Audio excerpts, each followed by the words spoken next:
in the dead of night, at Green Bamboo Upper Class Area, Jean High City. Shifeng held a folder of documents as he sat silently on the leather sofa. Gazing at the pool outside through the French window, Shifeng was filled with both frustration and unwillingness. He was the captain of Shadow, one of Jean High City's top 4 gaming workshops. He had commanded a guild of tens of thousands of people. Even more, he was Jean High City's famous expert. He was the sword magician. However, now the only thing he could do was drink away his sorrows inside his home. 10 years he had spent in gaming. 10 years he had fought in blood-soaked battles. He experienced countless trials and suffering. Under his leadership, Shadow had successfully established 10 city-states in God's domain. They were finally capable of rivaling the first-rate guilds. However, before he could enjoy any of that endless glory, a single document had turned everything into passing smoke. Once it was gone, it was never coming back. Shifeng never thought his 10 years of effort would just go to waste. He sacrificed so much just for the game, and yet, all he did was pave the way for others to the very end. All of this culminated because he had opposed the decision for Shadow to join the Super Guild, World Dominators. It wasn't even the next day before Lanhua Financial Group gave him their reply.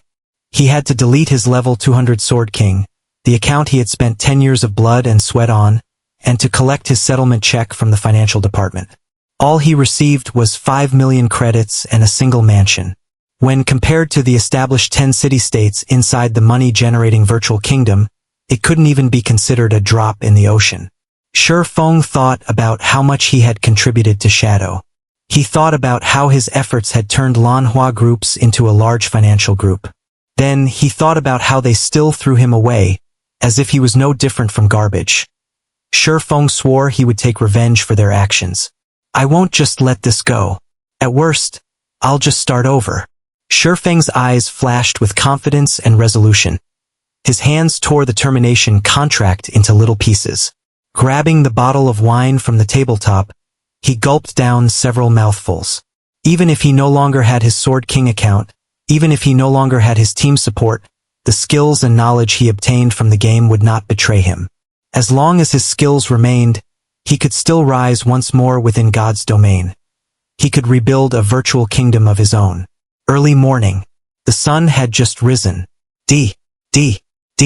The phone alarm continuously rang. Shifeng woke up resentfully. He helplessly reached for his phone by the bedside. The effects from yesterday's drinking still loomed over him. Hey, what's up? Brother Feng, it's me, Blackie. You're still asking what's up? Didn't we agree to become professional gamers? Shadow Workshop is recruiting at our school today. Haven't you always wanted to become Shadow's core member? Shifeng was slightly confused. Lanhua Financial Group just fired him, so why would he attend Shadow's examination? Brother Feng? Brother Feng? Can you hear me? They're testing at 10 o'clock. If you don't hurry up, you're not gonna make it. Blackie, stop joking around. I just got fired from Shadow. Fired? Brother Feng, how much did you drink yesterday? Even now, you're still not awake? How could you be fired if Shadow hasn't even recruited anybody until now? Alright, just come quickly. Blackie had cut the call before Shifeng could respond. When Shifeng looked at his phone in a daze, he discovered that this old and broken down iPhone 6 was not his phone. His phone was the latest iPhone 12. Immediately, Shifeng inspected his surroundings. What met his eyes was a messy room, no larger than 15 square meters. All around, there were books on gaming strategies. At a corner of the room, above the study table, there was an extremely outdated laptop. Within the wardrobe by the wall, there were clothes messily piled together. Inside the wardrobe, there was a mirror that currently showed a familiar face. Shifeng jumped up in shock when he saw this extremely familiar face. How have I become young again? Shifeng immediately walked towards the mirror. Only after looking at the mirror, at the reflection shown on it, over and over, did Shifeng confirm that he had indeed become young again. He slept in his luxurious and spacious bedroom yesterday, but now he was in this broken-down place after waking up. Not only that, he also had become young again. Shifeng could still recall some memories regarding this place. He had lived here 10 years ago. For over 6 months, Shifeng rented this place in reluctance, all so that he could play God's domain while also attending university. Only after he had earned some money in God's domain had he rented a large condominium. Shifeng thought back to those arduous years. His family circumstances at that time weren't in good shape. For Shifeng to attend university, his parents had racked up some debts. Even so, Shifeng's parents still made sure to send him sufficient living expenses every month, taking on the suffering themselves in return. Shifeng wholeheartedly wanted to change his family circumstances. However, finding a well-paying job while the streets were filled with university graduates was tremendously hard. So he thought of the highly profitable virtual reality games. Setting professional gamer as his goal, he even bought a virtual gaming helmet, training arduously within the game to improve his skills. During that time, bread and instant noodles became his daily meals. To save money, he had also avoided participating in social gatherings held by his classmates, causing him to become an invisible existence in his class. The boys would look at him with disdain, while the girls would distance themselves from him. Every time Shifeng went shopping for cup noodles, his wallet would have no more than 10 credits. He did not even dare buy a ham sausage that only cost a single credit. In pity, the female salesperson there had offered him the ham sausage at a discounted price. However, the feeling of his empty wallet made Shifeng refuse with great reluctance. Is someone playing a prank on me? Shifeng stared at his younger self through the mirror and at the familiar surroundings. Shifeng couldn't help but shake his head, denying such a conclusion. Even America, as the world's most developed country, didn't have such rejuvenating technology. Besides, who would play such a joke with a poor old uncle like him? Shifeng looked at the time on his phone. April 19, 2129. Don't tell me I have been reincarnated? Shifeng's face revealed a bitter smile. He remembered today was the 5th of August, in the year 2139. It couldn't possibly be April of 2129, the year he was still attending university. Shifeng shook his head, trying to wake himself up. Yet, deep down he still held onto a thread of hope, wishing that he could be reincarnated, returning to the time 10 years ago. He walked towards the desk, powering up the laptop. Even if the time on his phone could be faked, the information on the internet definitely couldn't. After surfing the web for several minutes, Shifeng was utterly devastated. All the information he found on the internet showed that today was 19th of April, 2129. Even the highly anticipated official release date of God's domain was clearly displayed on its official site, counting down to 6 days from now, the 25th of April. I really have been reincarnated. Did I really come back to 10 years ago? Shifeng firmly stared at the news report of God's domain, emotional tears leaking from the corners of his eyes.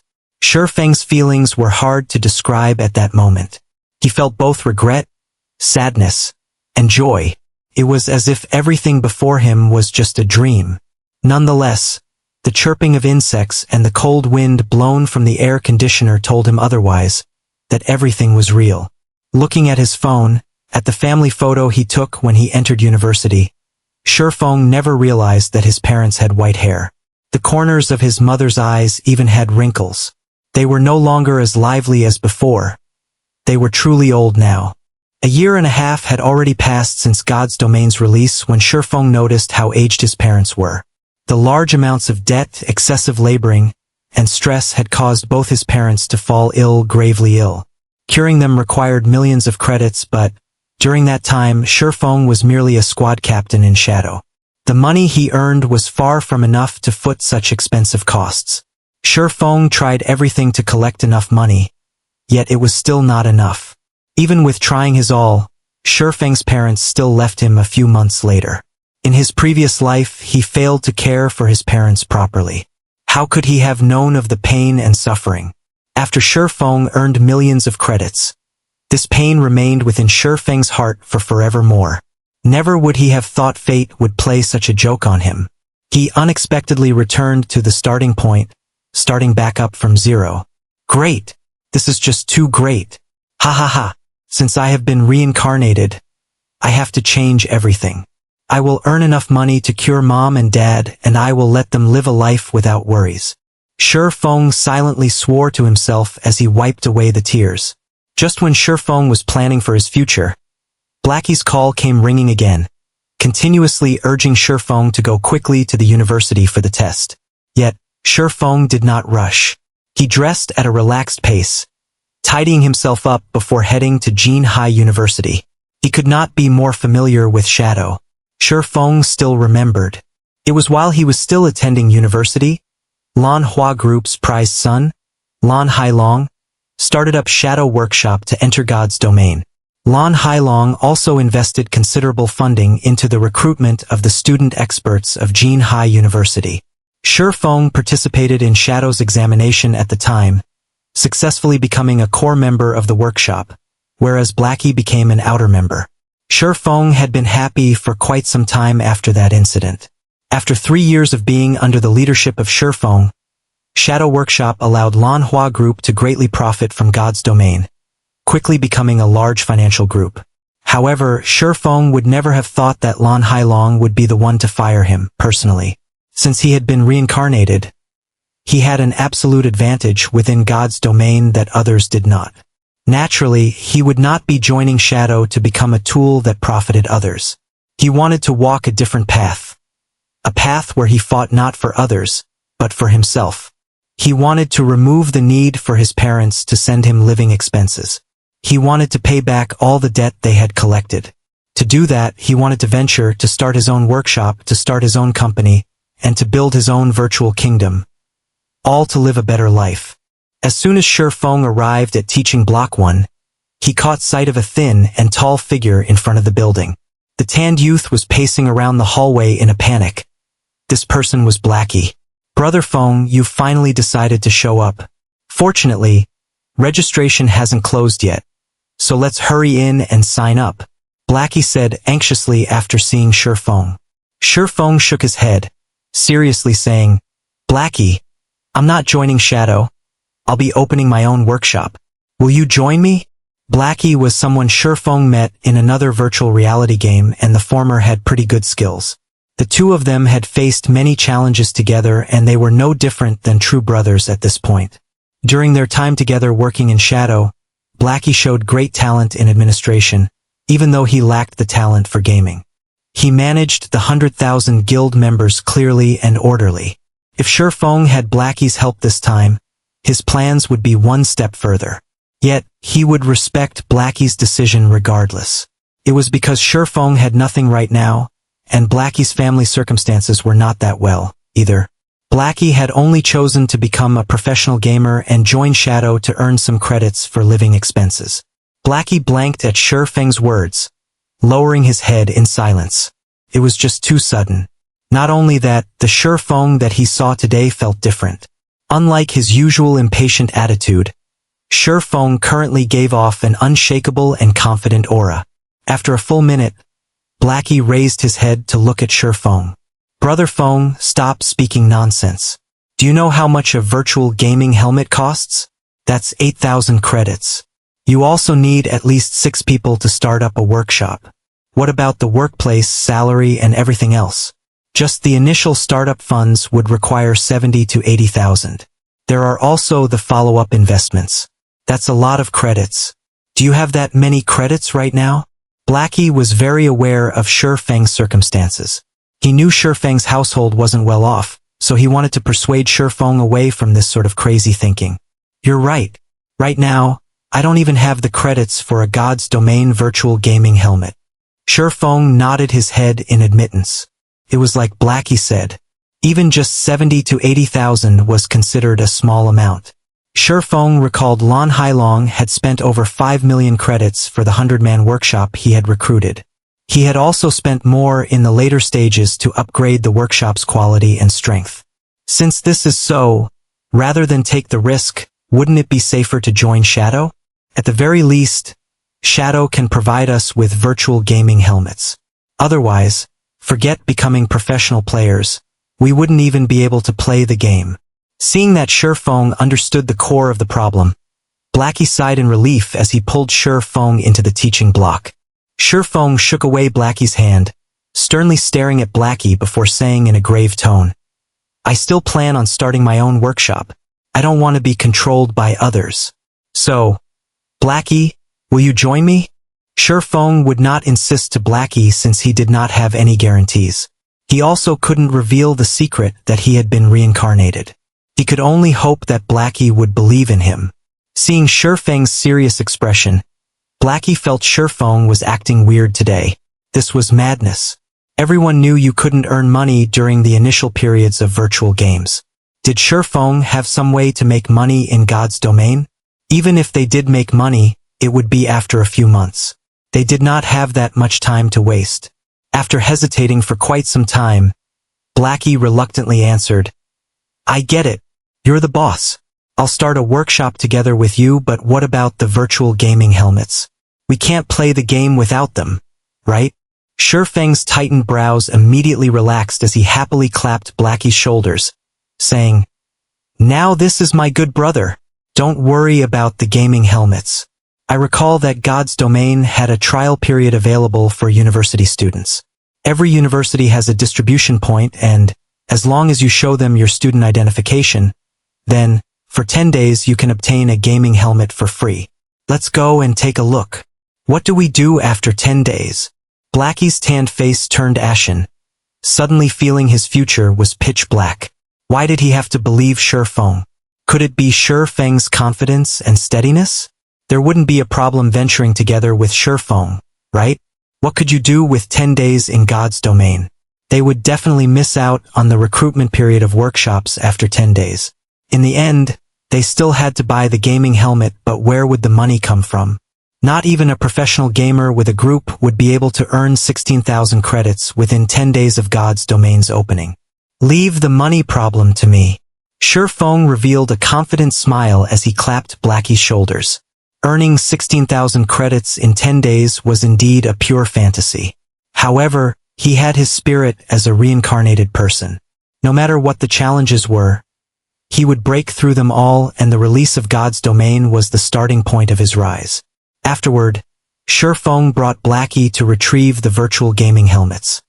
He then used all his money to buy 2 large boxes of instant noodles, placing them under his desk in his rented house. They were enough to last him for over 10 days. After briefing Blackie on some things in God's domain, Shifeng quietly waited for God's domain's opening. 25th of April, 9 p.m. Within the dark and silent room, a few glimmers of light flickered alive. Shifeng laid on his bed, gently pushing the start button as he closed his eyes. God's domain, here I come. To accommodate the majority of players, God's domain could be played while sleeping. Also, the time within the game was different than in reality, where 2 hours within the game was equal to 1 hour in reality. Each day within the game was made up of 48 hours, consisting of 30 hours daytime and 18 hours of night. Not only that, to allow the bulk of working-class people to enjoy the game, nighttime in reality was daytime in the game. Shifeng passed through a multicolored tunnel as soon as he arrived in God's domain, arriving at a solemn, golden temple. A female angel with 4 pairs of wings flew towards Shifeng. She was only about palm-sized. Hello, adventurer. Welcome to God's domain.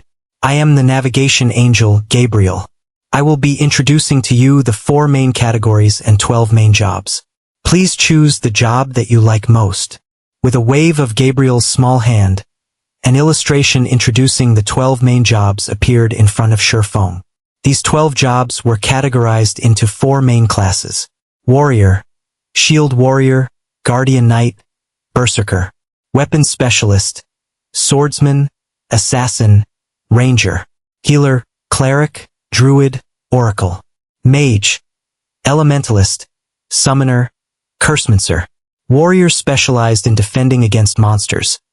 Weapons specialists focused on physical damage output. Healers focused on healing. Mages focused on magical damage output. Every job had their own style of battle, which was one of the main selling points of God's domain. In his previous life, Shifeng picked the swordsman under weapon specialists, and he was even known as the sword magician. Shifeng had already invested too much in the swordsman job, so naturally, he would not choose any other job. He chose the swordsman class he was familiar with without hesitation. Job selection complete. Please designate a name for your character. Yi Feng. Shi Feng chose the same name he had in his previous life. Naming successful. Do you wish to adjust your appearance? Adjustment rate limited to 15%. Thinking about it for a while, Shi Feng chose to adjust his character's appearance by 15% as to not stand out. With this, nobody could recognize Shi Feng if they saw his character, though it wasn't as handsome as the original. Please select a birthplace in the Star Moon Kingdom. A map that displayed tens of cities belonging to the Star Moon Kingdom appeared in front of Shi Feng. The opening of God's domain was globally synchronized. To accommodate for the hundreds of millions of players, the lands of God's domain were incredibly vast, measuring up to 2 or 3 times of Earth, and the kingdoms within were even more plentiful. However, a player's living area and city in reality determined the country they would start in, so players could only choose the cities within the country. White River City. Shi Feng did not plan to choose any other cities, so he chose the White River City that he was most familiar with. White River City was Star Moon Kingdom's 5th ranked city. It was an important city in the north of Star Moon Kingdom. There were quite a few workshops that chose to develop there to avoid the struggles between large guilds. City confirmed. Player will arrive in Red Leaf Town of White River City in 3 seconds. We wish you happy gaming. The sight before Shi Feng immediately blurred as he was sent away. Red Leaf Town, the buildings that were chaotically arranged there had a similar style to the medieval ages. NPCs filled the bustling streets, making them feel as if it was another world. Shi Feng arrived at the front of a church, his new appearance resembling a penniless swordsman. He currently wore a gray novice leather armor and on his waist hung a novice sword. I still ended up in Red Leaf Town in the end. Shi Feng smiled faintly as he looked at the familiar sight of the small town, confidence welling up within him. At that moment, many players had started wandering around the town, speaking to NPCs in hopes of obtaining a trail for a quest. There were also quite a few players that went out of the village, going out to the wilderness to kill monsters. Every one of them was carrying out their tasks as if their lives depended on it, and they couldn't help but wish they could split their time in two. Shi Feng didn't pay attention to the other players. With a slight wave and touch of his finger, a player's attribute panel appeared before him. Character: Yi Feng. Human. Affiliated Kingdom: Star Moon. Title: None. Job: Swordsman. Level: 0. HP: 100/100. Physical attack power: 13. Defense: 4. Attack speed: 3. Movement speed: 4. Attributes: Strength: 5, Agility: 3, Endurance: 4, Intelligence: 2, Vitality: 2. Free attribute points: 4. Weapon Mastery: One-handed sword mastery +5. Apprentice rank: Increases one-handed sword damage by 5%. Two-handed sword mastery +5. Apprentice rank: Increases two-handed sword damage by 5%. Free mastery points: 0. Job talent: Swordsman talent 1. Sword-related mastery +5. Swordsman talent 2. Obtain 8 free mastery points every 5 levels. Swordsman talent 3. Sword-related skills proficiency increased by 50%. Skills: Chop. Active skill. Requirement: Sword. Additional 8 points of damage. Cooldown: 5 seconds. Skill level: 1. Proficiency 0 300ths. Equipment: Swordsman's leather shirt, gray trash. Level 0. Defense +2. Durability 10 out of 10. Novice sword, gray trash. One-handed sword. Level 0. Equipment requirement: Strength 3. Attack power +3. Durability 15/15. Inside his bag there were 10 pieces of bread and 10 pouches of water. Eating the bread would recover 10 HP per second, while drinking water will recover 10 MP per second, and both effects lasted 10 seconds. Every swordsman started with the same attributes, the only difference being the allocation of the free attribute points. Each player could obtain 4 free attribute points with each increase in level. With each rise in level, the different ways players used these points would result in their own unique style. Strength increases physical attack power and the weight behind each attack. Agility increases attack speed and movement speed. Endurance increases maximum HP and stamina. Intelligence increases magical attack power and maximum MP, and vitality increases the recovery rate of MP and HP. Every job places emphasis on different attributes. As swordsmen belong to the physical damage jobs, most people would prioritize strength. In his previous life, Shifeng also made such a choice, adding 2 points to strength, 1 point to endurance, and 1 point to agility for every level. It was a very ordinary and commonplace choice.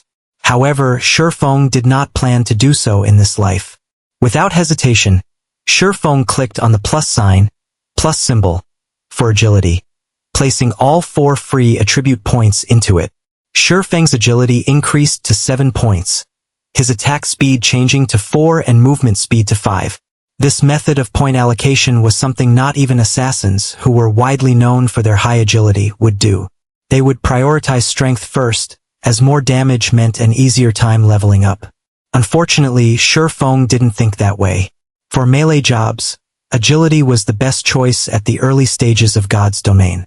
This was kept a secret, only being discovered several weeks after God's domain's opening. When it was finally made known, countless melee players couldn't help but hammer their chests in regret. After adding the attribute points, Shifeng took a look at his surroundings. Only a while had passed before another large group of players were sent here. Green rhombus-like symbols belonging to players filled the air of the central plaza, blocking out the yellow symbols belonging to NPCs. Such a situation made looking for an NPC an even greater challenge. D.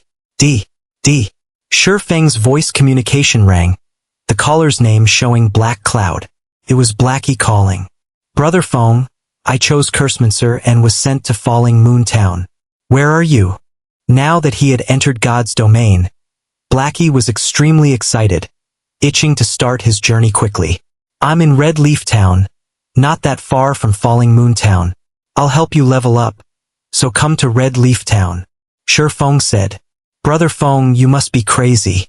Do you know how far Falling Moon Town is from Red Leaf Village? The map says that it'll take me 7 hours to get there. I'll fall behind all the other players by a lot if I go there. We should just level up on our own and meet up at White River City after reaching level 10. Blackie nearly coughed out blood in anger. Earning 16,000 credits in 10 days was already madness. Instead of frantically leveling up after entering God's domain, he was asked to waste 7 hours? He wasn't going to do that, even if he was beaten to death. Don't worry, you should just come over. You'll get back the time you waste very quickly, Shifeng said dully. When Blackie heard Shifeng's confident tone, he asked excitedly, Brother Feng, could it be that you have a beta tester's information? God's domain had invited quite a few people to test the game before it opened, and these people were called beta testers. These beta testers could get a hold of first-hand information for God's domain and, although changes would be made to the game, the beta testers would most definitely know more than regular players. What do you think? Just hurry over here. Shifeng answered in a mysterious tone, laughing. Hearing Shifeng's words, Blackie knew Shifeng had reliable information, and he couldn't help but get excited, saying, Okay, wait for me, Brother Feng. I'll go there right this instant. Ending Blackie's call, Shifeng walked towards a small dark alley of the town. There were hundreds of NPCs in Red Leaf Town. However, NPCs that gave quests only numbered in the tens, while hidden quests numbered 5, and unique quests numbered only 1. A unique quest would no longer be available once completed by a player. The unique quest in Red Leaf Town was only discovered 2 months after God's domain's opening, and it had caused a sensation throughout the entire White River City the last time. As the quest was unique, the lucky player revealed the method to obtain it, earning the envy of many players. Unfortunately for them, the quest was no longer available, even if they wanted to do it. Of course, Shifeng wouldn't let this unique quest go in this life. Shifeng arrived at the dark alley filled with beggars in tattered clothing. The beggars were like wolves discovering fresh meat when they saw Shifeng walking over, quickly surrounding him as they begged for food. There was once a player who had given these beggars a lot of food. These beggars would ask for items after having their fill, and they would ask for more expensive items after each time. The player had agreed to all their requests, consecutively fulfilling more than 10 of their wishes. Unfortunately, the beggars gave absolutely nothing in return, causing the player to nearly pop a vein, becoming a joke for others. "Get lost!" Shifeng yelled as he pulled out his novice sword, causing the powerless beggars to quickly hide away. Shifeng walked to a corner after the beggars dispersed. A vagrant middle-aged man was lying there. There wasn't much of a difference between the man and the other beggars, but if there were one, it would be the man's unyielding integrity, as he was the only one not begging for food. "Do you need any help, sir?" Shifeng formally asked the man. "Can you give me some food? It's been 5 days since I've last eaten," the male beggar responded. Shifeng smiled faintly, seriously saying, "Unfortunately, sir, I cannot agree to your wish." A normal person would probably spew blood out in anger if they heard such a reply. However, this beggar merely let out a sigh, no longer saying a word. "However, if you are willing to pay an appropriate price, I can give you the food you need," Shifeng said. The beggar lifted his head and looked at Shifeng, his eyes carrying a hint of anticipation as he said, "If I had the money, I would definitely be willing to pay this cost, but right now I have nothing. Although, if you are willing to help me, I will pay you a sufficient price." "Are you willing to help me? May I ask what you want me to do?" Shifeng questioned. The beggar said seriously, "Please help me kill the mayor of Red Leaf Town Cross." Even though Red Leaf Town was just a small town, the town mayor was still a level 15 elite. There were also level 25 guards by his side. Aside from that, killing an NPC would result in being arrested. Killing the mayor was, without a doubt, a crazy action, and no player would believe this was a quest, as this was no different than telling players to commit suicide. Nobody would agree to such a damnable request. "All right, I promise you." Shifeng unhesitatingly agreed with a smile. System: Unique quest. Sherlock's request accepted. Quest details: Kill Cross, the mayor of Red Leaf Town, and bring the mayor's insignia back to Sherlock. Players must not exceed level 10. Shifeng turned around and headed towards the town hall, the place where the mayor was staying, after receiving the quest. Shifeng walked on the path towards the town hall, crowded with people. The less than spacious road was filled with players. They were conversing with the NPCs, taking the chance to obtain a quest. Such a scene gave one a feeling of arriving at a market. Unfortunately, it was not an easy task obtaining a quest in God's domain. The main reason being the NPCs had high intelligence, giving them the capability to hold one-to-one conversations. Also, players must watch what they say or risk being given the cold shoulder by the NPCs. And there was a tide of players as competition. Obtaining an easily found normal quest was truly difficult. After more than 10 minutes since God's domain started, there had yet to be a single player within Red Leaf Town to receive a normal quest. In comparison, Shifeng's advantage as a reincarnated person was truly great. Not only has he received a quest, but it was a unique quest, albeit a slightly damnable one. However, a unique quest's reward was incredibly generous.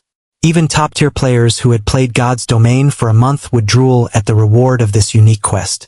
As a person who had been reincarnated, Shifeng had the experience of leading thousands of people while he was in Shadow Workshop. They had even built 10 city-states. The amount of information on God's domain that was within his grasp far surpassed what the average player knew. It was especially true when it came to strategies on leveling up and earning money. These were the must-have essentials for a workshop with thousands of players to grow in strength. Now that he had been reincarnated and was playing God's domain again, Shifeng wanted to use this information to accumulate a significant amount of advantages. It was all to build a better foundation for his future development. So naturally, he would not be imitating the average player, wasting hours on the streets just to fight over a single normal quest. Even more so, he would not be emulating those skilled players using their refined techniques to kill monsters in the wild, because at this moment there were probably more players than monsters in the wild. What Shifeng wanted to do was to avoid these piles of players. Hence why he chose the unique quest, which had an absurd difficulty. However, completing this quest required money, something Shifeng did not have right now. Every player would receive 10 copper coins at the start of the game. Although it was not enough to buy a weapon or equipment, purchasing HP or MP replenishing refreshments was not a problem. When Shifeng arrived at the front of the two-storied town hall, he was met with a scene of hundreds of people, queuing up into a long line. Regardless of which game it was, the village head or town mayor was unquestionably a target to receive quests from. Naturally, no player would let this chance go. Hey newcomer, queue up if you don't want to cause a public outrage. From within the queue, a simple and honest-looking male warrior looked at Shifeng. The warrior held up his hand, pointing towards the back of the line of people.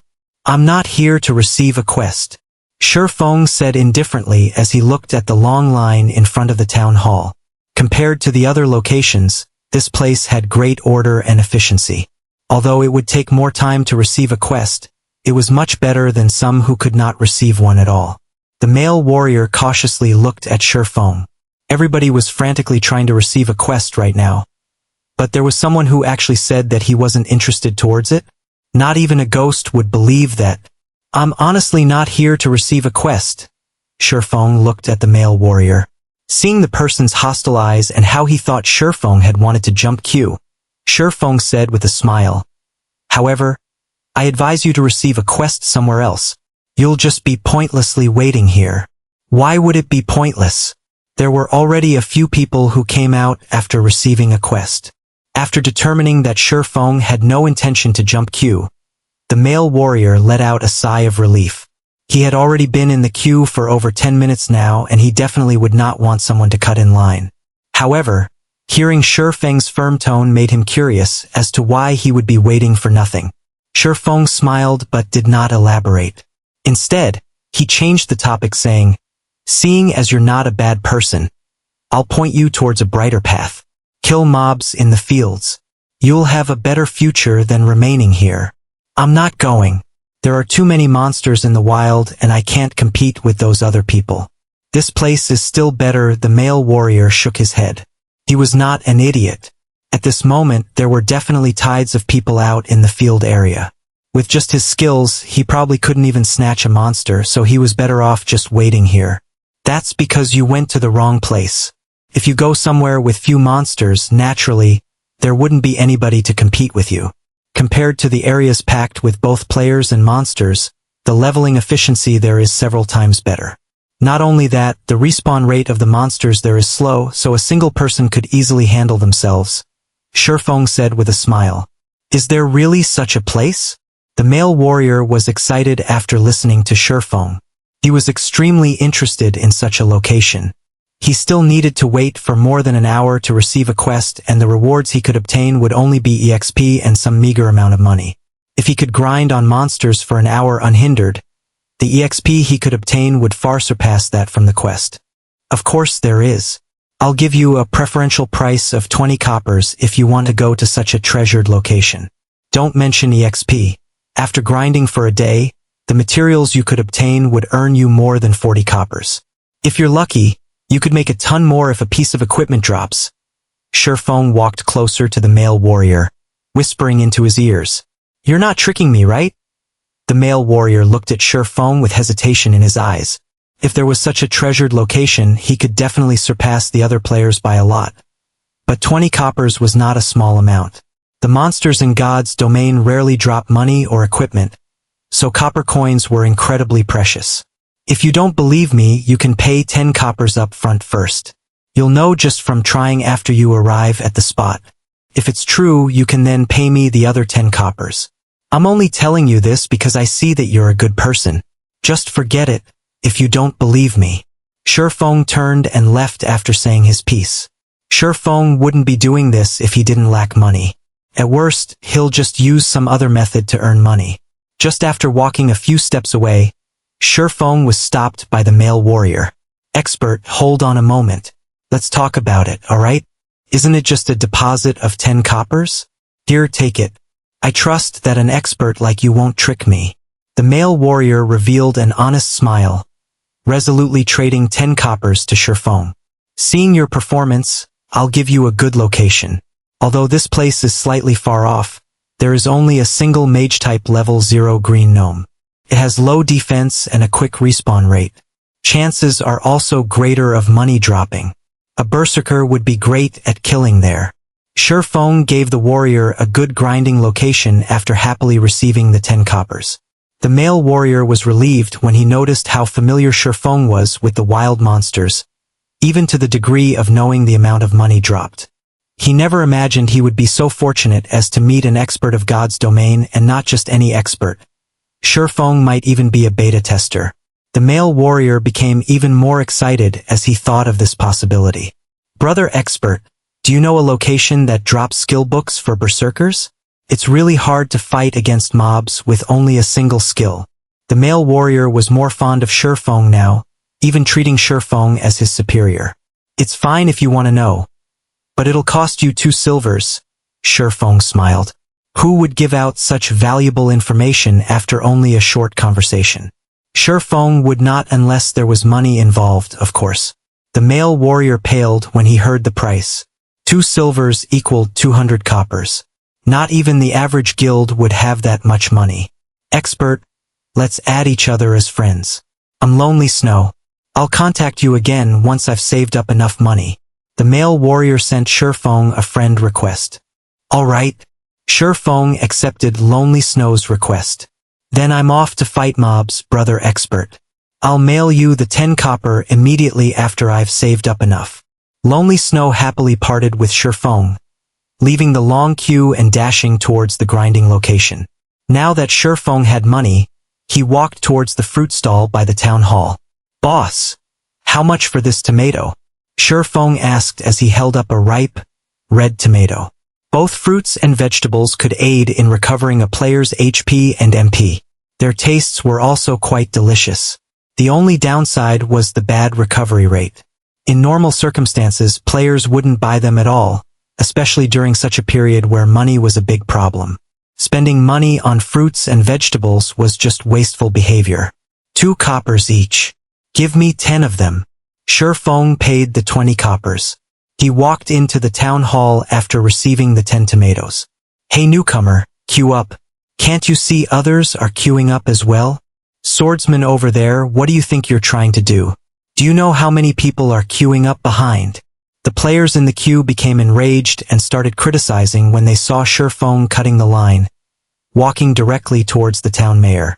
They would have long since murdered Shurfeng, were it not for the fact that they could be jailed for attacking another player inside the town. Sorry, but I'm really not here to receive a quest. I'm just here to take a look. Shurfeng smiled at the players. He turned to look at the fat town mayor. Cross. Elite. Friendly. Level 15.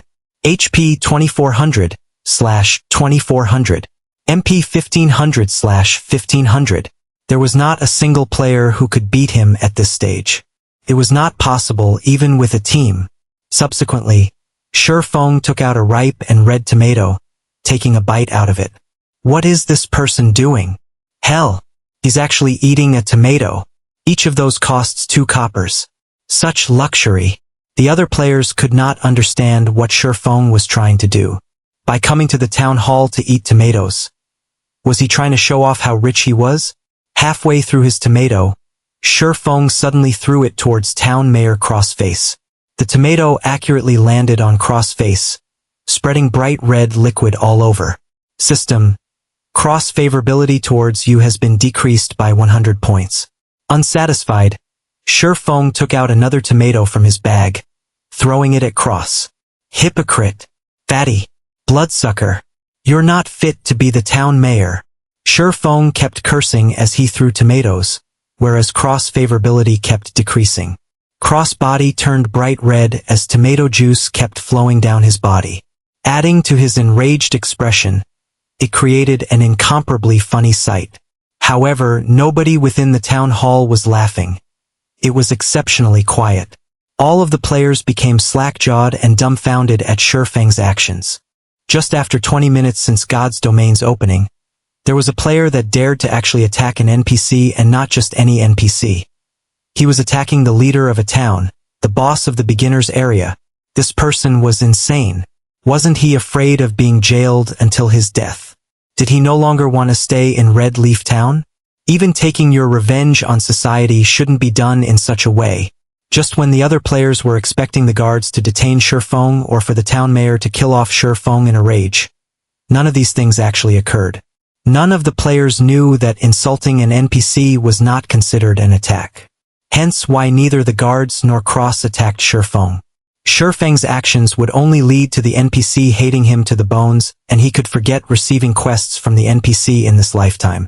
As Shifeng's last tomato landed on Cross' face, Cross favorability fell towards hostile. Cross level became question marks and the yellow marker above him quickly turned a crimson red. Damnable insect! I'll send you down to hell! The bright red cross roared loudly as he rushed at Shifeng. Town Mayor Cross' furious roar reverberated throughout the entire town hall. With a high speed, Cross instantly arrived in front of Shifeng, his fist stretching out towards Shifeng. The other players were currently reveling in Shifeng's misfortune, taking the chance to gauge Town Mayor Cross' strength. Cross was a level 15 elite, and a single slap from him was enough to sweat the current players to death. However, Shifeng was foolish to the degree of actually angering the mayor. Not a single person in the entire Red Leaf Town could save him now. He would be jailed until he was on his deathbed or he would be chased out of Red Leaf Town.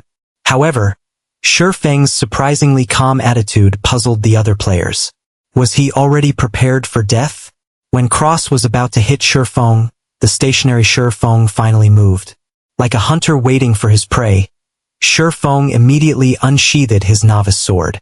With swift motions, he used the sword to defend his body. Pong!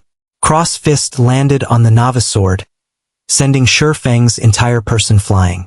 Just as Shifeng was about to fall, he flipped his body, landing steadily on the ground with the flexibility of a cat.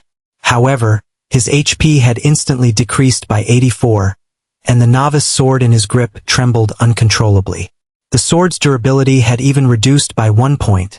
The weapon would become useless once its durability dropped to 0. See? All the players drew in a cold breath. Seeing Shifeng's troublemaking, they had initially thought of him as a mere rookie. However, after Shifeng's recent performance, anybody with a discerning eye could tell he was a very skillful person. Even if Cross had low physical damage as a mage, as a level 15 elite, he could still kill any of the current players in a single strike. Yet Shifeng was alive. He had used his weapon to block the attack, reducing the damage to a minimum. He's clearly a mage, and yet his strength and speed are truly shocking. Shifeng silently marveled as he had looked the lamenting novice sword in his grip. Fortunately, he had added all his points to agility, increasing his attack speed to 4. Otherwise, he would surely be dead by now, having to start his quest all over again. Die, insect! After failing his strike, Cross was further enraged. Suddenly, his clothes were ripped apart, revealing a body covered in pitch-black fur. Cross had turned into a werewolf with sharp fangs. Every player was shocked at this moment. Never would they have thought the mayor was an evil werewolf. Cross arrived at Shifeng's back in an instant, raising his bright snowy claws and slashing them at Shifeng's heart. However, Shifeng revealed a cold grin, even though he only had 16 HP remaining. Cross claws suddenly stopped. They were only a few centimeters away from dealing with Shifeng. Unfortunately, Cross was hit by a level 25 guard's charge, entering a fainted state for 1 second. Shifeng took this chance to quickly move away. Just when Cross was about to rush Shifeng after awakening, he was interrupted once more by another guard. Both of the guards were level 25 warriors. Although neither of them was elites, the damage they dished out was relatively high. A charge, coupled with a normal attack, had quickly taken 300 HP away from Cross. 2 guards had taken away a total of 600 HP, causing Cross HP to fall to 1700 in an instant. As expected of the guards, their attack power sure is high. Shifeng chuckled as he looked at Cross' sorry state. Guards were the protectors of the town. They were specialized in protecting the town's civilians and resisting against the invasion of evil beings. At this moment, the mayor had transformed into a werewolf, proof that he was not a human, but a spy for the powers of evil. The guards would naturally not let him go, killing him as if he were no different than the monsters in the wild. On the surface, the conditions of Sherlock's request seemed harsh. In reality, however, players only needed to actively attack the mayor, subsequently surviving the mayor's first strike. Afterward was just smooth sailing. The guards would handle the rest after the mayor revealed his true self. In Shifeng's previous life, the reason this unique quest could shock the entire White River City was because the town mayor was a spy for the forces of evil. This quest had allowed players to have a new perspective towards God's domain. The NPCs were not entirely reliable, as they might be one of the forces of evil in disguise. Simultaneously, the player who completed the quest had shocked everyone with his method of baiting the town mayor. The player had racked his brain to complete the quest and, naturally, he wanted to show off his efforts by revealing his strategy. Now, though, it was being taken advantage of by Shifeng. As such, Cross was now being attacked by the two guards. Although the damage dealt by the guards was very high, Cross' target had never shifted away from Shifeng. He continuously aimed to kill Shifeng, but, unfortunately for him, the two guards stuck to him like glue. One of the guards used Bone Crusher, while the other used Thundering Strike, causing Cross' movement speed to plummet. Fortunately, Shifeng was able to escape death with his 5 points of movement speed. Just like that, Cross over 2000 HP was nearly depleted. When the other players saw Cross dying, many of them started becoming restless. They wanted to land the last strike on the mayor. They did not understand why the guards were attacking Cross instead of Shifeng but a town mayor who was also a level 15 elite. If he died, he would definitely drop some great items. Hiding someplace far away, Shifeng smiled in disdain in regards to their thoughts. Was the town mayor someone they could have ideas about? Although the mayor had become one of the forces of evil, this was only a part of the quest's plot. In the eyes of the other players, the mayor was still in a friendly state. It was not possible to attack the mayor at all.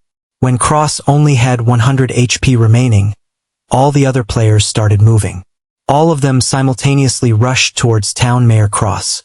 All of them wanted to give the final strike, snatching away the dropped items. Seeing that Cross was only a hit away from death's door, Shifeng, too, dashed out. Unfortunately, Cross still died under the guard's blade in the end. Not a single one of the players was able to strike at Cross. Although Shifeng could attack, he did not want to risk it. After the mayor's death, he immediately took away the mayor's insignia and disappeared into the crowd. NPCs within a city would not yield any EXP or loot if killed. Shifeng wouldn't even be able to obtain the mayor's insignia were it not for a quest. Crap! The system's bugged. Why can't I attack the mayor? I want to complain. Why didn't the mayor drop anything after death? Some of the rookie players resentfully complained. A level 15 elite had died before their eyes, yet they did not obtain a single advantage. They simply could not accept it. Moron, don't you know you have a friendly relationship with the NPC? Players can't attack an NPC with a friendly relationship. If you don't even know such common knowledge, why bother playing God's domain? After ridiculing the rookies, the competent players searched for traces of Shifeng. A player who could kill the town mayor in such a way was definitely an expert, someone they should associate with. However, they could not spot Shifeng even after looking for a long time. They also did not know his name. They could not help but secretly feel pity. Meanwhile, news of town mayor Cross' death spread throughout Red Leaf Village, creating a sensation amongst all the players. At this phase of the game, where players were still worrying over grinding monsters for levels, the leader of a town was toyed to death so simply. This was just too mind-blowing.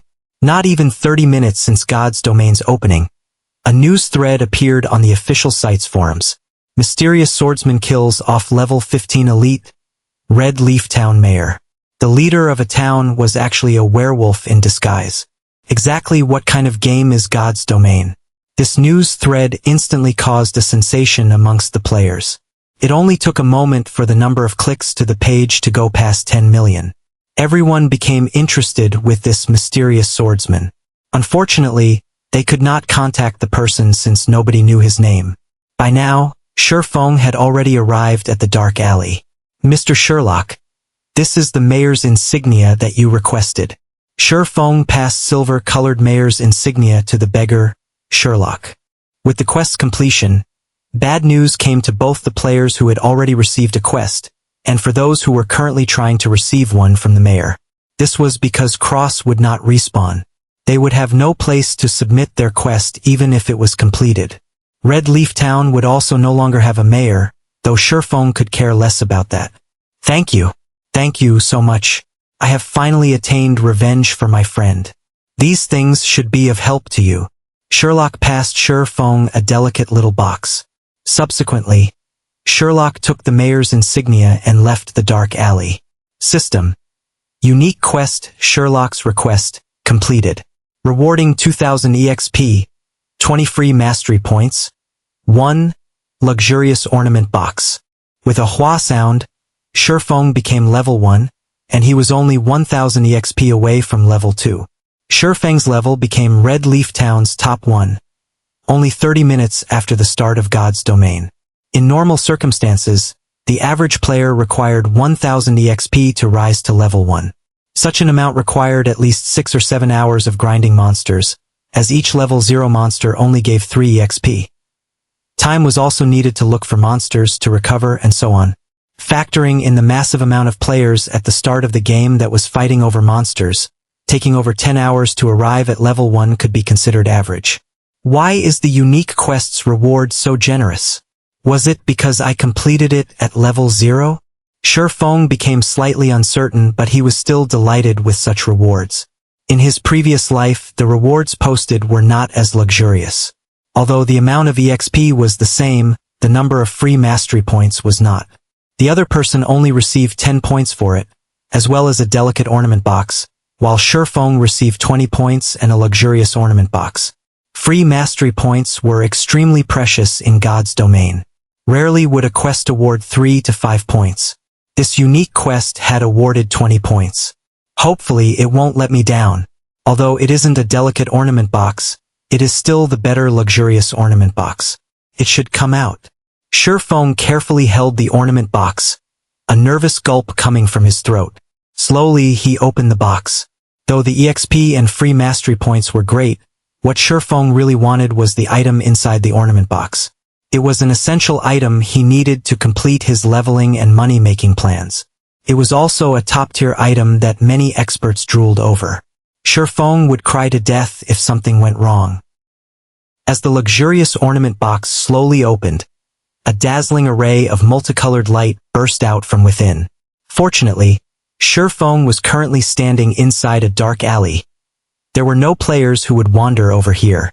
Otherwise, such a spectacle would have incited the greed in their hearts and Sherfong would be killed and robbed. When the glowing brilliance faded, a simple silver necklace and a purple gold ring could be seen lying inside the luxurious ornament box. Carved on the ring's exterior were words resembling the ancient language of elves, and within them stored a tremendous magical power. Fortunately, it is still the Ring of Gravity. Sherfong let loose his breath when he saw the appearance of the ring. Carefully, he took the ring out of the box and inspected it. Ring of Gravity. Mysterious Iron Rank. Equipment level 0. Strength +2, Agility +1, Endurance +1. Additional skill, Gravity Liberation. Greatly reduces the gravity acting upon the user. Duration 30 seconds. Cooldown 5 minutes. Great! It's not just bronze rank. After reading the item's introduction, Sherfong became extremely excited. The situation was far better than he had expected. The equipment in God's Domain was categorized into trash, common, bronze, mysterious iron, secret silver, fine gold, dark gold, and epic. At the start of the game, players only received trash equipment from the system. This equipment was utterly worthless. At this stage of the game, however, there were no players who possessed common equipment. While you could buy common equipment in large cities, the prices were costly. As for bronze ranked, those were extremely rare and they also came with additional attributes. Mysterious iron equipment, however, only dropped from bosses and, needless to say, they were even more precious. In Sherfeng's previous life, the Ring of Gravity obtained by the player was only bronze ranked. It gave only an additional 1 point to strength. The skill Gravity Liberation, as well, only lasted for 15 seconds. It was a surprise to Shifeng that completing the quest at level 0 would earn him a mysterious iron ring of gravity. As for the necklace, it was just a gray item. NPC merchants coveted these items and they were willing to buy them at high prices. After wearing the ring of gravity, Shifeng added the 4 free ability points that came from leveling up all into agility. Shifeng's agility rose to 12 points, his attack speed to 5 points, and his movement speed to 6 points. He could almost rival a pure agility assassin of the same level now. My agility will reach 20 points after rising to level 3. At that time, I can unlock the hidden basic skill of the agility system. Shifeng looked at his attribute panel in anticipation. Shifeng moved his body, feeling it become a lot livelier than before. He wouldn't be in his previous sorry state if he were to face off with Town Mayor Cross, right now. If his agility reached 20 points, the condition of his body would become even greater after activating the basic skill, fast and nimble. He could even rival against those wuling experts depicted in wuxia novels.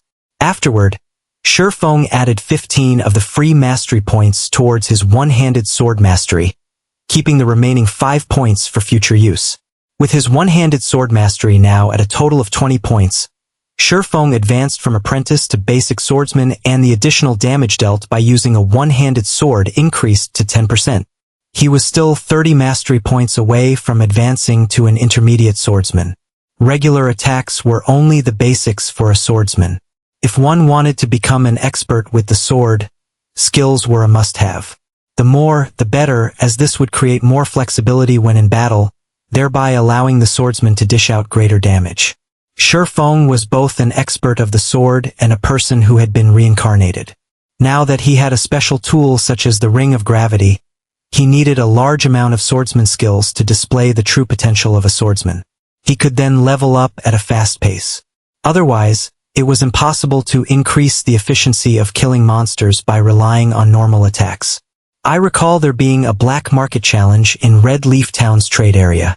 Players who cleared the challenge for the first time would be able to obtain a skill book for swordsmen.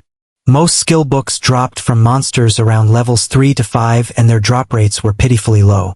At this stage of the game, there were still no players capable of grinding those monsters. It would be a big waste of time if Shifeng wanted to obtain the other skill books for swordsmen. He also did not have the time for it. So, the Black Market Challenge was the only way for Shifeng to quickly obtain a skill book in Red Leaf Town. Trade area of Red Leaf Town. Shops filled both sides of the street. There were pharmacies, smithies, bars, and more. It was extremely flourishing, just like a small market. However, the current trade area wasn't as lively as it should be. It hasn't been long since God's Domain started its operation, so most players were busy leveling up instead of enjoying what God's Domain had to offer. As a result, there was only the minority of lifestyle players staying here. They were here to learn auxiliary jobs such as enchanter, forger, pharmacist, chef, engineer, alchemist, etc. Buying herbs at a high price. Contact me directly if you have any. Buying ores. Rip-offs can stay away. Sincerely buying high-ranking equipment. Price is negotiable. Willing to pay with credits. Many logistics staffers of workshops and guilds had set up a small stall by the roadside of the trade area. They were mainly here to buy items and equipment. Shifeng quickly headed towards a 2-storied building without halting. High-ranking gnomes guarded the building, and above the building read, Black Market. This place was the dark side of Red Leaf Town, and it was a place of entertainment built by the greedy gnomes. The gnomes' auction house could be seen just after entering the black market.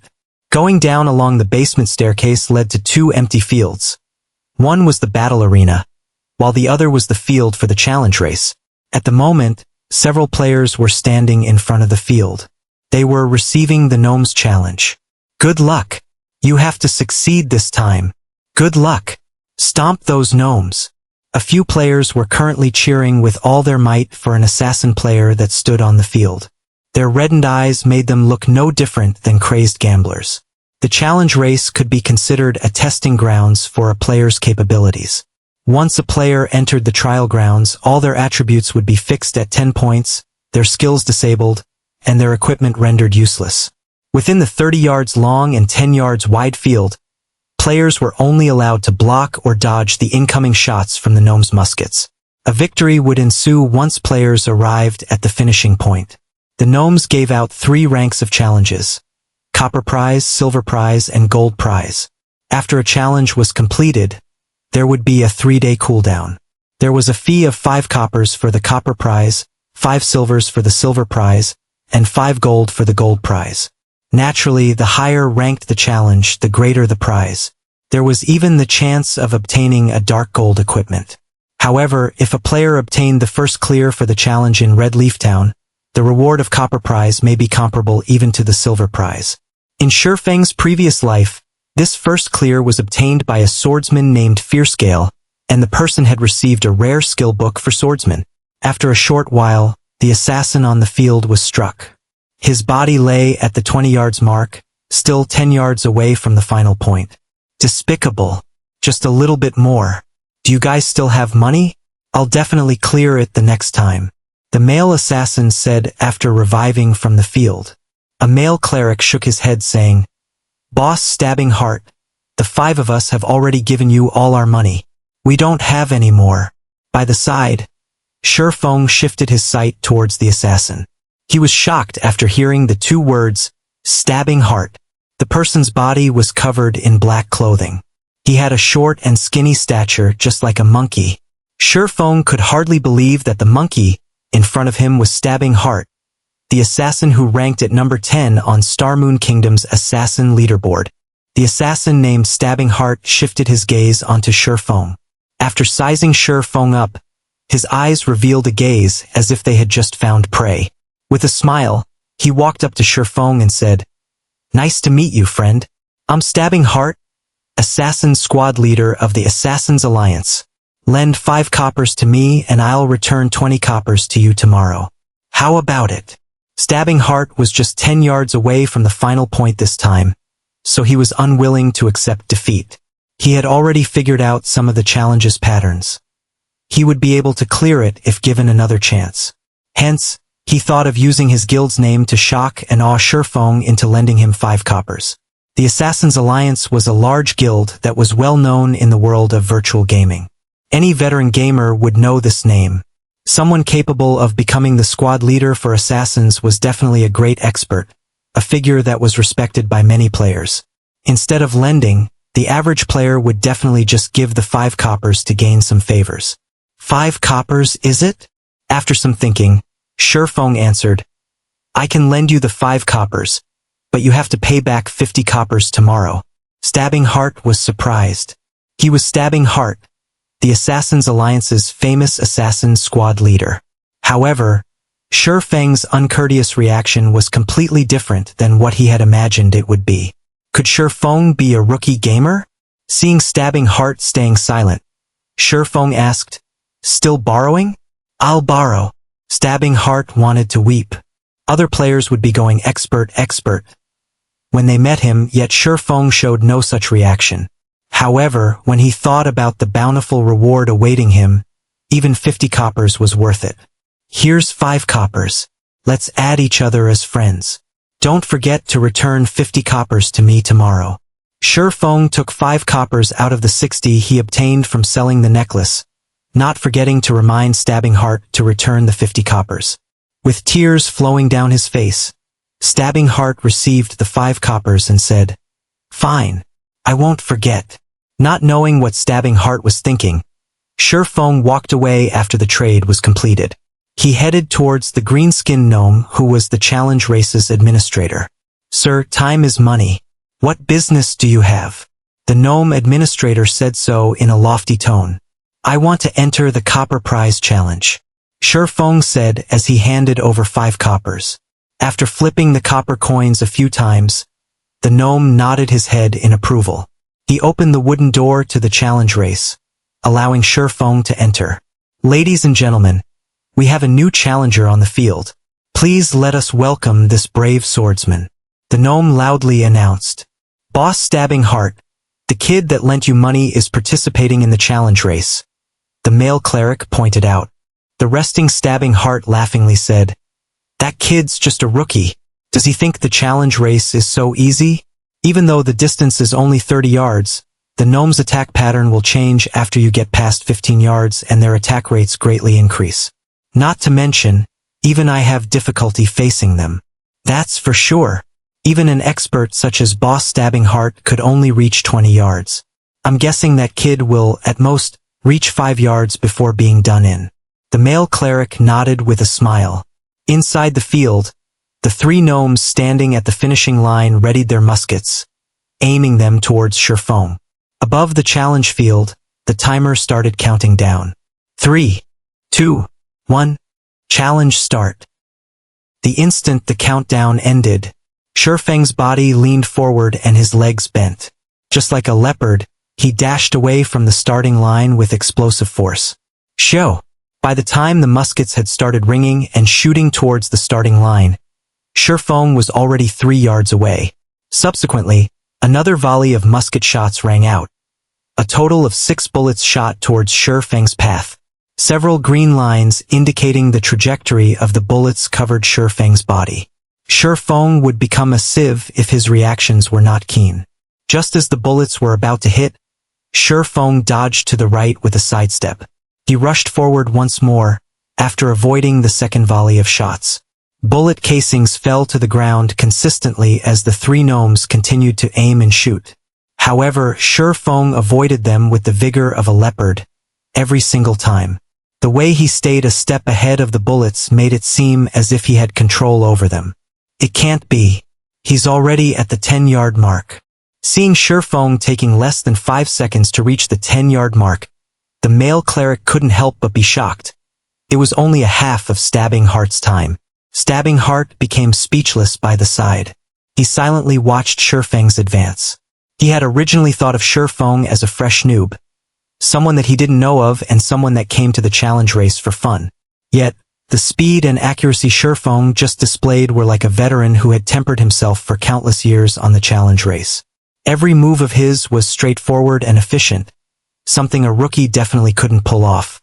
Even Stabbing Heart himself, after going through the challenge several times, felt he couldn't do any better. Stabbing Heart had the pride of an expert. He did not think that Sherfong could be stronger than he was. He explained, with such nimbleness, maybe this rookie is an athlete or someone who trained in martial arts. However, the gnomes will change their attack patterns after he goes past 15 yards. He won't be able to hold it by that time. You're right, boss. If it's someone that isn't known to our Assassin's Alliance, he definitely isn't an expert. He'll surely be shocked once he reaches 15 yards. Then, he'll turn into a beehive, right? After 15 yards, the number of bullets fired will be 12. The target would also no longer be focused on the player himself. Instead, it'll cover a wide area. Dodging to either side won't be an option. The other members of Assassin's Alliance voiced their agreements. They, too, had already witnessed such a scene before 7 to 8 times at that. Stabbing Heart passed 15 yards on his first challenge.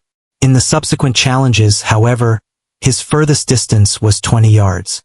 The difficulty after 15 yards was clear to behold. He went past 15 yards. An Assassin's Alliance member commented.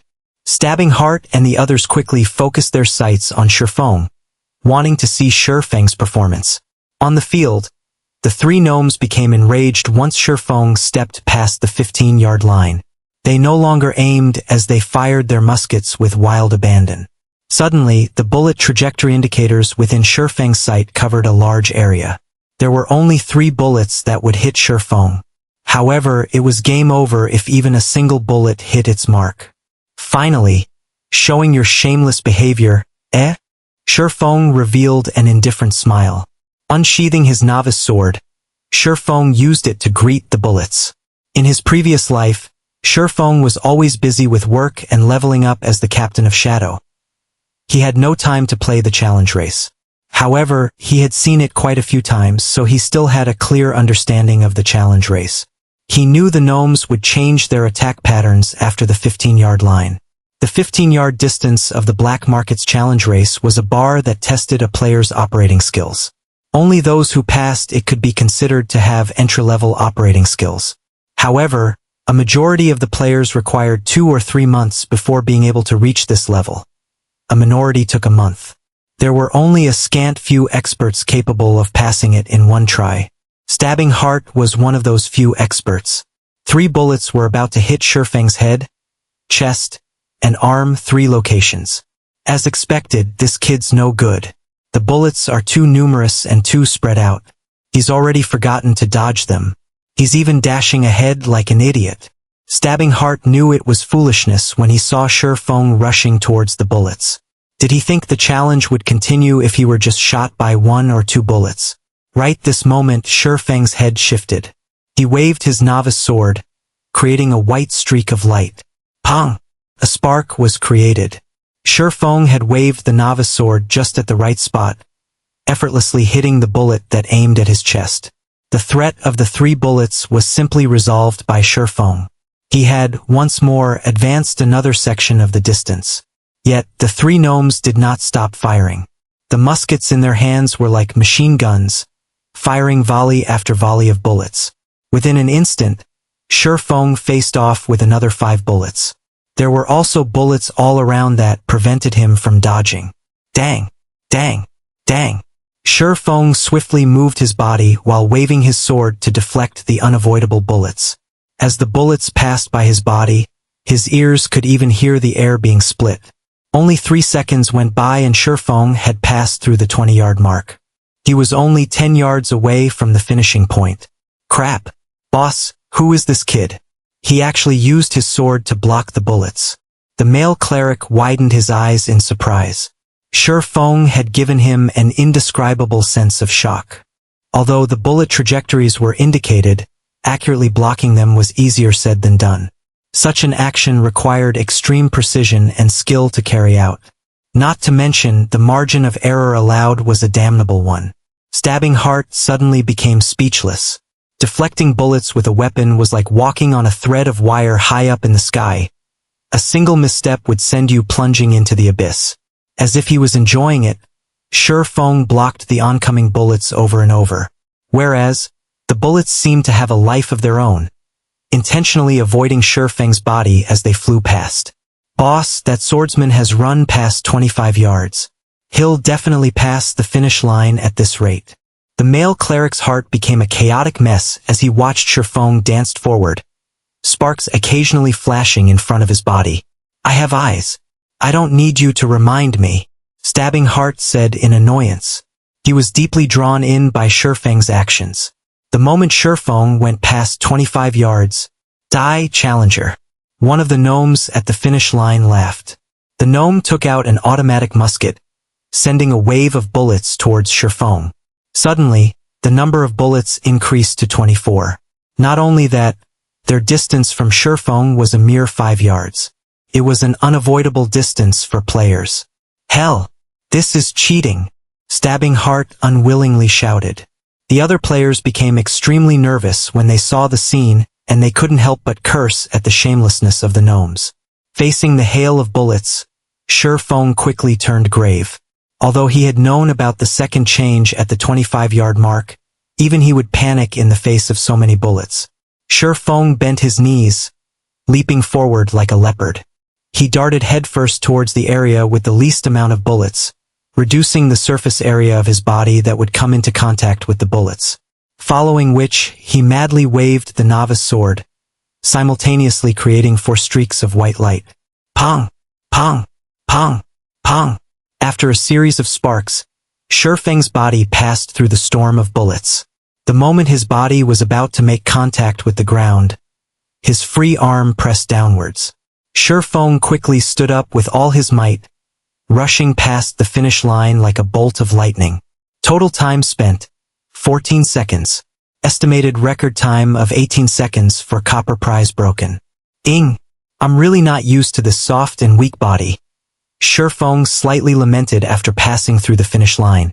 If he was over level 100 with his body's constitution, he could easily carry out the 4 simultaneous sword slashes with great ease. Ladies and gentlemen, a round of applause. This swordsman has passed the challenge, the gnome administrator announced loudly. System. Player was the first to pass the copper challenge and break the record. Rewarding player with 1 silver coin and swordsman skill, Thundering Flash. It can't be. It actually gave out the super rare skill Thundering Flash. This is a skill that even a swordsman over level 100 can't get. Shi Feng thought he was hallucinating. However, he was shocked when he saw the Thundering Flash skill book inside his bag. Thundering Flash. Action type. Requires. Sword. Rapidly send out 3 sword lights to 10x 2 yards forward. Each hit will cause 130% damage and also give a damage amplification effect, amplifying the damage of your following attacks by 20% for 15 seconds. Cooldown, 30 seconds. Without a second thought, Shi Feng clicked and learned the skill. Swordsman was a job that mainly focused on dealing damage to single targets. It didn't have many powerful AoE skills. Thundering Flash was one of the few powerful AoE skills a swordsman possessed. If it were learned during the early periods, it would definitely create a huge gap from the other swordsmen. After learning Thundering Flash, Shi Feng started to feel himself gaining the makings of a swordsman. You guys continue playing. I'll be leaving first. Don't forget my 50 coppers. Shi Feng looked towards the dumbfounded Stabbing Heart, leaving the black market after calling out to them. Stabbing Heart indifferently nodded his head. Boss, he's gone. He took away the prize as well. Should we chase after him? The male cleric asked. Stabbing Heart's shock gradually faded after Shi Feng left. He stared at the male cleric, scolding, "Are you an idiot? We'll be lucky if we have time to even curry up to such an expert swordsman. Making enemies of him? Are you courting death? Not good. I have to tell this to guild leader. Luckily, I added him as a friend. Is he called Yi Feng? I can't believe I've never heard of such an expert. Could he be some sword expert in disguise?" Stabbing Heart acknowledged that he could not pass the challenge in such a magnificent way. Especially the last bout after the 25-yard mark. That was just cheating. It was impossible for players to block or dodge. Yet Shi Feng had done it. At the trade area, Shi Feng met with Potion Master Kevin. He spent 120 coppers purchasing 20 Exploding Berry, instantly shrinking his wealth down to 30 coppers. However, he still spent it all to level at the speed of a rocket. Shi Feng took the Exploding Berries and left Red Leaf Town, running westward.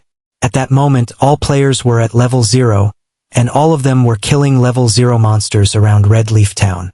There were also a few with good techniques killing level 1 baby wolves in a party. A warrior tanking at the front and a damage dealer and healer behind, fighting together in an orderly manner. Although the EXP was shared between several people, the efficiency was a lot higher and there were fewer competitors. However, Shi Feng did not plan to compete with these people.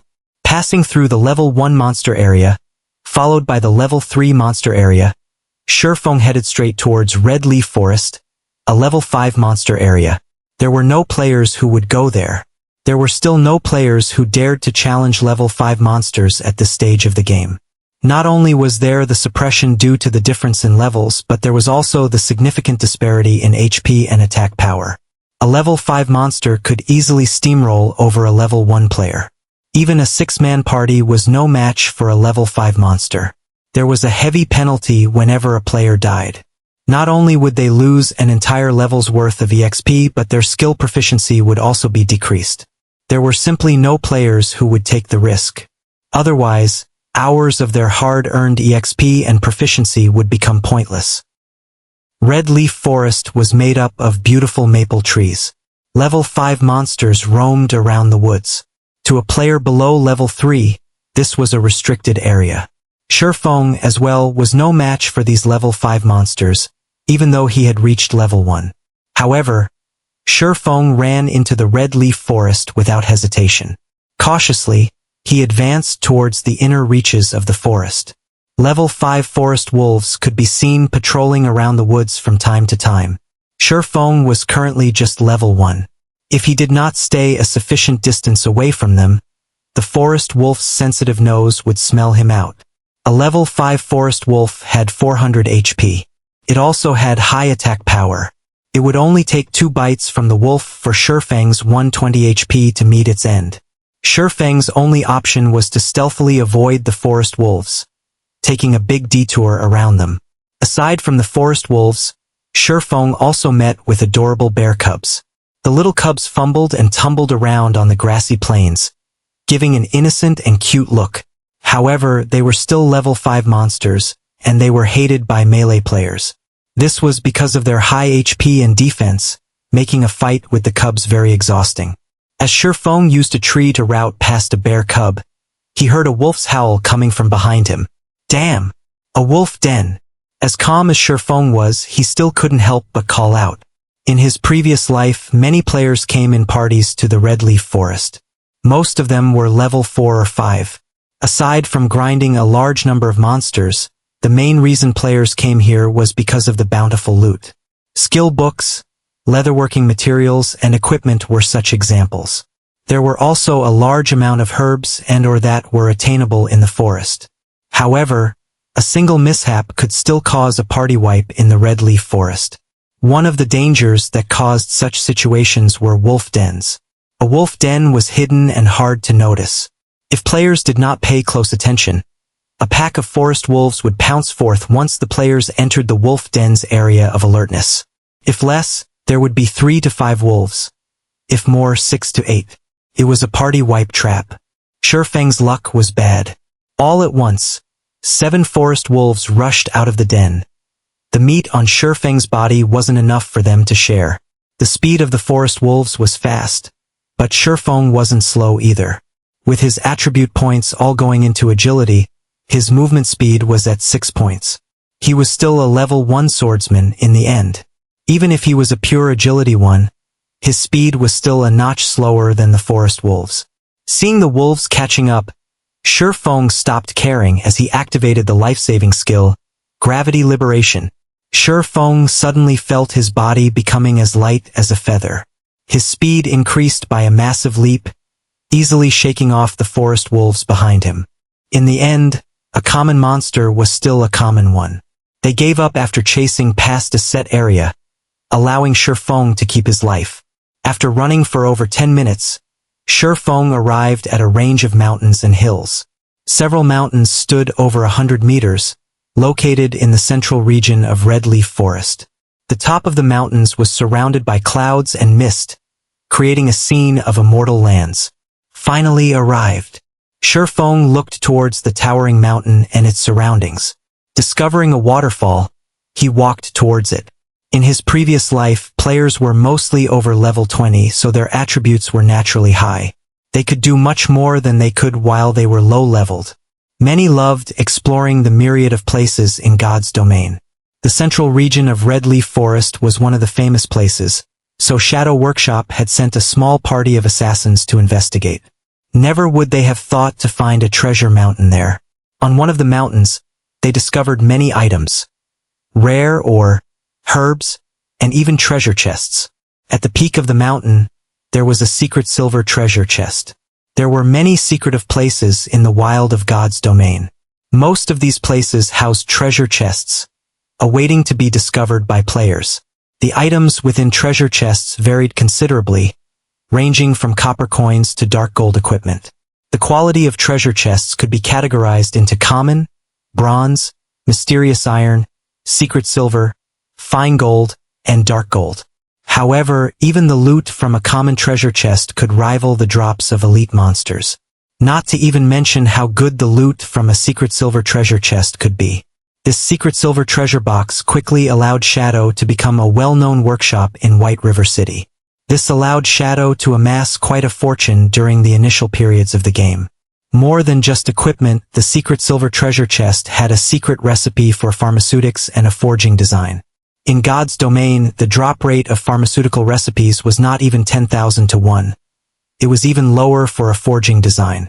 You could create bronze-ranked equipment using forging designs, something sorely needed by players. With it, making money would become a simple task. Shifeng's plan to earn 16,000 credits within 10 days all depended on the design. So naturally, he wouldn't be leaving it for Shadow Workshop. However, low-leveled players without 40 agility were unable to activate the hidden basic ability, Flying Steps. Without it, they had no way of climbing the rocky mountain. There were also no paths that led up the mountain, leaving rock climbing as the only option. Although Shifeng did not have 40 points in agility, he had the Ring of Gravity. He could still climb the mountain after activating it. Shifeng easily scaled up the mountain after activating Gravity Liberation. He was already 5 meters up after a few moments. When Gravity Liberation had 5 seconds remaining, Shifeng found an empty spot of land to rest while waiting for Gravity Liberation's cooldown. Not long after Shifeng sat down, the rock wall suddenly shook. A rock giant appeared with bursts of roaring. Rock giant. Common monster. Level 5. HP 550. That was quick. Shifeng had long since been ready when he saw the rock giant walking over. He took out an explosive berry from his bag and threw it towards the rock giant's feet. Sticky orange-colored juice erupted all over the ground. As a level 5 monster, the rock giant had extremely high attack power, HP, and defense. However, it had low attack speed and reaction time. His body's turn rate was even slower. A player only needed 20 points in agility to easily toy with the rock giant. There were plenty of assassins who loved dealing with such dumb monsters. They could easily be killed without wasting a single HP. Although Shifeng did not have 20 agility, he had the explosive berries. Each had an effective area of 3x3 yards, reducing movement speed by 30%, and turn rate by 70% for 1 minute. It was a godly tool used to counter dumb monsters. 2 months after God's Domain started, a lot of players would use such a method to kill high-leveled monsters that were slow-moving. However, such slow-moving monsters existed in limited numbers in God's Domain, so grinding on them for quick levels was not possible. The rock giant's speed sharply reduced after being hit by the explosive berry. Shifeng pulled out his novice sword and rushed towards the rock giant's back, chopping down at it. Above the rock giant's head, 3 points of damage appeared. It was a hardly mentionable damage when compared to its 550 HP. The rock giant also regenerated 1% of its HP every 5 seconds. That was 5.5 HP every 5 seconds. It was very challenging to kill it within a minute. The rock giant tried to turn around when Shifeng attacked it. However, its body's turn rate was slow to begin with. Now that there was an extra 70% speed reduction, it was just abominably slow. Shifeng attacked it twice more, following up with another chop, causing a series of -3, -3, -6 to appear. The effect of chop was not that great due to the level suppression. However, because the rock giant was 4 levels higher, there was an additional bonus towards skill proficiency.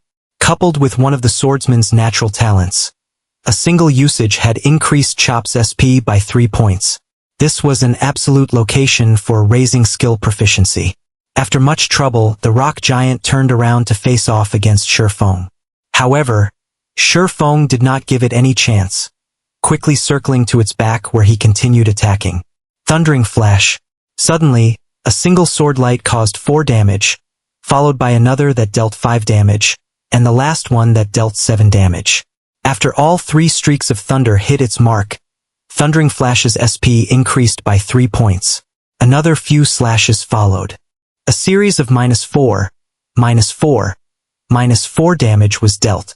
Though each strike only had an increase of 1 damage, the totaled up damage would still be great.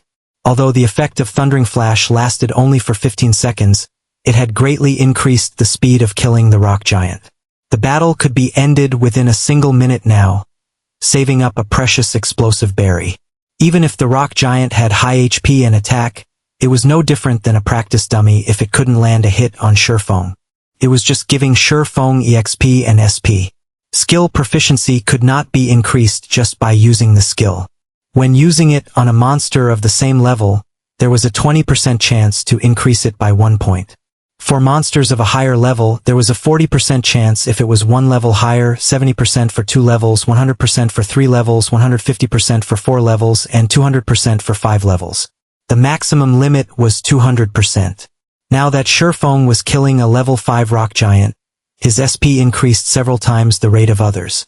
Not even a full minute had gone by before the rock giant finally fell. System. Level 5 rock giant killed. Level difference of 4. EXP obtained increased by 400%. Obtained 120 EXP. Shifeng's EXP bar increased by a chunk. He was now 880 EXP away from level 2. That meant he needed to kill another 8 rock giants to reach level 2. These mountains in the central region were a great place for leveling up and looking for treasure. Unfortunately, 2 months had passed before people discovered them. Shifeng searched the rock giant's body after killing it, obtaining a bronze ore. It was a material used to make bronze equipment. He also acquired a piece of hard stone. Subsequently, Shifeng searched around the empty land. A few moments later, he found a rare herb called 100 Souls Flower. It was one of the core materials used to make basic regeneration potion. Just as he got close to it, another rock giant spawned. Shifeng threw out another explosive berry. Thundering flash. Chop! In just a short moment, Shifeng obtained another hard stone, 120 XP and a large amount of SP. Shifeng continued climbing up when the cooldown finished on the Ring of Gravity.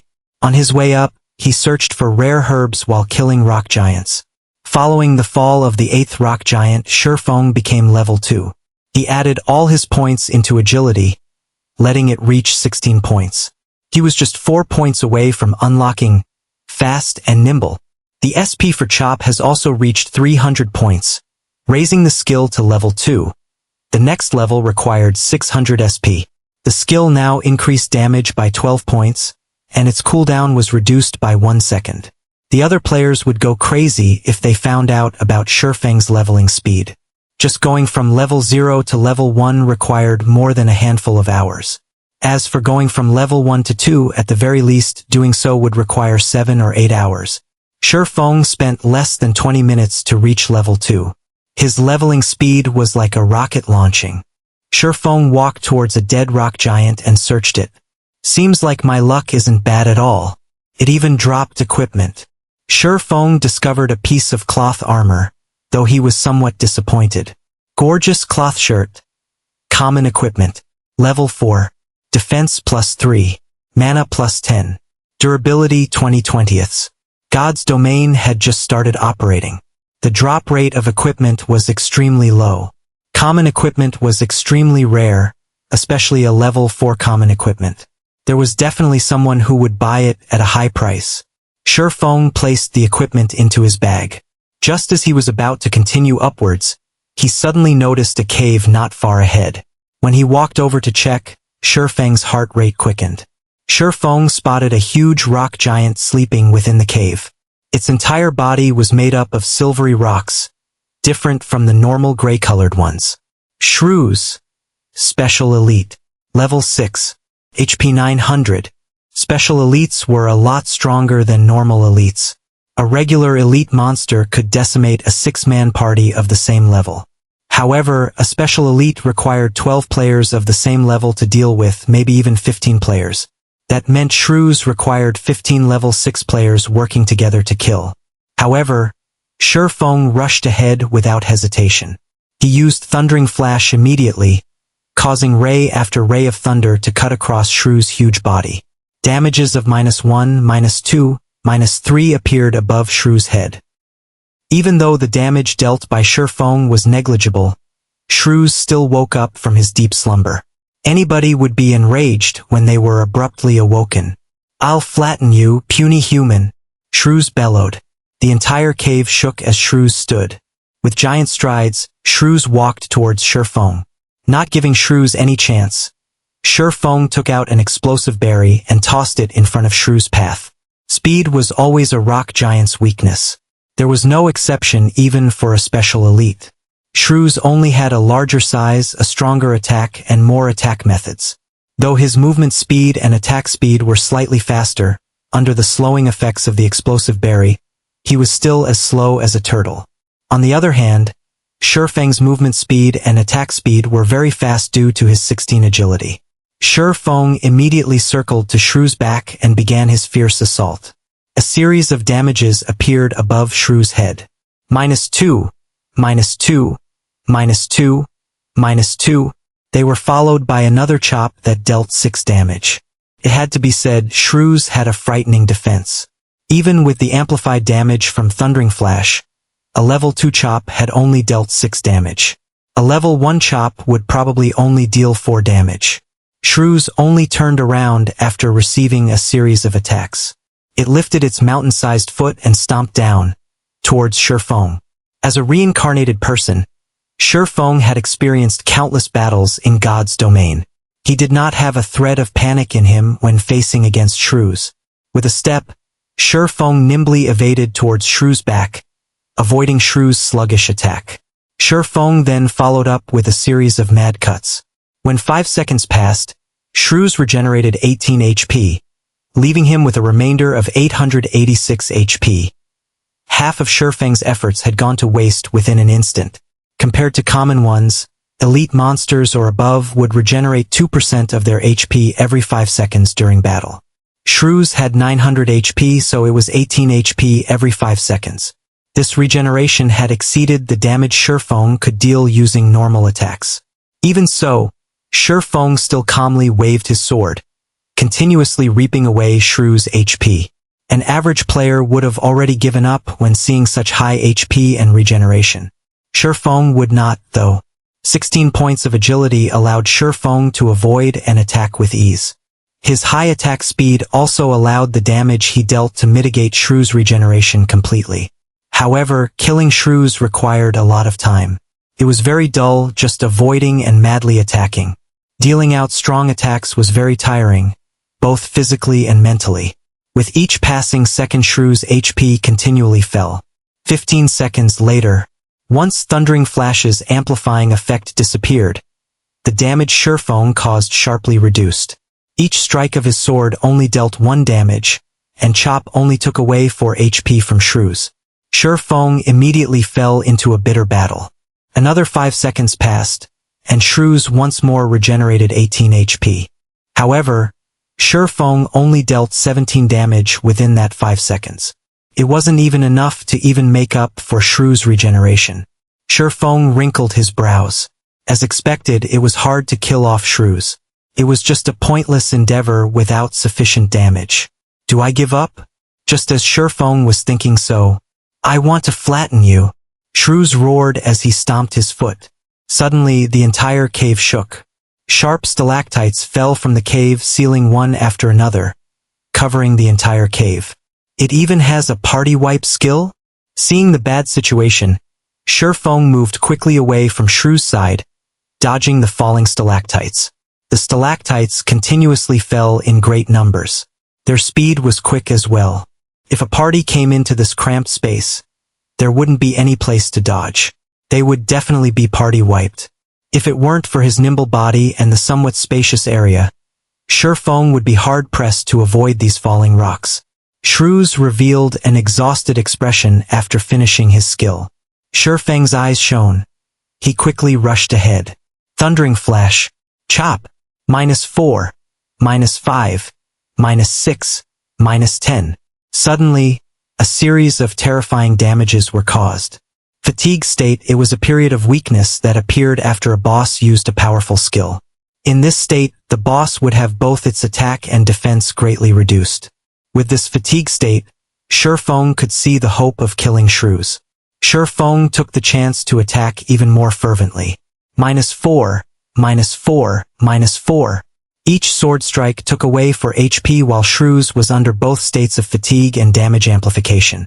During this weakened period, Shrew's regeneration also fell to 1%. By the time Shrews returned to his normal state, Shifeng had already taken away 15% of Shrew's HP. The subsequent battle was filled with persistence. Shifeng would repeatedly attack to make up for Shrew's regeneration. Every 30 seconds, he would deal a burst of damage with Thundering Flash, following which, he would await Shrew's use of his big move. This party wipe skill was a nightmare to player parties. To Shifeng, however, it was a chance. As expected, Shrews would again use his big move after a period of time. Shifeng took this chance to take away 16% of Shrew's HP. Time passed bit by bit. After using 5 explosive berries, Shrews had 32% HP remaining. When Shrews activated his big move once more, Shifeng took away another 16% of his HP. Shrews was quickly left with 16% HP remaining. Just as Shrew's HP fell to 15%, a sudden change occurred. Shrew's body continuously shrunk, his attack and defense reducing as well. However, his movement speed and attack speed kept increasing. This change was very disadvantageous to Shifeng. Although the explosive berry was still in effect, Shrew's attacks were becoming faster. He had nearly landed a hit on Shifeng. Shifeng was just level 2. Even if Shrew's attack power had reduced, a single hit was enough to end Shifeng. If Shifeng died, he would lose a level and a lot of skill proficiency. It was not something he wished to see happen. Fight! A cold glint flashed through Shifeng's eyes as he activated gravity liberation. Suddenly, dodging became relaxing. It was impossible to easily give up on a special elite with only 15% HP remaining. Shifeng continued to circle and madly hack his sword at Shrew's. Every hit dealt 3 damage, slowly reducing Shrew's HP. 14%, 10%, 9%, 8%, 5%.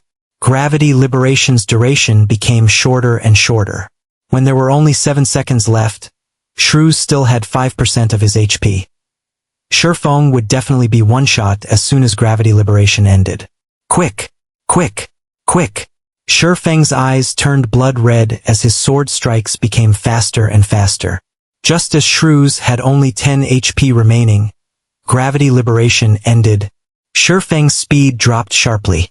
A cold, human-like grin appeared on Shrew's face as he smashed his boulder-like fist down on Shifeng. Die! The cooldown of Thundering Flash finally finished. Thundering Flash. In an instant, 3 streaks of light passed through Shrew's body. -4, -5, -6. Shrew's final 10 HP was taken away. Boom! Shrew's turned into a pile of rubble. System.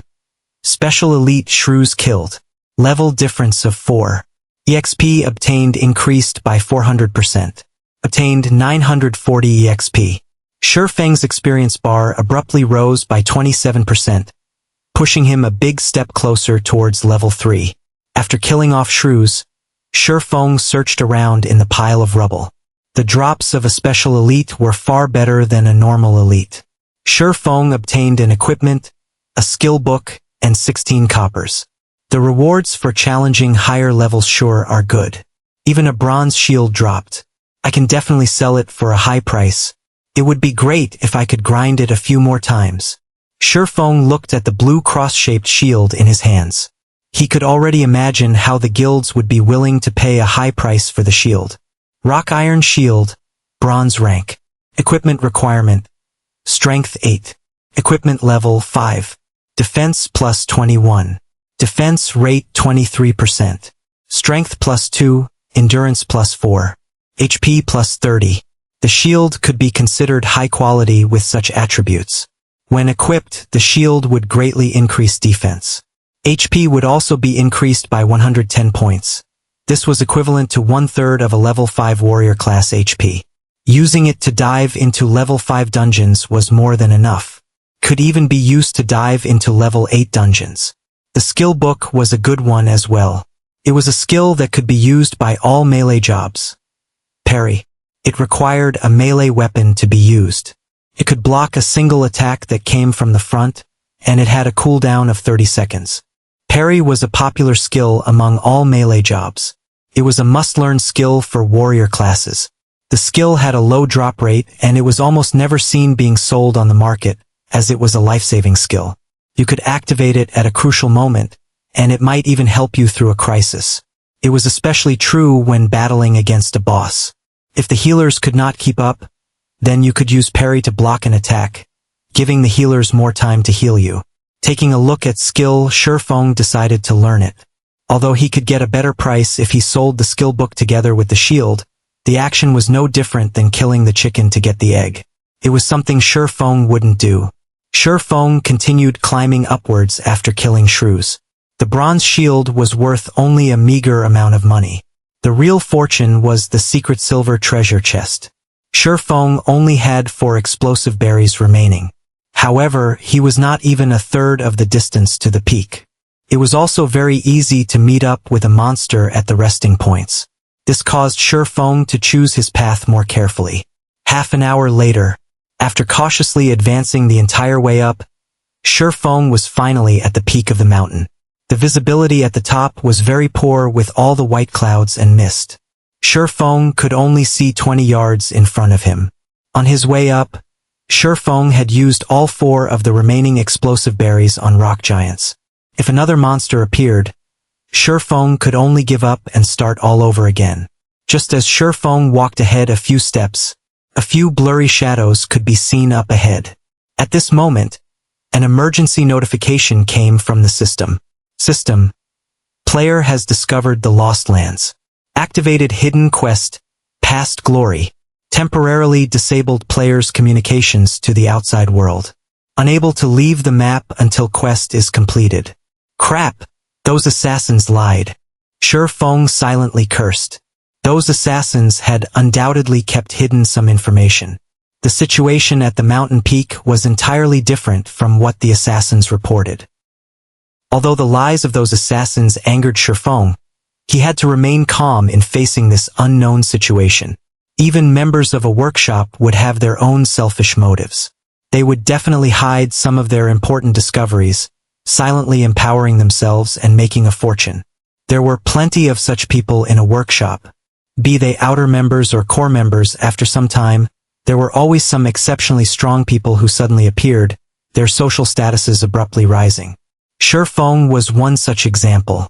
Otherwise, he wouldn't be able to turn from a core member into the workshop's captain. They only told others about seeing a secret silver treasure chest after coming to the Lost Lands and nothing else. There is definitely something more important that secret silver treasure chest. Is it this hidden quest? Feng called out the system's quest panel. Hidden quest of the Lost Lands, Past Glory. Aside from the name, there was no other information about the quest. Feng did not even know what he had to do. Is it a region-activated quest? With his 10 years of experience in God's domain, Feng quickly discovered the essence of hidden quests. There were some quests with special characteristics in God's domain. They were only triggered in certain areas. Not only that, these quests did not provide any information. Players were required to search for it themselves. After the quest was completed, it would no longer be triggered again, even if another player came to this place. It could be called as a special kind of unique quest. At the same time, it was a quest filled with extreme danger. Searching for the method to complete the quest in an unknown region also meant dealing with the unknown monsters of the region. For such special quests, the region's monsters were usually several levels higher compared to the surrounding areas. An average player had no chance in completing the quest. There were 6 assassins over level 20 that came to this place last time. The quest was also triggered in this region with level 5 monsters, so the assassins could complete the quest. There's no point in bothering. Since I can't get out, I might as well look around. At worst, I'll just die and be sent back to the town. Feng advanced in large strides after thinking it through. A few moments after walking through the mists, Feng spotted a few blurry figures up ahead. It was a city which had been abandoned ages ago. All around, there were ruined houses. Judging from the size of the city and the magnificence of the buildings, it seemed this city once flourished. It was even more prosperous and brilliant than White River City. However, this flourishing city did not have even a shadow of a person now. Feng silently entered the city. He observed the surroundings while looking for clues about his quest. Looking through a city that could fit millions was like looking for a needle in a haystack. Hours quickly went by. After searching through tens of streets and hundreds of houses, Feng had yet to find a single clue for his quest. God's domain had just started. It was the best time to widen the gap with others. Yet Feng had wasted hours exploring this place. There were plenty of players who had already reached level 1, but Feng was still paused at 34% of level 2. Feng hesitated. Should he continue looking for clues to the quest? Or should he just end himself here and revive back at the town? I'll look for another hour. If it's still no good, then I'll return to the town. Feng laid down a time frame for himself. Although quests like these were precious, he did not have that much time to waste. He still had a ton of quests he could do. There was no need to waste away in this place. Time slowly passed by, bit by bit. Feng arrived at the central tower of the city. This place was once a sacred ground for mages. It was the best place to learn magic. Now, however, it was irreparably ruined. Even the magic crystal at the tower's peak had shattered. Shifeng went up the tower. He stood in the tower's observatory, filling his eyes with the city's scenery. Shifeng would have slowly savored the sight were he not in a rush. After taking a look around, he still did not find any special locations. Just as Shifeng was about to leave, "Young adventurer, welcome to the city in the sky." A white-bearded old man suddenly appeared. The old man's voice was filled with vicissitudes and wisdom. The sudden appearance of the old man shocked Shifeng into a jump. He had even thought the old man was some monster that had appeared. However, he let loose a breath after noticing the yellow indicator above the old man. City in the sky? Shifeng became shocked when he thought of this well-known city of God's domain. City in the sky. The name of the city had once shaken the entire continent of God's domain. There were countless legendary jobs in this city. There was even the famous demigod-ranked sword saint Altair. It was a city which was even feared by gods themselves.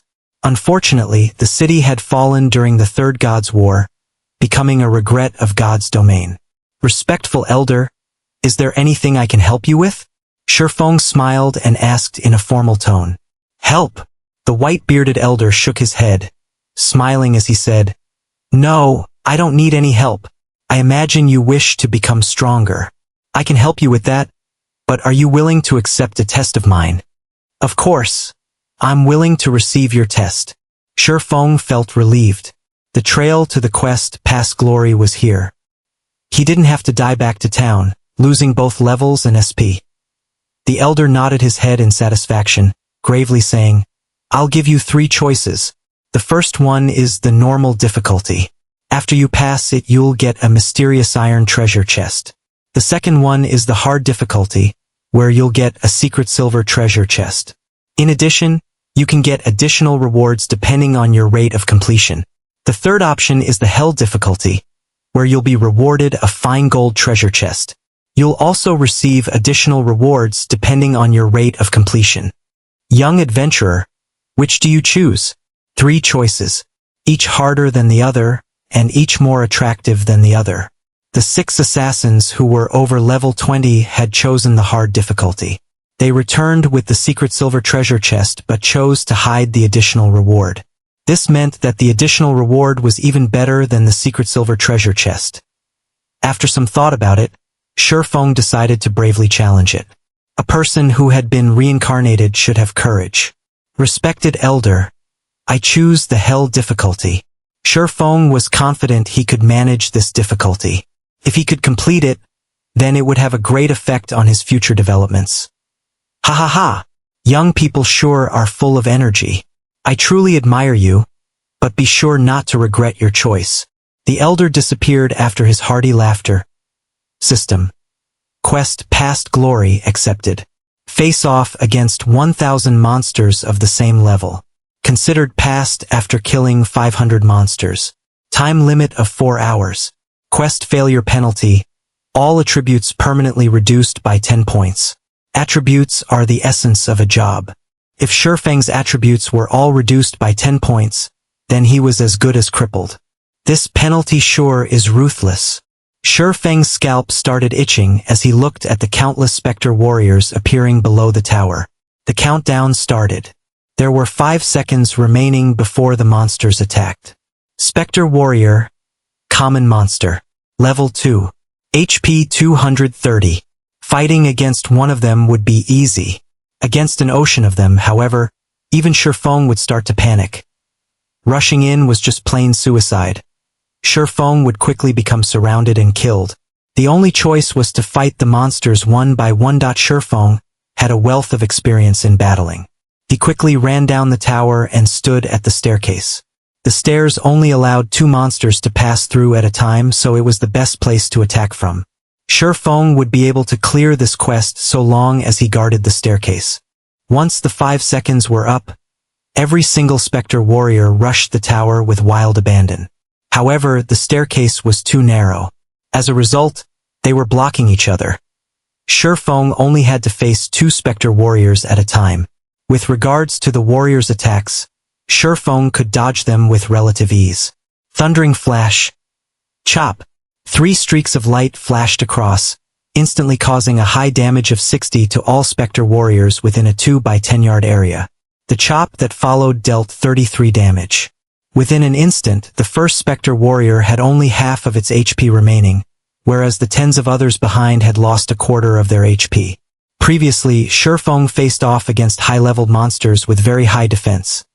The effects of Thundering Flash and Chop were both greatly reduced. Now that Feng was facing monsters of the same level, Thundering Flash could vividly display its prowess as a powerful AoE damaging skill. With Thundering Flash's damage amplification effect, Feng only needed 5 strikes from his sword to finish off the first Spectre warrior.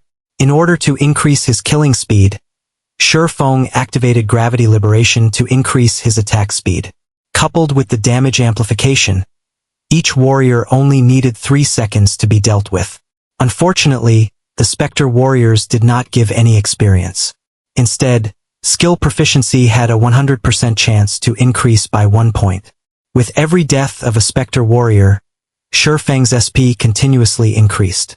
Feng became very happy after seeing such a sight. The elderly NPC probably had not imagined that a level 2 swordsman would possess such a powerful AoE skill. With such a skill, Feng feared crowd tactics the least. Feng could also easily dodge attacks in a 1 versus 2 scenario. Other players would have most likely failed the quest, yet Feng was able to complete it with perfection. After 2 hours had gone by, Thundering Flash had reached level 2 after its SP increased to 300 points. The skill's damage increased from 130% to 135%, and its cooldown reduced from 30 seconds to 28 seconds. Chop's SP had also increased to 426/600. It would reach level 3 with just a little more. Feng's monster grinding speed increased once more after Thundering Flash reached level 2. The Spectre warriors fell in batches. When there were only 20 warriors remaining, there was still an hour and a half remaining for the quest. With another use of Thundering Flash, the last remaining 20 Spectre warriors fell as well. Not bad. Here's your reward, youngster. The elder appeared once more with a chuckle. Looking at Feng, the elder took out a fine gold treasure chest and a pitch-black longsword. System. Quest Past Glory completed. Rewarding 1 fine gold treasure chest, 1 magic weapon, job related. Obtain title Might of 1,000. Might of 1,000. Title. When this title is in use, allies in a 30-yard radius will receive an attribute increase of 10%. Simultaneously, title user will obtain an additional effect of Strength +5 and Endurance +5. I've given you your reward. You can go now. The old man waved his hand after finishing his piece. Feng's vision blurred. When he opened his eyes once more, he was back in the plaza of Red Leaf Town. D. Feng's system communication continuously rang. Blackie was contacting him. Brother Feng, you finally picked up. How come I couldn't contact you before? What should I do now? I'm already behind others by a level. Blackie was extremely panicked. However, he still patiently asked because he believed in Feng. He had wasted 7 hours just to run to Red Leaf Town. While he was still at level 0, the players that filled the streets were already level 1. How was he to make up for this gap? Nobody would want him in a party now. Their minimum requirement was level 1. A level 0 noob like him would just be pushed aside. My bad. I was doing a quest. Come to the Central Plaza. I'll take you with me to level. Feng apologized. It had already been over 8 hours since God's domain started, and Feng had spent over 5 hours doing his quest. At this stage of the game, most players had already risen to level 1, while some professional players were already close to level 2. As a person who had been reincarnated, helping Blackie level up was an easy task. It wouldn't take long before Blackie would catch up to the professional players. Feng observed his surroundings after hanging up on Blackie. Seeing that nobody paid attention to his sudden arrival, he quickly entered an empty alley. Opening a fine gold treasure chest would definitely cause a commotion. Opening and showing off a fine gold treasure chest at the crowded plaza was a bold action. It was something only noobs would do. Compared to the real world, there were no constraints within the game world. It went without saying, the great powers in the game hungered for great treasures.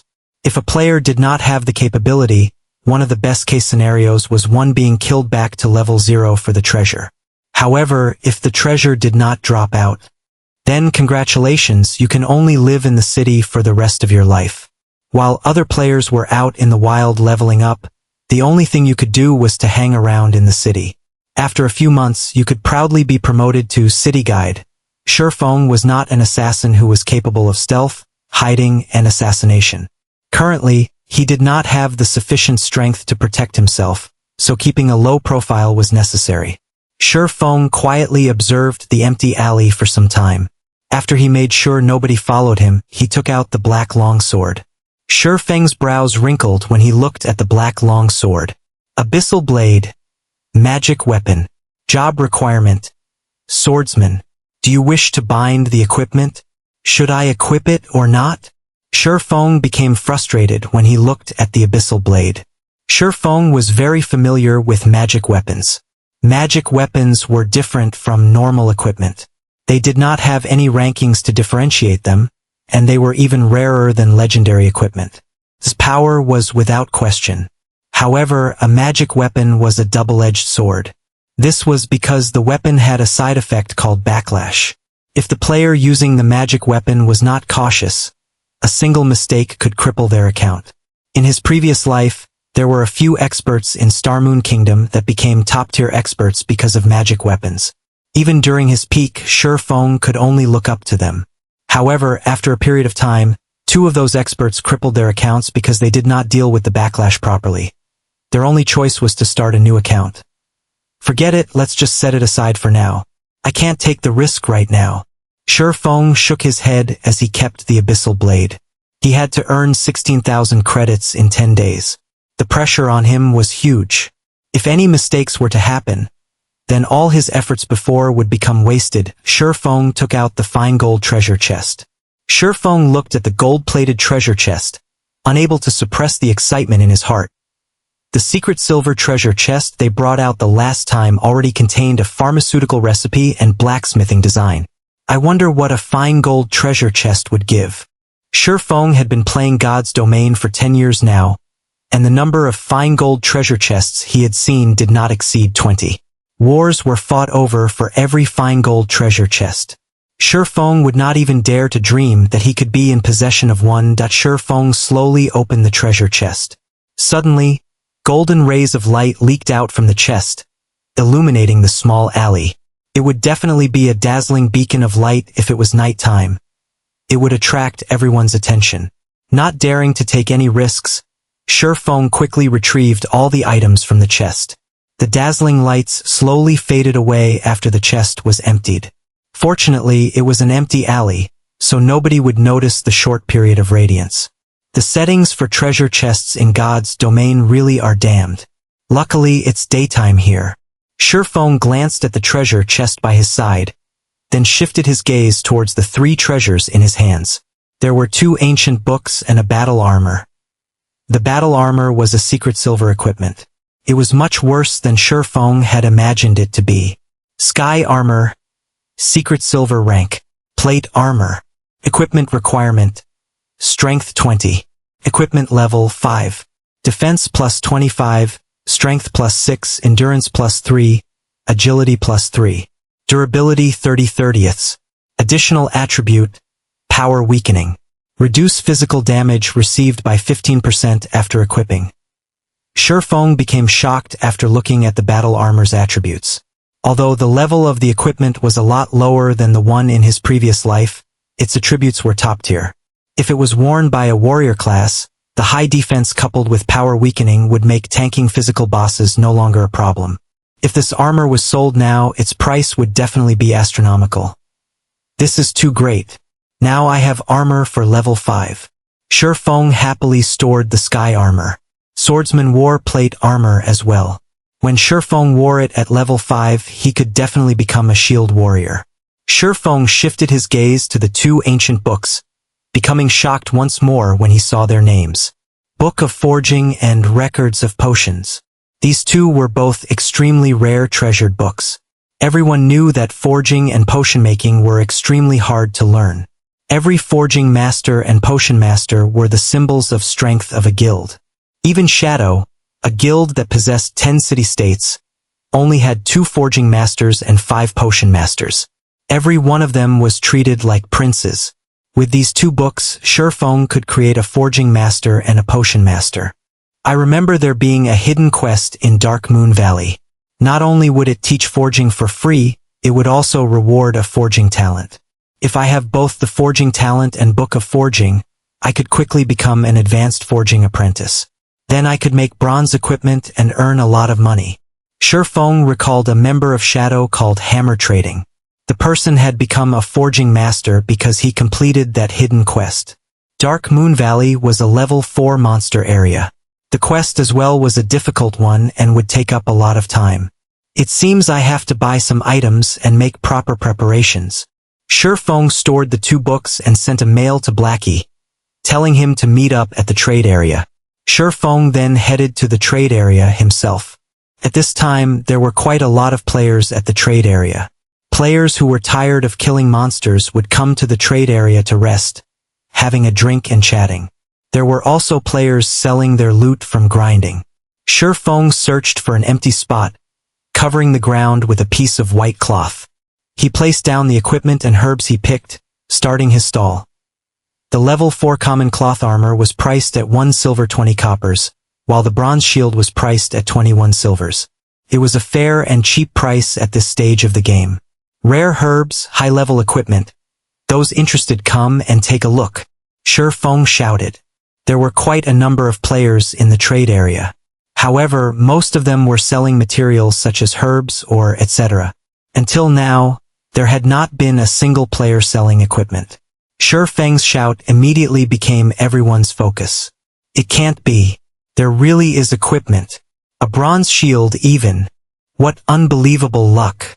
I don't even have common equipment yet, he's already got a piece of bronze equipment. This is level 5 equipment. Is this a joke?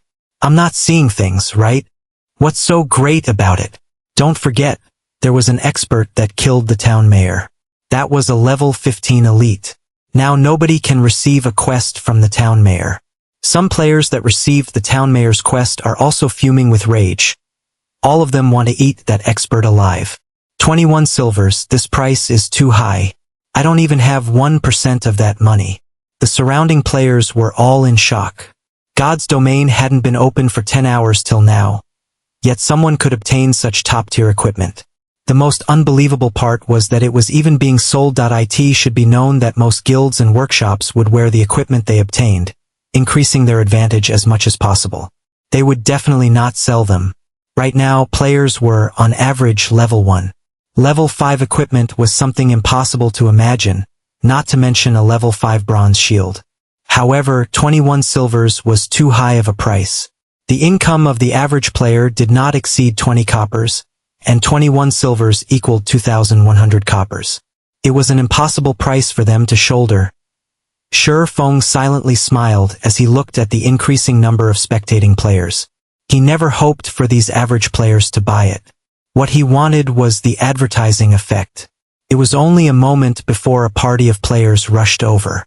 Leading them was a shield warrior. Give way, give way.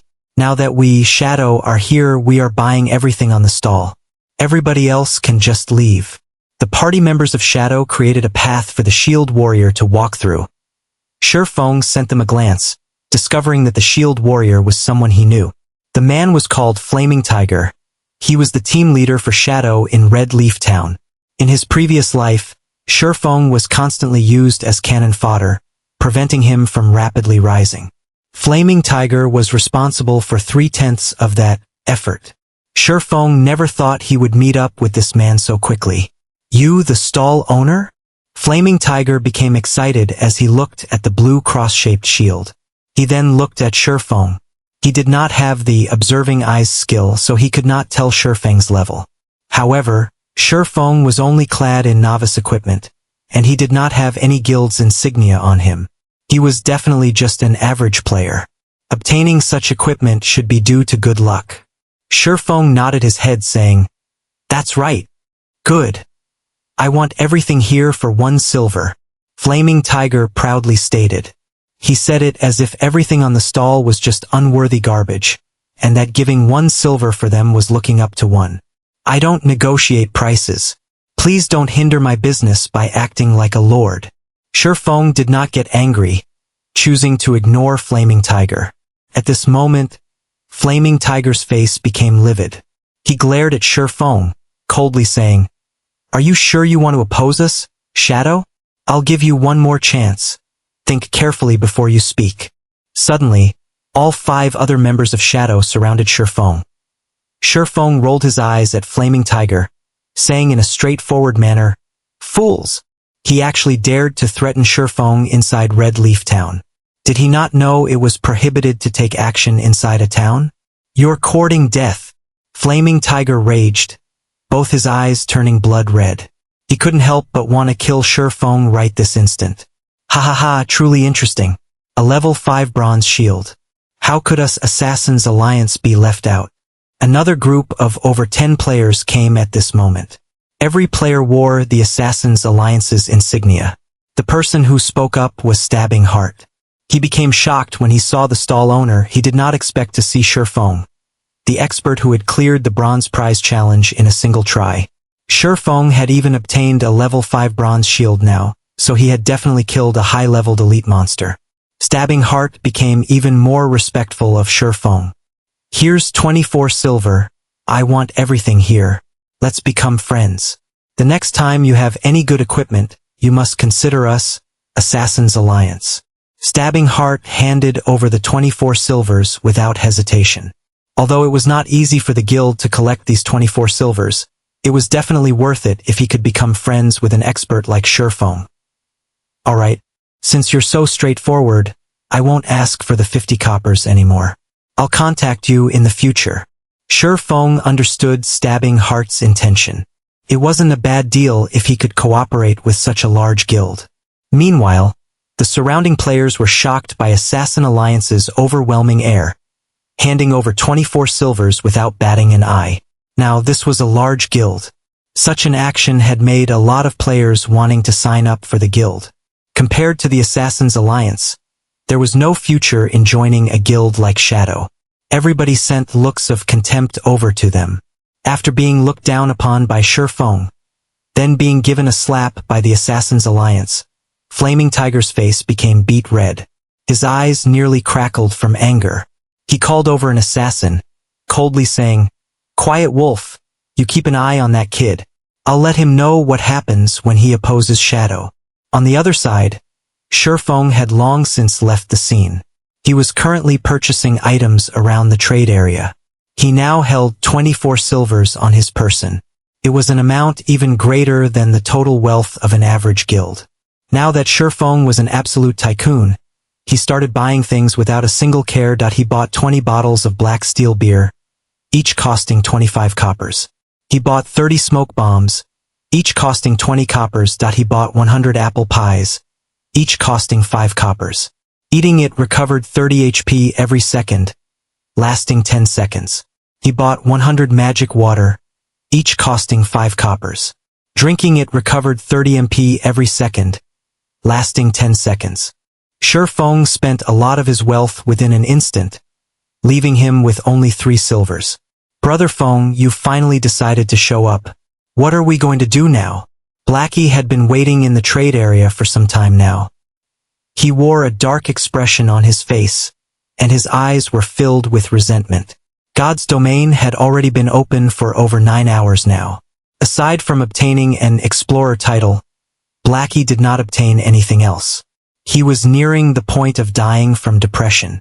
"Let's go grind some monsters then." Shifeng smiled, sending Blackie a party request. After leaving Red Leaf Town, Shifeng brought Blackie along as they headed straight towards Dark Moon Valley. "Brother Feng, we're on the path towards Dark Moon Valley. That's a level 4 monster area. Can't we choose a safer place?" Seeing that Shifeng's target was level 4 monsters, Blackie couldn't help but ask nervously. Challenging higher levels in God's domain was extremely difficult. Usually, players would just challenge monsters that are one level higher than themselves. Challenging monsters 2 levels higher required at least a 6-man party for it to be possible. However, even 6-man parties wouldn't carry out such an action. Compared to exhausting themselves just to kill a single level 3 monster, it was much more efficient to just kill a level 2 monster. Shifeng and Blackie were only 2 people. Ignoring Shifeng, who was a level 2 swordsman, Blackie himself was still a level 0 cursemancer. He was just free food to a level 4 monster. Going against level 4 monsters just with the 2 of them was utterly suicide. Shifeng only smiled regarding Blackie's worries. He securely said, "Relax. Can't you see that I'm already level 2? That friend of mine is an expert beta tester. If it weren't for our good relation, he wouldn't even tell me such a secret. You can just wait to get on the leveling rocket." Shifeng pushed all the problems that came with him being a reincarnated person onto his good friend. Now all his actions in God's domain could be easily answered, too. He also didn't have to explain much since Blackie would easily believe him. This was because a beta tester was the best explanation. As expected of Brother Feng, you're still the greatest. No wonder you didn't join Shadow Workshop to earn money. With an expert beta tester giving you pointers, you could definitely earn a lot of money in God's domain. The happiness of my body's lower half will depend on you now, Blackie laughingly said as he became relieved. When joined the party before, he was very surprised to see Shifeng already at level 2. Currently, there had yet to be any news of a level 2 player in Red Leaf Town. Even elites of a workshop were no exception. However, Shifeng had reached it. His leveling speed was absolutely terrifying. Blackie knew about Shifeng's standards. Although his skills weren't bad, he definitely wasn't that good. Before, Blackie still had some suspicions about the news of the beta tester. However, all his worries disappeared after seeing Shifeng's level, because only a beta tester could make something like this happen. Blackie had also started believing the possibility of Shifeng earning 16,000 credits in 10 days. Scram! This brother's straight. Shifeng rolled his eyes at Blackie, slightly widening the distance between them. However, Blackie's gaze still carried some impurities, causing Shifeng to panic slightly. "What are you thinking, Brother Feng? My dream lover is the snow goddess, Gentle Snow," Blackie hurriedly explained. The snow goddess? Shifeng had a very deep impression of this woman. She had performed extremely outstanding in other virtual games. Not only did she possess an absolutely beautiful face and devilish body, but she also had a proud attitude which was backed up by her excellent battle techniques. Because of these traits, she became even better received by the public. After 3 years since God's domain's opening, she had become a top-tier expert within the whole country. She was also the top 10 berserker within the country. She was dubbed as the Battle Goddess. She had starred in plenty of commercials. Her personal net worth at that time had exceeded tens of billions of credits. Not only that, but she was also the vice guild leader of Ouroboros. Millions of players would move with her single command. During those times, Shifeng was only a minor character within God's domain. He could only look up to Gentle Snow's shadow. Unfortunately, sometime later, Gentle Snow suddenly vanished from God's domain. Her disappearance became a hot topic within God's domain for some time. "Brother Feng, look. That's an elite monster." Blackie pointed towards a snow-white fox in the distant paddy field as he shouted. Shifeng looked over to the golden fields, discovering a white-colored fox. There was even a little rabbit in the fox's mouth right now. Cunning Snow Fox. Rare Elite. Level 2. HP 450. Blackie, your eyesight and luck are seriously too good. You even spotted a rare elite. We're going to earn a fortune this time. Shifeng stealthily walked closer to the fox as he directed Blackie. You just attack from a distance and leave the rest to me. Rare elites were a special type of elite. They had the same capabilities as a normal elite monster, but the rewards they give out were a lot greater. It would take a long time for it to respawn after being killed. Whether you could meet one depended on your luck. Brother Feng, you must be crazy. That's a level 2 elite. We can't go against it. Blackie wanted to stop Shifeng. Only a small party of the same level could deal with an elite. Fighting one alone without any healing would definitely lead to death. However, Blackie was too late. Shifeng had quickly circled to the Snow Fox's back, launching a sudden attack. Chop! A sword strike flew. The Snow Fox's actions were very nimble. It immediately avoided a vital hit to its abdomen, taking only 32 damage. Such nimble actions. Its defense isn't low either. Shifeng made a quick judgment after observing how the Snow Fox dodged and took damage. He had the Might of 1,000 title, so all his attributes were increased by 10%. There was also an additional 5 points to both strength and endurance, increasing his strength to 13 and endurance to 10. His agility was also increased to 17 points. Now his attack power was 29, and he had 260 HP. With great speeds, the enraged Snow Fox bit towards Shifeng's neck. It activated the skill, Fatal Blow. However, with 17 agility, Shifeng's speed was not any slower than the Snow Fox. By the time the Snow Fox had rushed over, Shifeng's novice sword had already struck down towards the fox's head. Pong! Shifeng only had 13 points of strength. It was still not enough to block the Snow Fox's attack. 49 damage appeared above Shifeng's head, and his novice sword's durability decreased by 1 point, as well.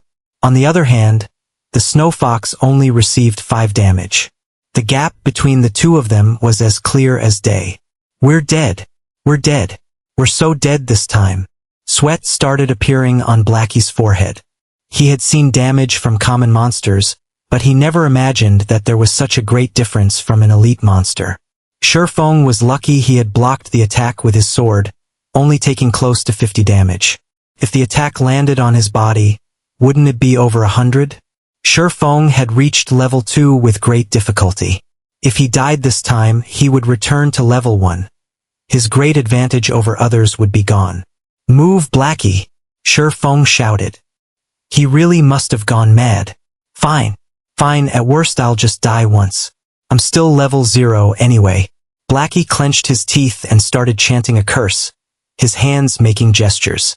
A dark arrow shot out, dealing 5 damage to the Snow Fox. Blackie sucked in a deep breath when he saw the damage. He had added all his points into intelligence, yet 5 damage was all he could do. An elite monster's defense was just terrifying. Shifeng, who was facing the Snow Fox, was under even more pressure. The Snow Fox had very high agility. It was able to dodge whenever Shifeng wanted to use chop. In the end, Shifeng could only use normal slashes, dealing 18 damage each time. However, each successful bite from the Snow Fox would deal over 100 damage. It was greatly disproportionate. 10 seconds later, Shifeng's HP fell to 31, while the Snow Fox still had 244. I guess there's still no way to directly face off against an agility-type elite with such a small amount of skills. Shifeng looked at the Snow Fox's half-remaining HP. If he continued to drag on this fight, he would be the one to die. He had to start bursting. Shifeng took out a bottle of black steel beer from his bag. After taking 2 mouthfuls, he became slightly drunk, and his vision started becoming blurry. He then activated gravity liberation, his speed increasing by a huge leap. He arrived at the Snow Fox's side with lightning speed. When Shifeng looked at the Snow Fox's level again, it displayed level 0 whereas he was level 2.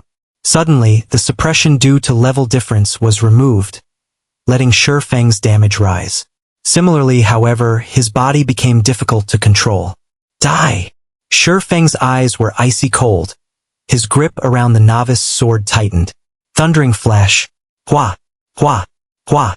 3 lightning-quick slashes struck past the Snow Fox's waist, causing it to let out a tragic cry.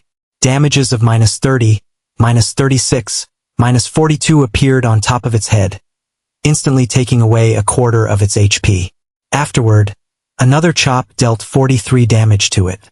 The Snow Fox desperately resisted, but Shifeng's speed after activating gravity liberation was very fast.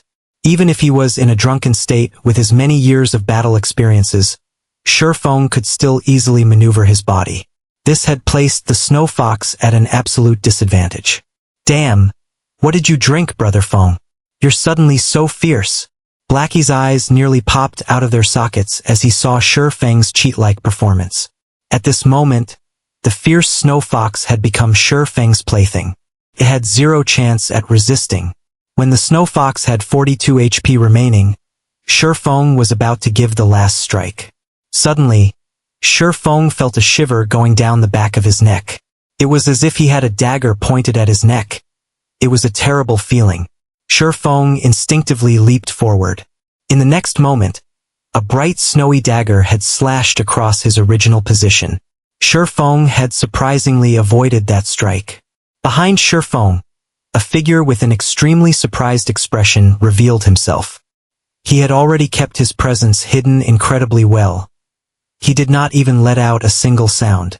Not only that, after he had raised to level 1, his agility had reached 10 points. However, his sneak attack had actually been dodged. What sort of intuition did Shi Feng have? Friend, we have no hatred or enmity between us. It isn't good doing something like this. Shi Feng focused his gaze on the newly appeared assassin as he coldly said so. If you wish to place blame, then blame yourself for angering us, Shadow. It is too late even if you regret it now. Quiet Wolf said excitedly. He held his dagger in reverse grip, paying attention to Shi Feng's every movement.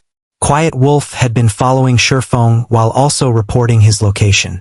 He never imagined that they would meet an elite monster. The Snow Fox's current target was Shi Feng. Although Shi Feng had good skills, with the Snow Fox holding him back, Quiet Wolf could definitely find a chance to kill off Shi Feng's remaining strand of life. Then he could kill the Snow Fox. There were only benefits for him.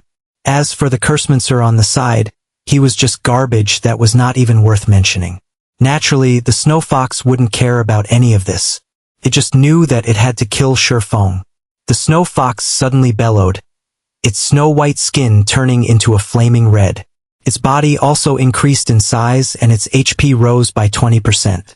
Then, the Snow Fox activated its final skill, Tearing Bite. The skill amplified its damage by 50%, also causing a bleeding damage of 30, lasting for 5 seconds. You can go and regret now. I'll take care of the Snow Fox in your stead. Quiet Wolf rushed at Shi Feng. He was prepared to kill off Shi Feng the moment he dodged the Snow Fox. System.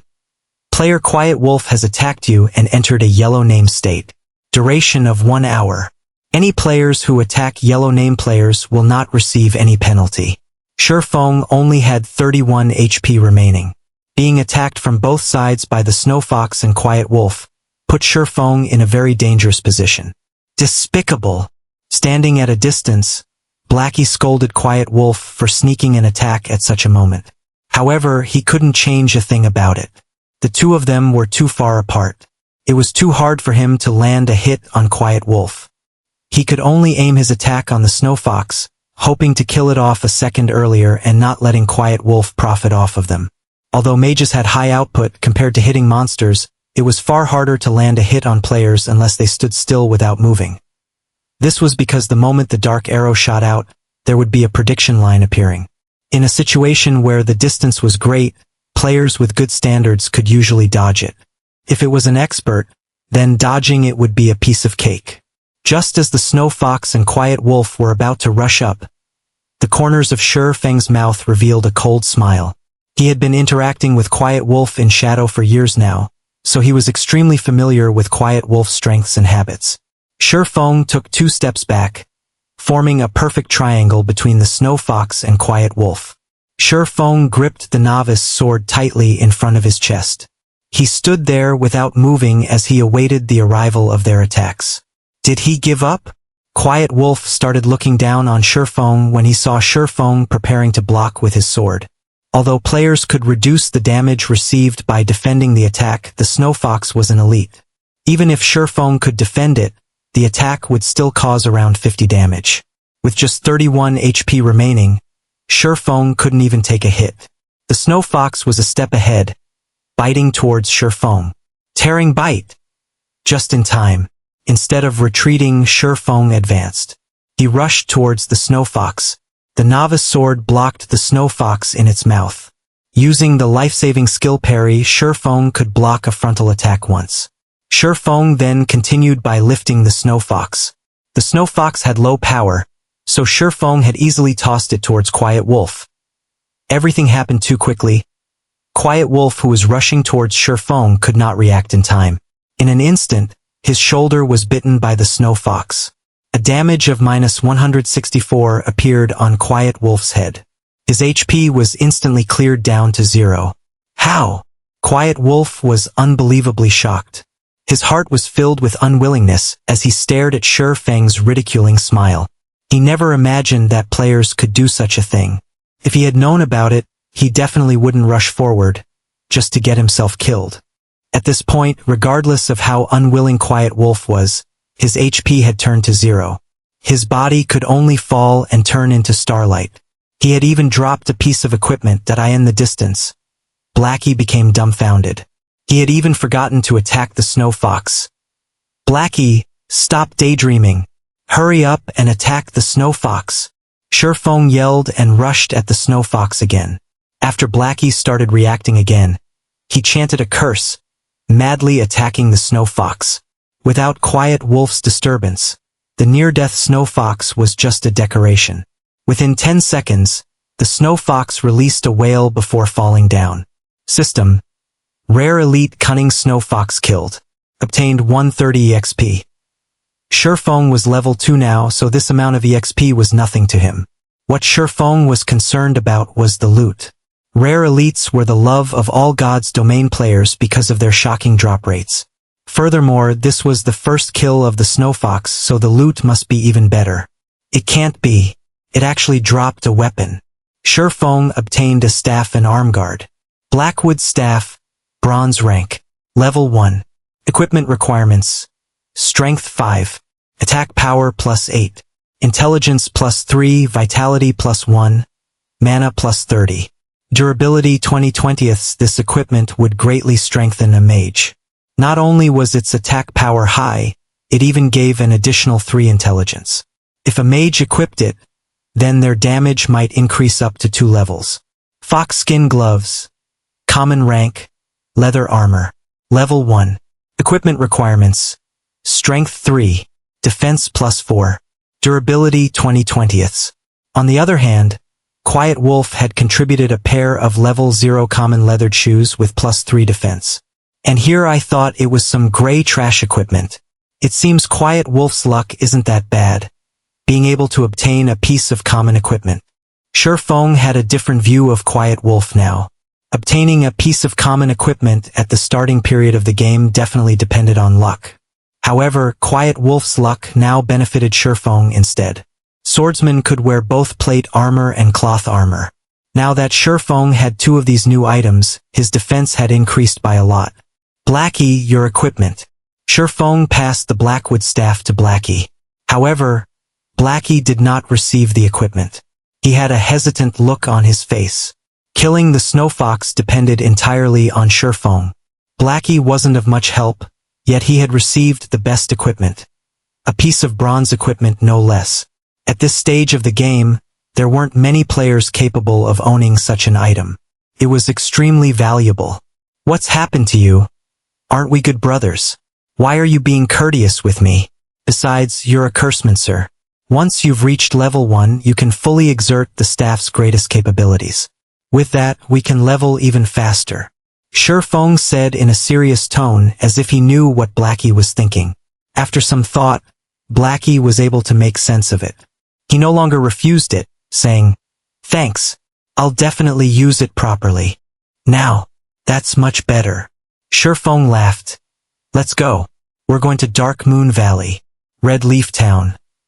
Quiet Wolf, what were you even doing? Not only did you die, you've even dropped a piece of expensive equipment. Do you know how precious that equipment is? Flaming Tiger snapped as he cursed. Quiet Wolf's expression was as gloomy as dark water. That pair of shoes was something he had obtained after grinding for 7 hours, and now he had actually lost it. Even his heart was bleeding right now. Although he had wanted to explain, he did not know how to. Should he say how he was toyed with by Shifeng? That wasn't something he was willing to admit. However, even if he wanted to snatch the equipment back, he wasn't an opponent for Shurfeng. Brother Tiger, I discovered a rare elite in the wild. I didn't think I would be discovered by that kid when I was about to kill off the elite. That kid had even brought along another person. In a 1 versus 3 situation, I wasn't their opponent at all. Quiet Wolf pretended to be enraged as he turned black into white. He continuously tempted Flaming Tiger. That brat should have killed the rare elite by now. He must have obtained some good equipment. They were on the path towards Dark Moon Valley. We could still catch up to them if we chase after them. We might even be able to get back the equipment. Rare elite? Flaming Tiger's eyes started to shine. He no longer questioned Quiet Wolf. Instead, he was extremely interested in the loot of the rare elite. He said excitedly, "Let's go. We'll immediately chase after them. They actually dare to steal my equipment. I will make them regret even playing God's domain." Within a short moment, Flaming Tiger gathered all the members of Shadow Workshop present in Red Leaf Town. He brought along 11 workshop members and rushed towards Dark Moon Valley. No matter what, he wanted to kill off Shurfeng and obtain his equipment. At this moment, Shurfeng and Blackie had already arrived at Dark Moon Valley. There was a smithy beside the flowing creek. Shurfeng and Blackie quietly stood in front of it. They were looking at a bare-chested, middle-aged uncle. In his hand, the man wielded a steel hammer. Ding! Dang! He kept hammering on the crimson red ore. Time slowly flowed by, bit by bit. "Brother Feng, are we still going to wait? It's already been half an hour now," Blackie said. "We have to wait. Without patience, he won't give us the quest," Shurfeng affirmed. In his previous life, hammer trading had passed by this place on accident. He had discovered a smithy here. However, the blacksmith here didn't pay any attention to him regardless of how hammer trading talked to him. This had enraged hammer trading, so he decided to drag it on with the blacksmith. He kept standing to the side, sending death glares to the blacksmith. He had never imagined that after some time, the blacksmith would actively speak up. Not only that, the blacksmith even gave out a hidden quest. This had allowed hammer trading to learn the forging talent, becoming the forging master of the era. When Shurfeng thought about obtaining the forging talent, coupling it with the book of forging, advancing into an advanced forging apprentice became a very easy task. When that time came, gold coins would rain into his pockets. After waiting for more than 10 minutes, "Do you two have an interest in forging?" the middle-aged blacksmith suddenly asked. "Yes, sir. We've loved forging since we were young," Shurfeng immediately said. The middle-aged blacksmith nodded his head, saying in a satisfied tone, "Then since you love forging, I can teach it to you. But first, could you help me retrieve 100 pieces of meteorite ore? They can be found on the west side of Crimson Star Mine." "Of course. We would gladly be at your service," Shurfeng respectfully answered. System: Hidden Quest Road of Forging accepted. Player is requested by Forging Master Jack to obtain 100 pieces of meteorite ore from Crimson Star Mine. Crimson Star Mine was the nest of level 4 kobolds. These monsters loved ore the most. They would spend every day mining within the mines. As such, kobolds were born with great strength. However, they had short limbs. Because they stayed underground for long periods of time, their range of vision was short. They could only detect enemies within a 35-yard distance. This distance was also the maximum range of attack for a mage. At the mine's entrance, there were many kobolds walking around. An entire group of them would be attracted even if only one of them was attacked. Kobold, level 4, HP 420. Here. First, some food and drink to fill ourselves. We'll start work after that. Shurfeng brought out a black steel beer and an apple pie. Blackie didn't understand what Shurfeng was trying to do, but since it was Shurfeng's request, he must have his own reasons. Blackie sat down and started eating. 10 seconds after eating the apple pie, all of Blackie's attributes were suddenly increased by +1 points, the effect lasting 30 minutes. After drinking the black steel beer, Blackie's vision started becoming hazy. When he looked at the distant level 4 kobolds, their levels were suddenly reduced by 2, becoming level 2. "Alright, let's start then." A bottle of black steel beer's drunken effect only lasts 30 minutes. Shifeng stood up. He took out a smoke bomb and walked closer to the mine's entrance. Then, he threw it at the group of level 4 kobolds. There were currently over 10 of them there. Smoke bomb, able to reduce the visibility in a radius of 10 by 10 yards. Duration of 1 hour. The smoke bomb was able to reduce a monster's vision by 10 yards. It wasn't particularly useful against other monsters. However, it was great when facing kobolds. Their vision was now reduced to 25 yards. As long as a mage attacked from a 30-yard distance, the kobolds would not be able to spot them at all. They could only stand there and wait for their deaths. Attack! Shifeng pointed to the kobolds within the smoke. Blackie was half doubting Shifeng's actions, but he still chose to believe in Shifeng. His mouth started chanting a curse. A moment later, a dark arrow shot out, landing directly on the foremost kobold. The kobold within the smoke was hit, 21 damage appearing above his head. The kobold became furious after being inexplicably attacked. Like a searchlight, the kobold looked around in all directions with his blood-red eyes. Such an action had also caused the other kobolds to start being on guard. Within the forest, Blackie's heartbeat kept on speeding up. He was extremely panicked. Although the kobolds looked to be level 2, their attributes 100% belonged to a level 4.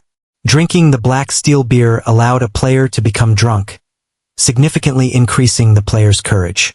As a result, all enemies seen by the player would have their levels reduced by 2. However, this would not reduce the kobolds' attributes. If these kobolds came rushing at them, only death awaited Shifeng and Blackie. Yet, Blackie's worries were for naught. The attacked kobold looked at its surroundings. However, it did not discover any enemies. After whining for a bit, it returned to its original state. The other kobolds also stopped paying attention to their deranged companion as they continued walking about.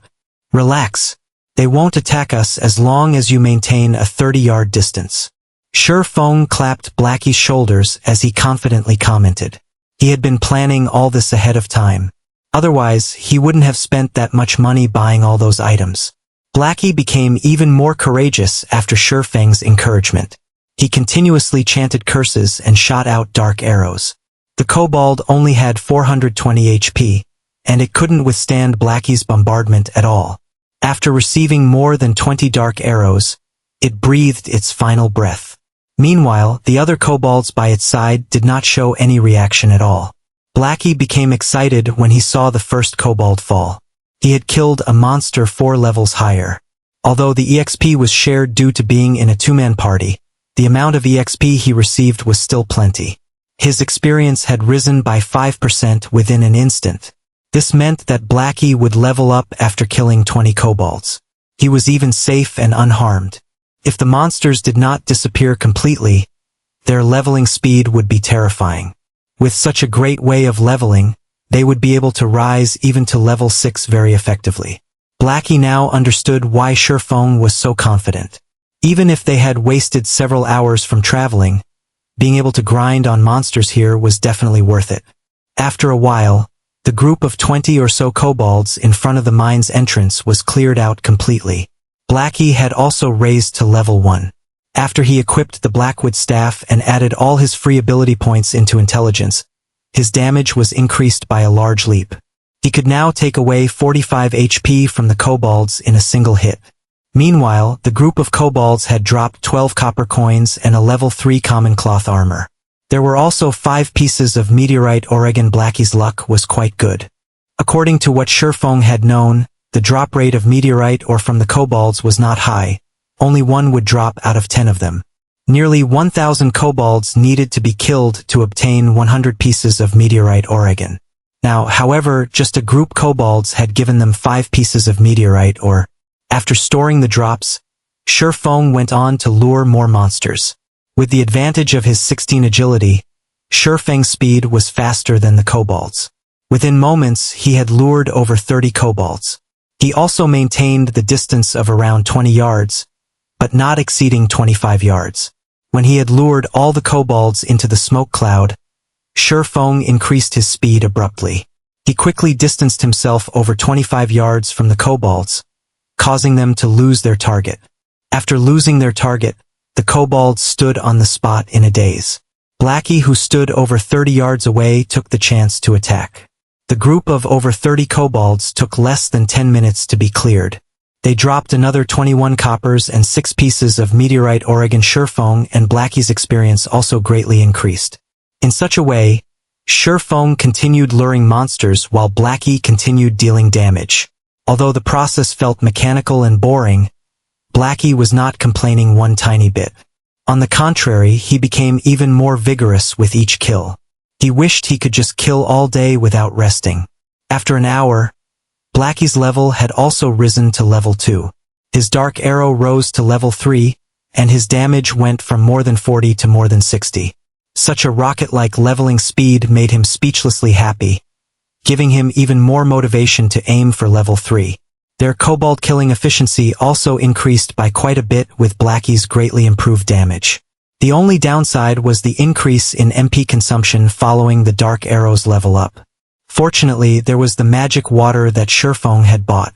With it, Blackie could fully regenerate his MP before Sherfong had lured a new group of monsters, allowing him to deal damage without pause.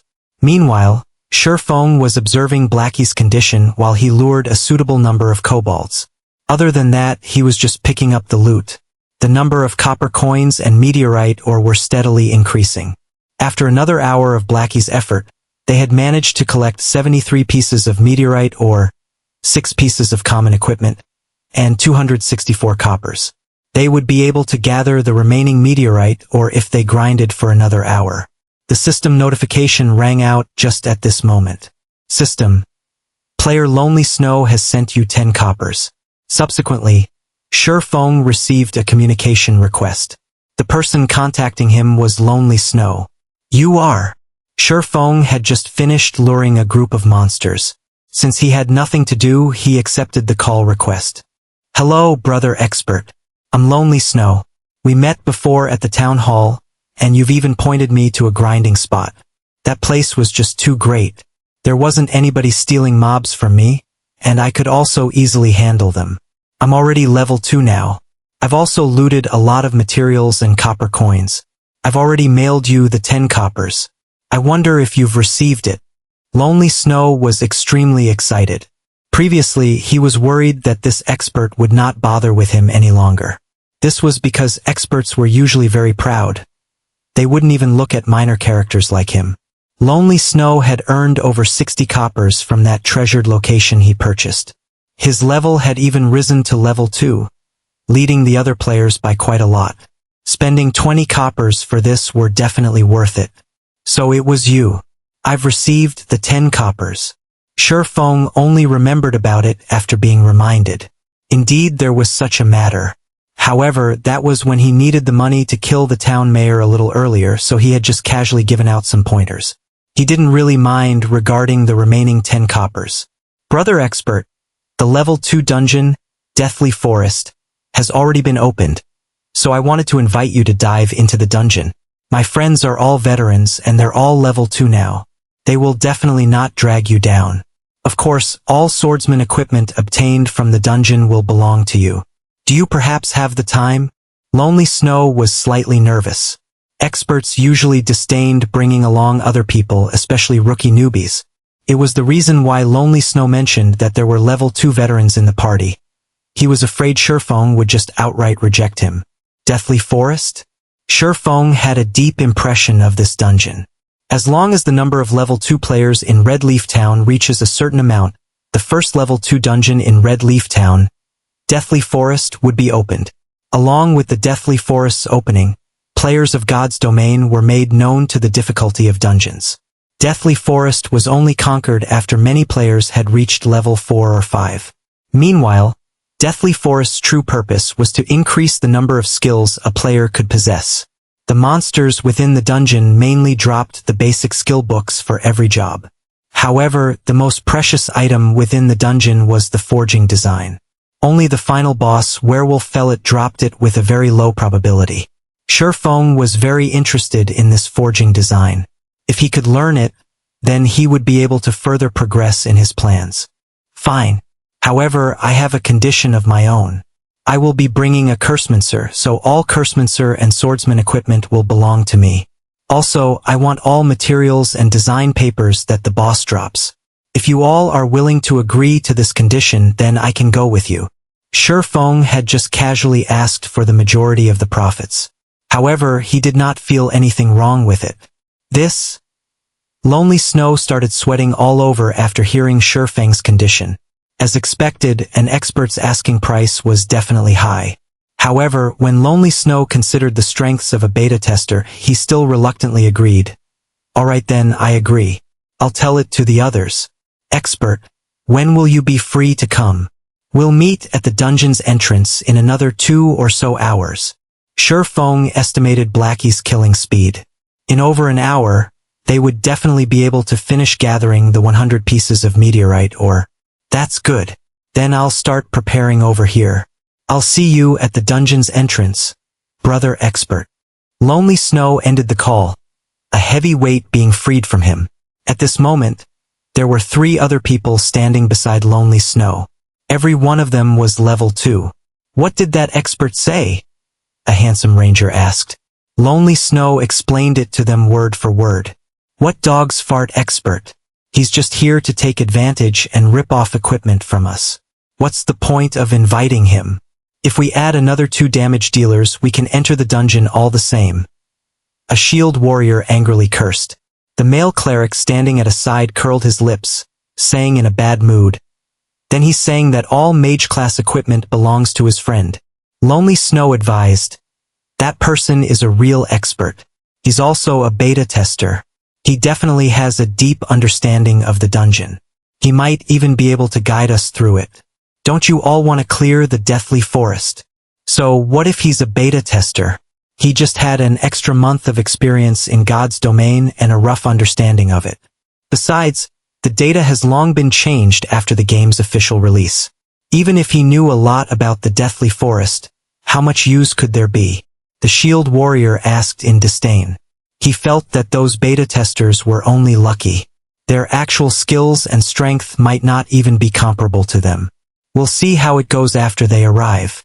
If it's no good, then by that time there will be a lot more level 2 players. It won't be too late, even if we find someone else by then, the leading ranger said. After hearing this ranger speak, the others nodded their heads in agreement. At this moment, there was a flash of light in Dark Moon Valley. Shi Feng had finally raised to level 3.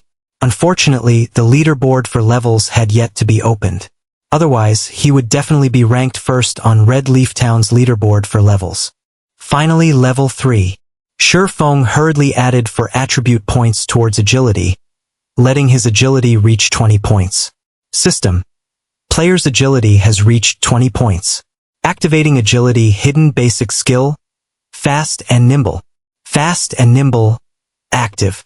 When activated, possess a body exceeding the normal man. Body's degree of freedom is completely released. Shi Feng suddenly felt a gush of strength from his entire body. He also felt his body becoming unspeakably agile. His 5 senses also received a great improvement. These improvements allowed Shi Feng to better exert his body's potential. Besides Shi Feng reaching level 3, the last kobold that Blackie killed had unexpectedly dropped a level 1 bronze equipment. War boots. Shi Feng couldn't help but admire Blackie's luck. Common monsters of level 1 to 3 would not drop any bronze equipment.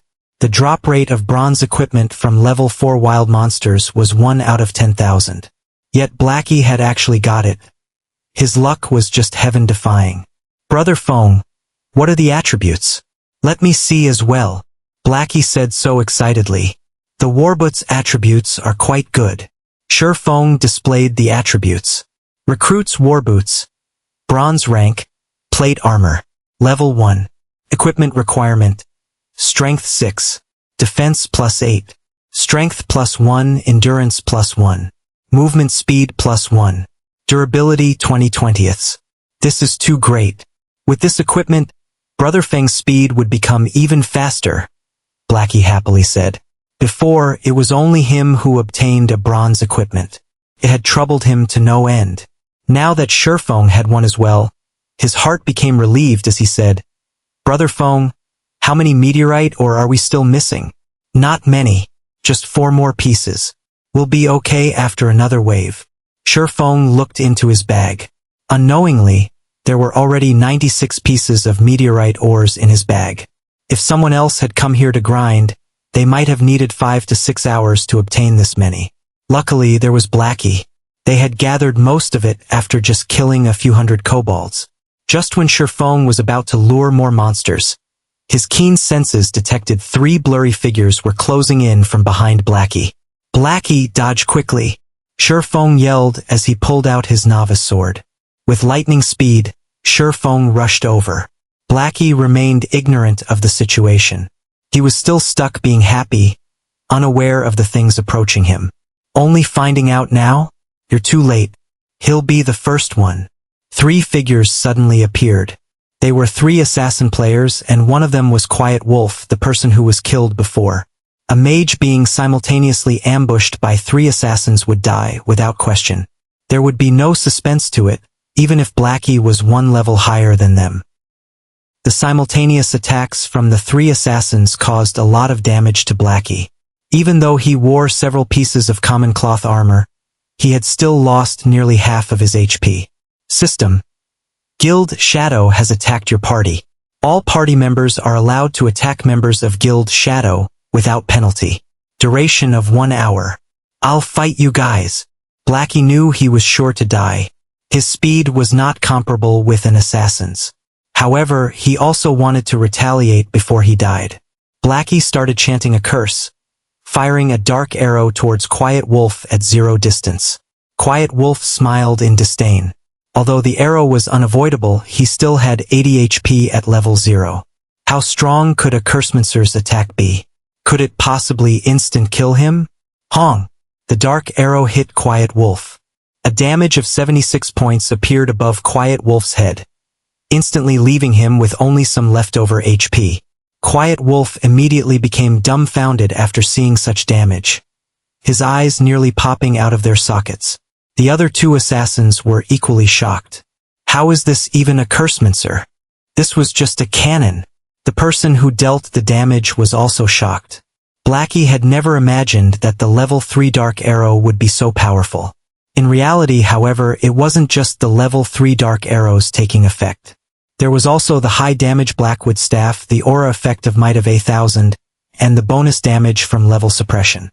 Such extreme damage was only possible with all these added together. Crap, let's kill him, brothers. His staff is definitely a mysterious iron equipment. As a veteran gamer, Quiet Wolf quickly reacted, revealing his greed towards Blackie's weapon. Blackie being able to deal such a high damage was definitely due to a mysterious iron weapon. Otherwise, he wouldn't be able to nearly instant kill Quiet Wolf. Suddenly, the other 2 assassins became full of energy as they rushed towards Blackie. Not to mention a mysterious iron weapon, they didn't even have a common weapon. If they could get Blackie's mysterious iron weapon, then they would profit beautifully. The 3 assassins attacked again, leaving Blackie with only 6 HP remaining. When they saw that Blackie was about to die, the 3 assassins became even more excited. The mysterious iron weapon was about to come into their hands. At this moment, with unbelievable movement methods, Shifeng appeared in front, blocking Blackie. 3 sword strikes blocked the attacks from the 3 assassins, creating 3 sparks. All 3 assassins were sent flying backward. Before the assassins could get over their shock, streaks of thunder appeared within their vision. 3 streaks of thunder struck the assassins that were still floating in midair. Damages of -32, -41, -50 appeared on all 3 of their heads, all of their HP dropping to 0. Their bodies turned into starlight and disappeared within an instant. Because assassins had low defense and were under level suppression, the effect of a level 2 thundering flash was extremely horrifying. Brother Feng? Blackie became dumbfounded as he looked at Shifeng's back, dumbly saying, "Are you Brother Feng?" Everything had happened all too quickly. Shifeng had suddenly appeared and swung his sword 3 times, blocking 3 attacks from different directions. Then, he had followed it up with a thundering flash. All of these actions had been carried out within an instant. It was so fast that the assassins could not even react. Shi Feng's actions and reactions were just inhuman. If Blackie wasn't familiar with the Shi Feng in front of him, he might have even thought it was someone else pretending to be Shi Feng. After sweeping his gaze around, Shi Feng discovered 8 players surrounding them. Leading these players was Flaming Tiger. Shi Feng no longer dared to stay behind, hurriedly saying, "Why are you still in a daze? Let's go." Shi Feng had activated fast and nimble, completely releasing his body's degree of freedom. However, even though he had a constitution that could keep up and react to his thoughts, his actual body's attributes were too low. He had a very hard time controlling his body, and it was also mentally taxing. Taking explosive maneuvers 2 to 3 times was still possible, but doing it long-term was definitely too much. The enemies also consisted of numerous healers and jobs that equipped plate armor. Shi Feng and Blackie's only choice now was to run away. Blackie continuously nodded his head. "Everyone go at them. You must definitely get me my bronze equipment and take over this mine." Flaming Tiger licked the corner of his lips. He was extremely excited. He did not mind the death of the 3 assassins at all. Originally, Flaming Tiger was still burning with rage. They had spent hours at Dark Moon Valley searching for Shi Feng and his partner, causing their leveling speed to fall greatly. However, they had accidentally discovered Shi Feng and Blackie grinding monsters. At first, Flaming Tiger had wanted to immediately surround and kill the 2. However, when he saw Blackie utilizing the smoke cloud at the cave's entrance to kill the level 4 kobolds, Flaming Tiger nearly died from excitement. His hatred towards Shi Feng had also reduced by a large half. He had even wanted to thank Shi Feng for giving him such a valuable location. The difficulty of killing monsters of a higher level was famously known. If he could kill level 4 monsters without any harm, then his leveling speed would be absolutely horrifying. It won't be more than 10 hours before he would be leading the other players. After he had gained a huge advantage over others, the task of uniting Red Leaf Town would be at his fingertips. When that time came, he might even become Shadow Workshop's captain. Countless virtual game companies had closed shop because of God's Domain's opening. There were billions of players joining God's Domain. To obtain their share in this, many enterprises and financial groups started investing in God's Domain, one after the other. God's Domain could be said to be the most profitable virtual game in the world. Flaming Tiger thought about how he would be able to stand out in Red Leaf Town. He thought about forcefully taking the large guilds down a peg. He also thought about becoming Shadow's captain. When that time came, obtaining expensive cars, beautiful ladies, and luxury mansions were only a matter of time. When Flaming Tiger thought of these things, he became unspeakably excited. He had to appreciate Shi Feng for giving all of these things to him. However, appreciation remained just appreciation. He still couldn't let the bronze equipment on Shi Feng and Blackie go. "Brother Tiger, those 2 are too fast. We can't catch up to them," a berserker said. "They're lucky that they run fast. However, this precious piece of land is enough." Flaming Tiger's eyes shone when he looked at the mine. He had already fantasized himself leading Red Leaf Town with flair. "Brother Tiger, what about Quiet Wolf and the other 2? The 3 of them fell back to level 0. They also lost quite a lot of skill proficiency," an elementalist asked. Flaming Tiger rolled his eyes at his subordinate, asking, "Is this even a problem? You saw as well just now. The kobolds within the smoke cloud won't attack players if they're attacked from a distance. Those are level 4 monsters. Leveling will be easy, so hurry them over here." Brother Tiger is still the smart one. Being able to find such a precious spot, Brother Tiger will definitely become the number 1 person in Shadow. The elementalist started bootlicking Flaming Tiger. "Scram! Number 1 person in Shadow? I am the number 1 person in God's Domain." Flaming Tiger angrily responded. The other members of Shadow also agreed, one after another, laughing at the elementalist for licking on the wrong boot. A moment later, 3 mage players started attacking from a distance. As for the other players, they lured the monsters into the smoke cloud. Under Flaming Tiger's command, they started killing the kobolds in an orderly manner. "Great! This is just great. Even after sharing a Kobold's EXP with so many people, my experience still increased by 2%. Brother Tiger, this is really fantastic. These monsters also drop a lot of money. Not only that, but these kobolds also respawn quickly. We can grind here without limits until we reach level 6.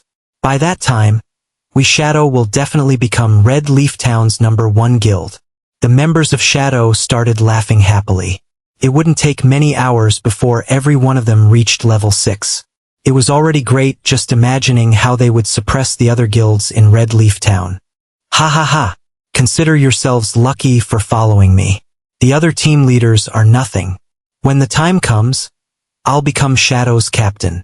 Flaming Tiger was in a great mood.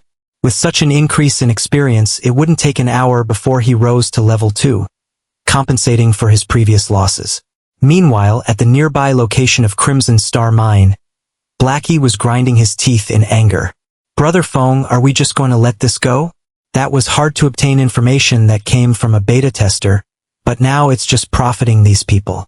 I get angry just from thinking about it. These people from Shadow are just shameless. Fortunately, I didn't join them. Feng shook his head as he looked at the system panel's clock, smiling indifferently. They dare to steal my things. We'll let them enjoy it for now. In a moment, we'll let them know after happiness comes sorrow.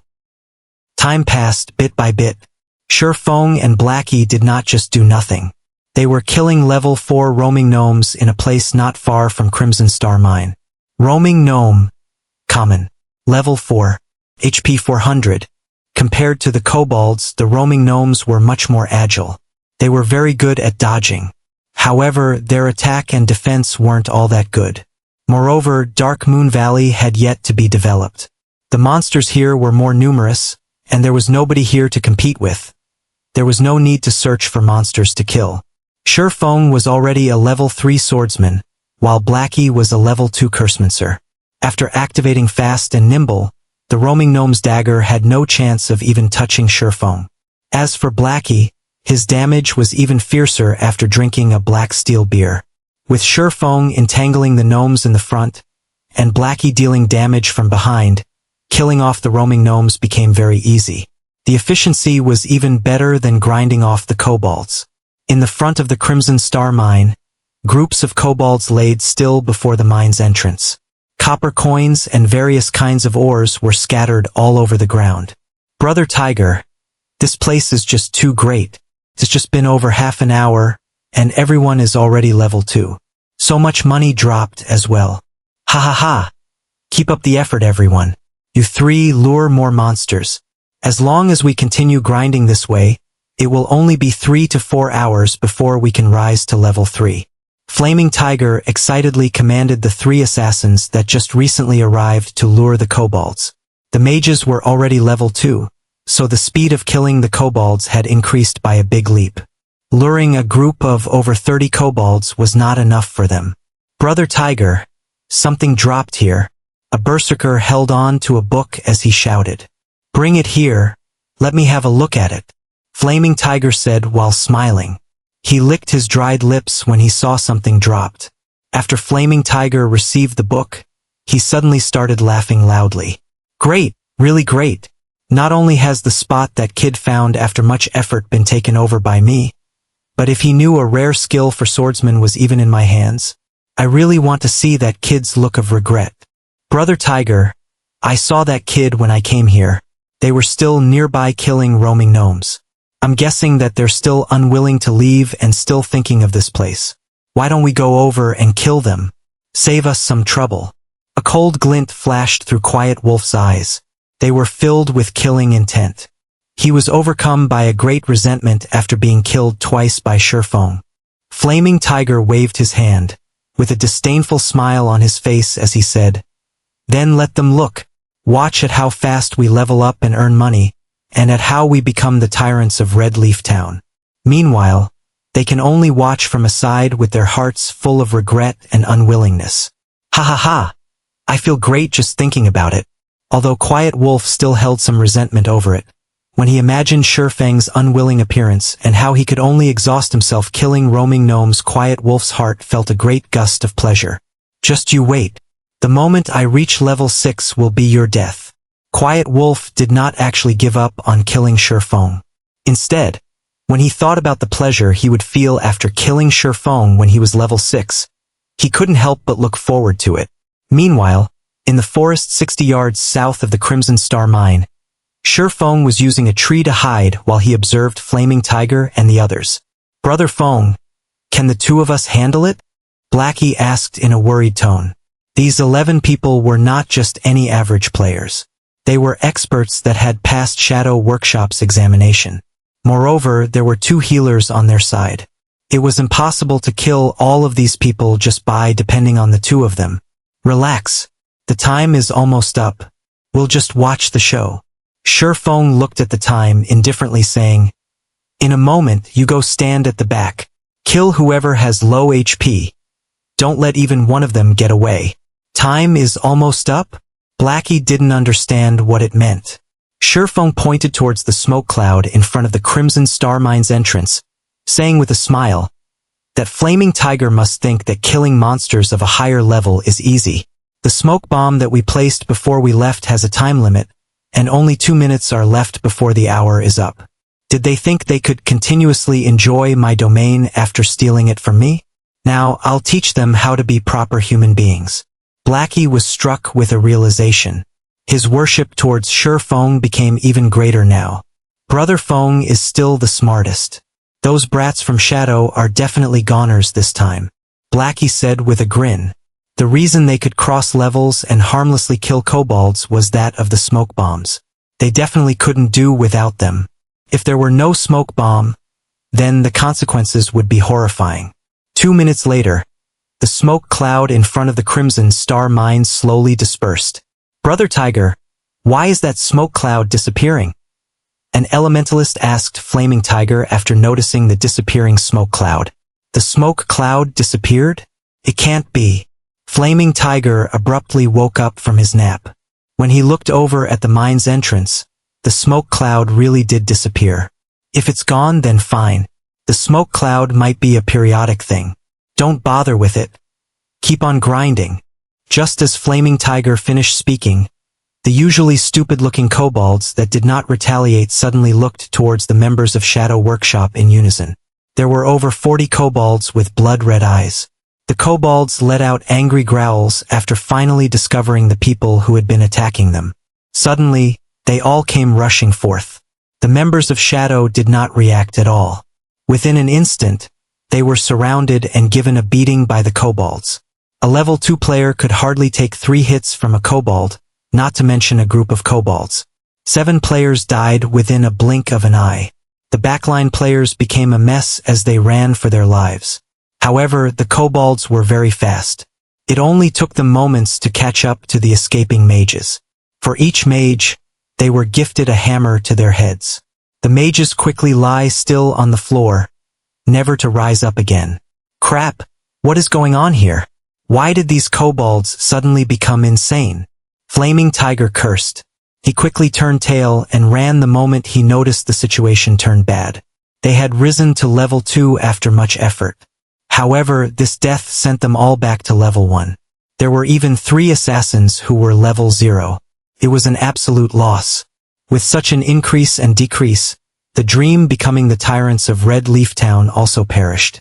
Instead, the current members of Shadow weren't even up to par with the average player. They were even further away from the other guilds. Flaming Tiger's heart started to bleed in pain. We meet again, Brother Tycoon, Shifeng said with an indifferent smile. He currently blocked Flaming Tiger's escape path. After seeing Shifeng's sneer, even an idiot would understand that the Kobold's rebellion had something to do with him. You're dead for sure, kid. You dare to actually scheme against me. If I don't kill you back to level 0, then my name will be read backward. All of Flaming Tiger's hair stood up in anger. He raised his shield and swung it at Shifeng. Compared to the other members of Shadow Workshop, Flaming Tiger's skills were clearly a tier higher. With one hand, he used his shield to block Shifeng's vision, while he used the other to stab his short sword towards Shifeng's vital point. It was simple yet sinister, and it was very hard to stop. However, Flaming Tiger's confident strike struck air. Where is he? Flaming Tiger fixed his gaze to the front. However, there wasn't even a shadow of a person present. Over here. Shifeng stood behind Flaming Tiger, his sword waving down. Chop! A damage of -36 appeared above Flaming Tiger's head. His HP had instantly gone from 220 to 184. When Flaming Tiger was hit, he hurriedly spun around and used Shield Bash. However, Shifeng had long since seen through Flaming Tiger's movements. He took a step backward and spun his body around, hiding by the shield. Then, Shifeng arrived once more at Flaming Tiger's back, giving him another sword slash. Without the use of any skills, Shifeng could only deal 23 damage to a shield warrior with high defense. You coward! Don't hide if you have the ability. I can kill you anytime I want. Flaming Tiger could not land any hits on the agile Shifeng. His HP was constantly decreasing, and only 83 points of it remained now. He had no way of dealing with Shifeng's attacks, so he decided to start ridiculing Shifeng in hopes of provoking him, allowing Flaming Tiger the chance to kill Shifeng. Sure, I'll stand here without dodging. Come attack me then. Shifeng answered without hesitation. Flaming Tiger silently smiled. He never imagined that Shifeng was such a fool, taking the bait with just a small amount of stimulation. Watch how I'll toy with you to death. Flaming Tiger raised his shield and used Charge at Shifeng. If Shifeng didn't dodge, then he could only take the hit forcefully. In terms of strength, Flaming Tiger wouldn't lose to Shifeng. However, only disappointment was waiting for him. Just when Flaming Tiger was 2 yards away from Shifeng, Shifeng immediately used Thundering Flash. 3 streaks of thunder went past Flaming Tiger's shield, directly landing on his body. 3 high damages appeared above Flaming Tiger's head. -28, -35, -41, his HP instantly dropping to 0. You? Despicable! Flaming Tiger glared at Shifeng. He was furious to the point of spitting out blood. If it weren't for himself rushing towards Shifeng on his own accord, he wouldn't have been struck by all the attacks of that skill. Are you all right, Brother Tycoon? I said I would stand here without dodging, but I've never said I wouldn't move my hands. How could you be so gullible, even rushing over yourself? Shifeng spread out his arms, showing that it was all a mistake, saying, Oh, right, I still have to thank Brother Tycoon for earning me so many ores. You've saved me a lot of time. Flaming Tiger pointed towards Shifeng, wanting to say something. However, his body had already turned into starlight and disappeared. He couldn't even utter a single word, only leaving behind a pile of ore and a single book. In Red Leaf Town's noisy plaza, flashes of white light appeared, following which figures of players appeared one by one. These players were the revived members of Shadow. These people had down and extremely depressed expressions on their faces. Nothing could beat the pain and entangled feeling of having recently gained something, then losing it again. Just a moment ago, they were still dreaming of becoming the tyrants of Red Leaf Town. Their levels were increasing. It was like flying. In the next second, however, they died. Not only had their levels and skill proficiency decreased, but the experience they had at level 1 was also lower than before. They were much worse off compared to the average player. Flaming Tiger's expression after reviving was even more livid. His eyes alone could eat a person alive. System. Player Yifeng has killed you. You will be revived in Red Leaf Town after 3 seconds. At the same time, you will lose 1 level, and all your skill proficiencies will be reduced by 100 points. Yifeng, I will not let you off. I will definitely make you wish for death. Flaming Tiger let out an angry bellow after looking at the numbers displayed by the system. His actions had caused the other players to quickly avoid him, not daring to look at this madman. After venting for a while, Flaming Tiger ordered the other members of Shadow to check their bags, checking for the items they dropped. Although this death caused great losses for everyone, there wasn't just the EXP gained from killing kobolds. There was also loot. This was also the only thing they could be happy about. At the very least, they did not busy themselves for nothing. When Flaming Tiger took a look into his bag, A sweet taste suddenly entered his throat. He spat out a mouthful of blood. At once. Immediately. We head for Dark Moon Valley. Now. I must kill that kid. Flaming Tigers bellowed, his anger reaching up to the skies. The skill book that he planned on using to ridicule Shurfeng was gone. It was an extremely rare skill for swordsmen, and it was also the most valuable item they got from grinding kobolds. Now it was gone. However, the most unforgivable thing was that the skill book had fallen into Shurfeng's hands. In the end, all of Flaming Tiger's efforts had become Shurfeng's gains. This was something that he would not tolerate. His hatred was something that could not be resolved, even if he were to kill Shurfeng back to level 0. The other members of Shadow did not understand what had happened to Flaming Tiger.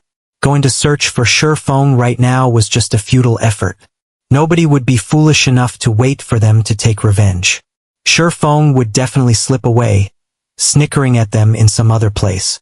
At this moment, Flaming Tiger's system communication rang. Who is it? Disturbing me at this time? Are you trying to die? Flaming Tiger cursed after the call connected. Flaming Tiger, your temper sure has grown after not meeting for a day. The voice on the other side was ice cold, as if in a furious rage. Flaming Tiger felt the familiarity of that voice. When he found the corresponding identity to the voice, his face suddenly turned extremely ugly. Brother Zhang, it is you. I'm currently educating my subordinates. I never thought Brother Zhang would contact me. Brother Zhang, please don't mind it. I wasn't speaking about you just now. Enough. I already know about your problem. Just looking at the damage you've caused towards Shadow's development in Red Leaf Town. Looking at what the good you've done has accomplished towards Shadow's development in Red Leaf Town. I'll come to you immediately. From now onwards, you don't have to continue being Red Leaf Town's team leader. Silent Rain, the team's elementalist, will take over temporarily. If you're still not level 2 by the time I arrive in Red Leaf Town, then you can just get lost. Shadow doesn't need garbage. Flaming Tiger became spiritless after hearing these words. His hatred for Shurfeng would never be washed away, even by the 5 lakes and 4 seas. Meanwhile, in Dark Moon Valley, Shurfeng and Blackie were picking up the drops from the members of Shadow. Shurfeng was currently holding the skill book dropped by Flaming Tiger. Flaming Tiger really is too generous. He had even left me such an item.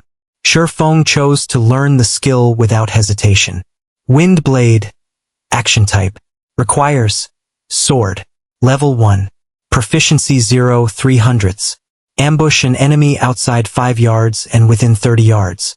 Movement speed will be increased by 40% when rushing towards the target and attack speed increased by 20% for 3 seconds. Cooldown. 25 seconds.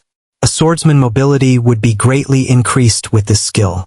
It was a great counter to rangers and mages who love to kite. Brother Feng, the meteorite or we need are all here. There are also quite a few bronze Oregon Shadow really helped us big this time. Blackie laughed loudly.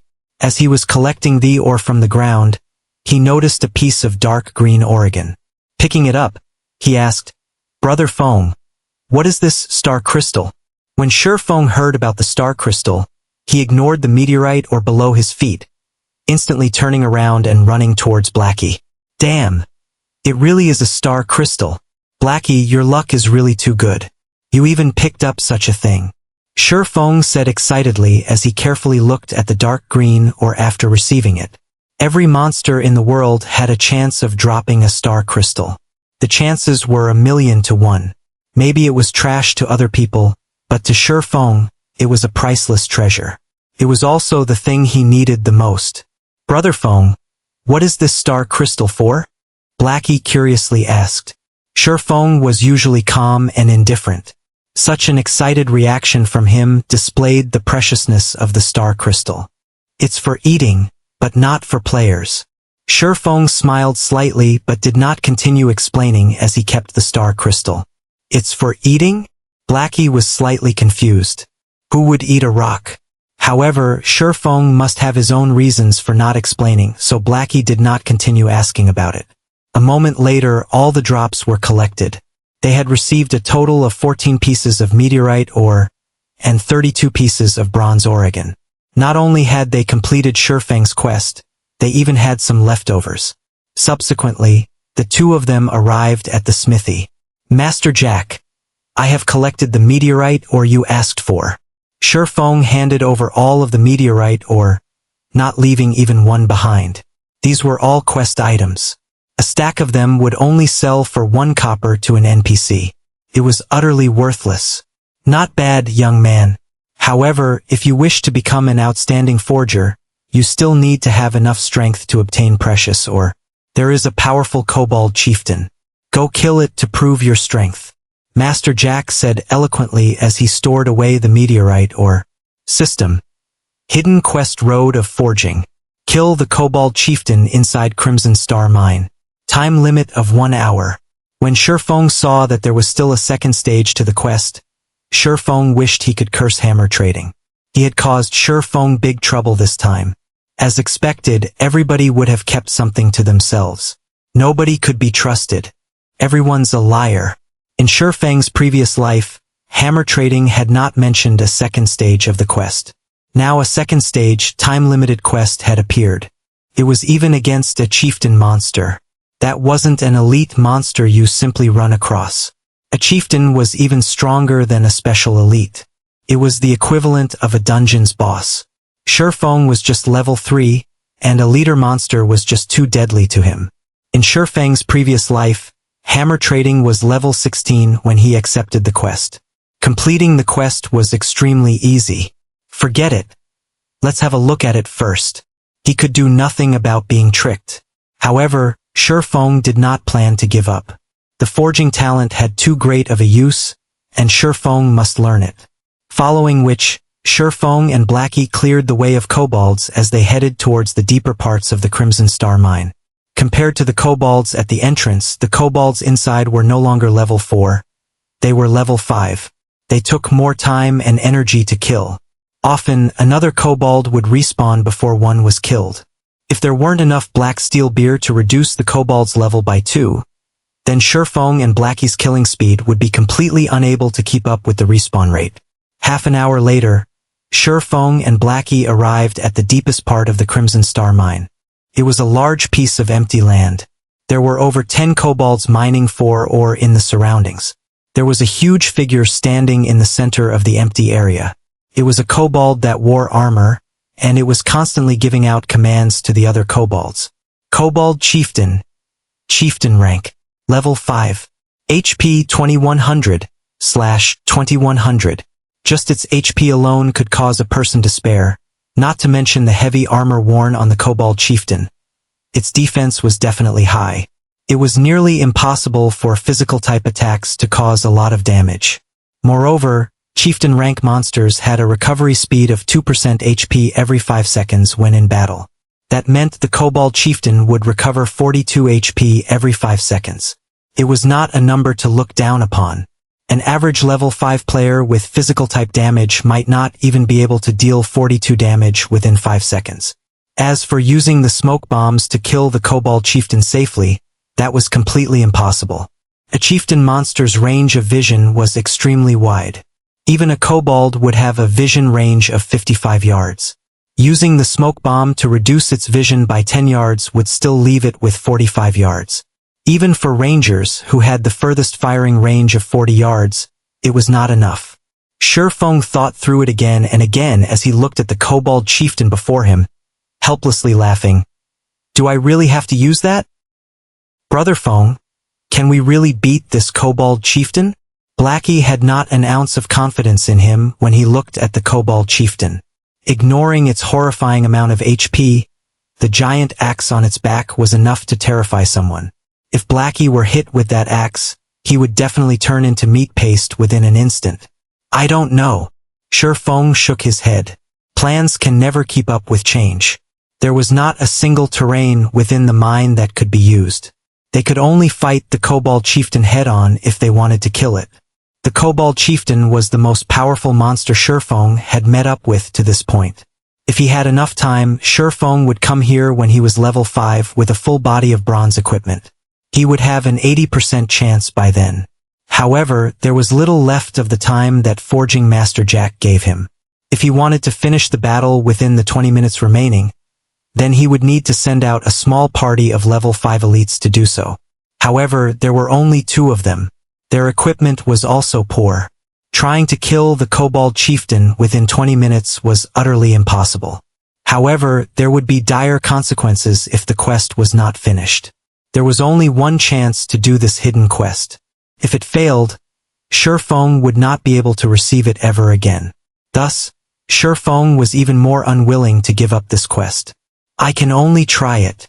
Shifeng unwillingly took out the magic weapon, Abyssal Blade. In his previous life, the number of magic weapons Shifeng had personally witnessed could be counted on his fingers. Anybody who had seen a magic weapon's power would be brought to submission by it. Whereas those who could properly wield a magic weapon was as rare as a phoenix's feather. Crimson War God was one such person. He had grown to fame within a guild war that had involved over 100,000 people. During that war, Crimson War God held a bloodied magic weapon, the Crimson Ghost Axe. He rushed into groups of thousands of warriors with the axe and slaughtered. There was no one who could block his giant axe. In the end, the enemy guild was forced to retreat in embarrassment. Crimson War God had created the scene of one man defending against 10,000. After that war, he built up the glorious War God Empire. There was also the madman Windchaser. He held the magic weapon Evil Spirit's Roar. With only the bow in hand, Windchaser had single-handedly defended a city. Of the thousands of enemy players, not one of them could enter within 100 yards of the city. Using a single arrow, Windchaser had even sniped Outstandingly Extraordinary, the guild leader of Imposing Expert. Outstandingly Extraordinary had been standing further than 100 yards from the city at that time. As long as they were a magic weapon user, then they would be famous, top-tier experts in God's domain that were respected by all. System. Do you wish to bind the Abyssal Blade? Shifeng sucked in a deep breath, choosing to bind. He did not care anymore about the backlash of the magic weapon.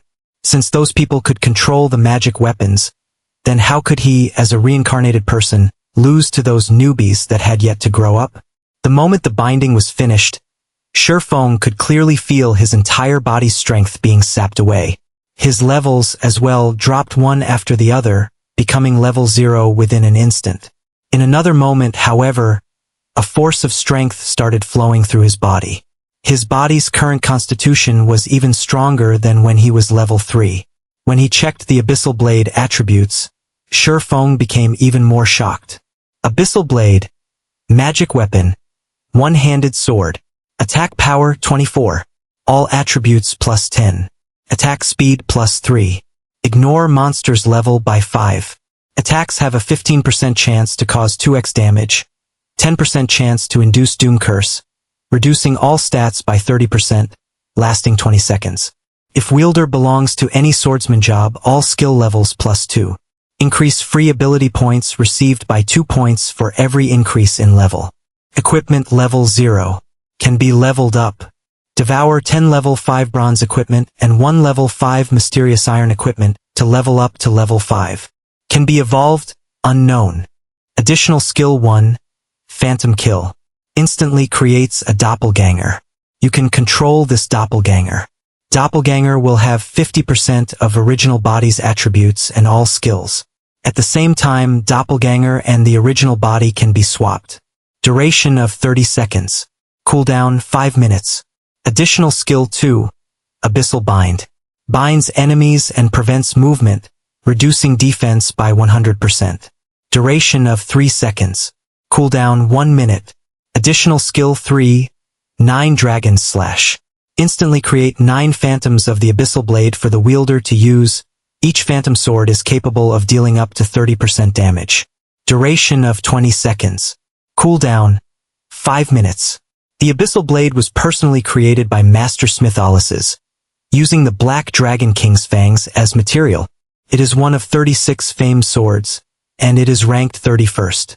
However, this sword has been cursed by the Black Dragon King. Aside from being able to provide the wielder with immense strength, there would be a backlash after a certain period of time. If the wielder is unable to suppress the backlash, The wielder will receive the curse of the Black Dragon King, permanently reducing all attributes by 50%. Unable to be dropped. Unable to be traded.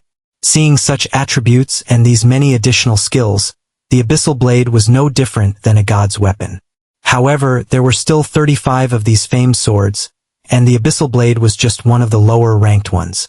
It was hard to imagine what kind of sword the first-ranked was. Brother Feng, please don't scare me. How did you become level 0? Glancing at Shi Feng from the side, Blackie became shocked.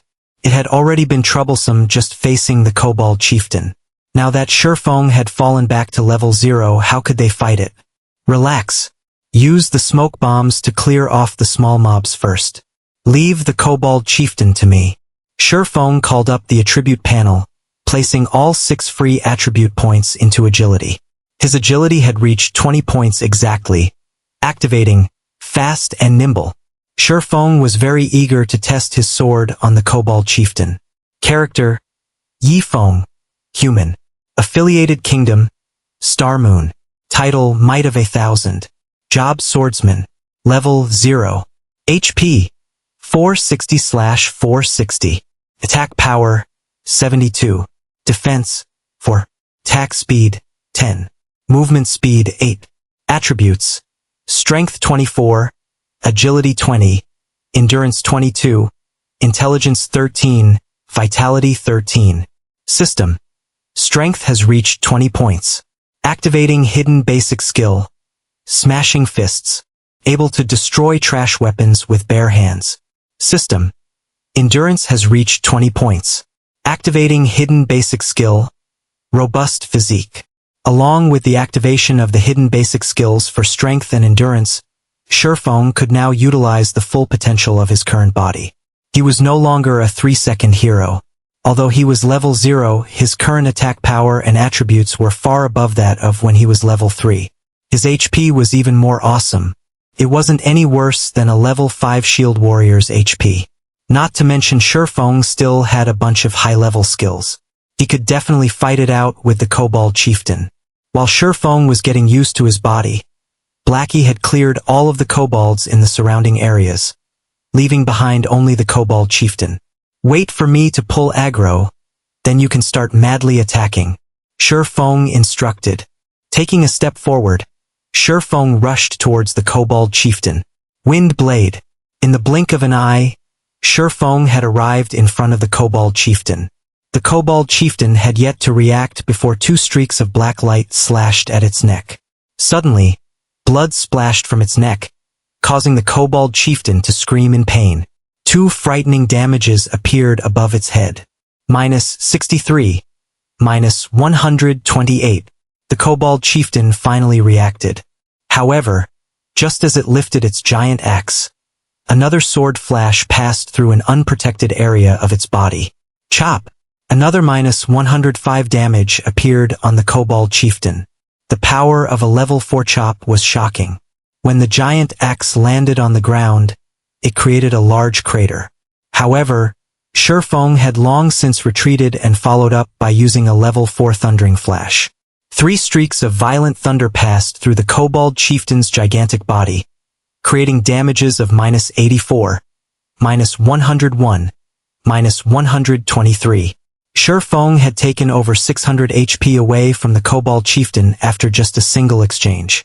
The might of the famed sword, the Abyssal Blade, even shocked Shi Feng himself. Blackie, who stood a distance away, was even more dumbfounded. The Kobold Chieftain became enraged when he was dealt the heavy damage by Shi Feng's surprise attack. The blood that leaked from its wound became its stimulant. The Kobold Chieftain raised its giant axe, bombarding Shi Feng with one attack after another. The Kobold Chieftain could not react appropriately towards Shi Feng's previous surprise attack. It could only instinctively attack, so its attacks were aggressive. Against the wild attacks of the Kobold Chieftain, even a level 5 shield warrior or guardian knight would die within an instant. Shi Feng could only retreat under such intense attacks. He did not have any chance to retaliate. He also needed to dodge the incoming rubble the size of fists. If they hit him, it would cause quite an amount of damage. A man and a beast exchanged moves at high speeds. If it were an average man, he most likely would not be able to make a single move. He would be halved by the giant axe, becoming very much dead. Blackie, hurry and attack it. I can't hold on for much longer. Shifeng had been dodging for a whole 7 or 8 seconds now. When he saw Blackie having yet to attack, he shouted loudly. They were currently facing a chieftain boss, not a little elite.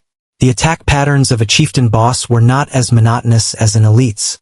It had a variety of attacks. The chieftain boss was a monster that possessed intelligence. It would even change its attack pattern for specific players. Couple that with a strength that was 2 to 3 times that of a normal elite, the chieftain boss was stronger than an elite by at least 4 times. Although Shifeng had only exchanged blows with the kobold chieftain for 7 or 8 seconds, it felt like several minutes had gone by.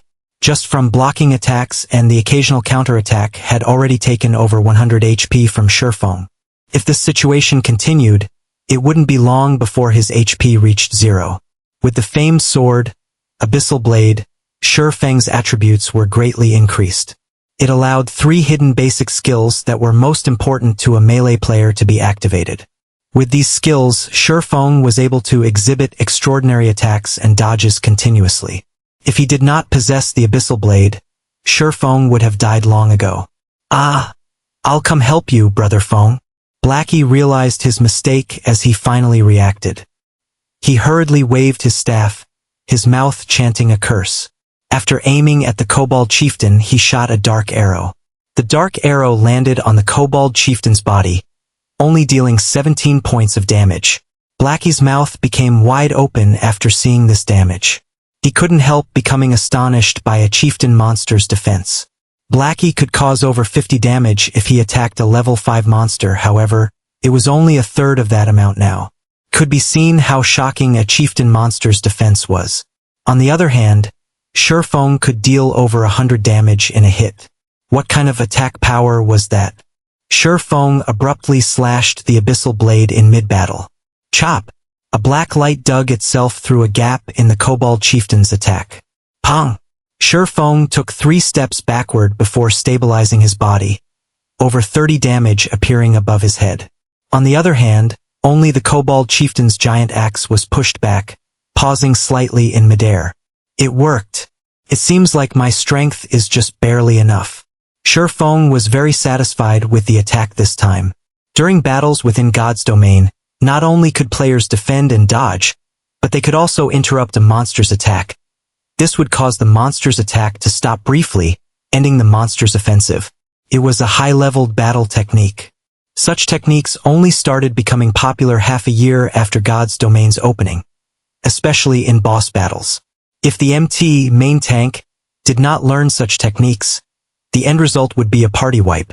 This was because there were no players capable of blocking a boss-crazed and continuous attacks. The kobold chieftain's momentary pause had caused it to reveal a weak point. Shifeng rushed in without hesitation. Gathering all his strength into his hand, Shifeng gripped the Abyssal Blade tightly and continuously struck the kobold chieftain. For streaks of sword light hit the unarmored parts of the kobold chieftain. With the damage amplification effect, Shifeng's attack instantly took to 300 HP away from the kobold chieftain. Adding in Blackie's attack, the kobold chieftain only had little over 900 HP remaining. Ayo! Ayo! Ayo! The kobold chieftain started going into a frenzy. It threw its giant axe to a side, pulling out 2 machetes from its waist. The change in weapons caused the kobold chieftain's attack patterns to change. If the kobold chieftain was a berserker when he held the giant axe, then after wielding the pair of blades, the kobold chieftain was a dual-wielding swordsman. The kobold chieftain now combined strength with agility, no longer just using violence to oppress its opponent. The attack pattern of the pair of blades was no longer monotonous. The kobold chieftain's attack speed had a large increase as well. Just after Shifeng dodged one of the blades, the other came following behind. Shifeng hurriedly used the Abyssal Blade to block it. Dazzling sparks were created when the blade and sword intersected with each other. Shifeng's entire person was sent flying away. When Shifeng was still in midair, he saw the kobold chieftain leaping with all its might, its machete raised high for a frontal assault. Is it going all out? Shifeng was shocked. hurriedly using parry. Hong! The abyssal blade blocked the machete. However, Shifeng was like a meteorite as he fell heavily to the ground. Shifeng had thought the Kobold Chieftain's attack to be over. However, as it fell from the sky, its twin blades plunged downwards as well, with Shifeng's chest as their target. Shifeng was unable to move to dodge the attack. Phantom kill. Instantly, a doppelganger of Shifeng appeared 3 yards away from him. With lightning speed, Shifeng swapped places with his doppelganger. When the Kobold Chieftain landed, both its blades stabbed into the doppelganger's chest. The doppelganger's HP madly fell, over 300 HP disappearing within an instant. Just as the Kobold Chieftain revealed an excited smile, Shifeng appeared behind its back. The abyssal blade in his hand was also letting out a faint black glow. 9 dragons slash. 9 phantoms of the abyssal blade appeared, silently floating in midair and circling Shifeng. Although Shifeng could not completely control all 9 swords, using the 9 of them for a simple attack was not a problem. Shashasha. 9 abyssal blades danced as if they were playful sprites, continuously penetrating the Kobold Chieftain's body. Small values that were just over -10 continuously appeared on the Kobold Chieftain's head. Although the damage was very low, the quantity was high. Including Shifeng's chop and normal attacks, the Kobold Chieftain's HP fell close to 500 HP. Seeing the Kobold Chieftain wanting to turn around, Shifeng did not dare give it any chance for a counterattack. Immediately, Shifeng used Abyssal Bind. The Kobold Chieftain could not move for 3 seconds, and its defense was reduced by 100%. In a battle where even blinking would get you killed, 3 seconds was enough to change the results. The Kobold Chieftain could not move after being bound by the pitch-black chains which came from the Abyssal Blade. The 9 Abyssal Blades continued attacking without stop, creating damages of over -20 with each hit. The Kobold Chieftain's HP madly fell, leaving it with only around 200 HP within a moment. A woo! The Kobold Chieftain bellowed as it became thoroughly berserk, its body size becoming 2 folds larger. Shifeng watched as the 3 seconds passed by. The Kobold Chieftain's strength was no joke after becoming completely berserk. Its strength had increased by at least 30%. However, all of Shifeng's attacks and life-saving skills were still on cooldown. As if having seen through Shifeng's distress, the Kobold Chieftain's face revealed a mocking expression. 2 large blades came crashing towards Shifeng, their speeds like that of flying arrows. At the moment of life and death, Shifeng noticed a kobold miner respawning from the corner of his eyes. Immediately, Shifeng activated Gravity Liberation, followed by Wind Blade. With lightning speed, Shifeng dodged the chop from the twin blades and rushed towards the kobold miner's front. Ayo! Ayo! Ayo! When the Kobold Chieftain saw the near-death Shifeng actually dodging its attack, its strong legs abruptly stomped on the ground, pushing it straight towards Shifeng. Blackie felt chills down his back as he watched Shifeng fighting. Regardless, his mouth never stopped chanting curses, sending out one dark arrow after another. However, the Kobold Chieftain's speed was too fast, trying to hit it was just too hard. Fortunately, there was more than a 20-yard distance between the Kobold Chieftain and Shifeng. The Kobold Chieftain would still need some time to catch up to Shifeng. Within this period, Shifeng might even be able to kill off the Kobold Chieftain with the 9 phantoms of the Abyssal Blade. However, both Shifeng and Blackie had underestimated the Kobold Chieftain's explosive strength. Not only were its strength and defense greatly increased, even its agility had a great increase. It only took 2 seconds for the Kobold Chieftain to reach over 20 yards. The Kobold Chieftain lifted its twin blades, strongly slashing it down. The kobold miner in front of Shifeng was split into 2, and a rain of blood fell 5 yards around it. This slash had closely brushed past Shifeng's cheek, nearly taking his life away. Seeing the Kobold Chieftain preparing to slash down its other blade, Shifeng strongly raised the Abyssal Blade in his hand. 3 streaks of thunder penetrated the Kobold Chieftain's body, taking away its last remaining 130 HP. Seeing the Kobold Chieftain finally fall, Shifeng let loose a breath of relief. The chieftain monster is truly too strong. Even if Shifeng came here at level 5 fully equipped with bronze equipment, he would still be a goner. He could only kill it due to luck. Compared to a level 2 Thundering Flash, the level 4 Thundering Flash only had a cooldown of 24 seconds. The cooldown had finished just in time, allowing Shifeng to escape death. System: Level 5 Kobold Chieftain killed. Level difference of 5. EXP obtained increased by 500%. Obtained 2350 EXP. Shifeng immediately rose to 76% of level 1. System: Congratulations for becoming the first player to kill a chieftain monster. Kobold Chieftain's item drop increased by 200%. Reputation in Starmoon Kingdom increased by 10 points. Suddenly, the Kobold Chieftain's body started expanding. Its size continued increasing until its body exploded with a boom, scattering a pile of items all over the floor. When the Kobold Chieftain exploded, items scattered all over the floor. Copper coins paved the floor as well in a copper glow, shining through the entire mine as if celebrating Shifeng's success. At the moment, Blackie sat paralyzed on the ground, cold sweat pervading his entire body. It was as if all of his strength was sapped out from his body. He could not care less about the drops on the ground. This battle was truly difficult. There was no time to even take a breath. Every minute and every second were a soul-shocking moment that stimulated the eyes. Every moment of the battle just toyed with Blackie's heart. He would not be able to take it at all if he did not have a strong heart. As for Shifeng, who could battle against the Kobold Chieftain head-on, what kind of heart did he possess? This is too great. We won, Brother Feng. You really are my idol. Blackie loudly shouted in extreme excitement. Seeing Shifeng's calm face, Blackie was filled with respect for him. Although Shifeng's former strength was quite good, surpassing many average players, he was still just an average professional player. Shifeng's skill had never been out of reach for Blackie. Shifeng had been previously quick to get excited. He would even get into an endless conflict over a piece of common equipment as if he was an unsheathed blade. However, the current Shifeng was hugely different than before. It was as if he became a different person. The present Shifeng was extremely calm and did things without hesitation. He gave off a certain serenity that resembled that of a dormant dragon. He did not do anything outstanding normally. Yet when he did, it would shock the world. Blackie, wasn't your idol Gentle Snow? Shifeng slightly smiled as he said so. Of course Gentle Snow is my idol. However, you're awesome as well, Brother Feng.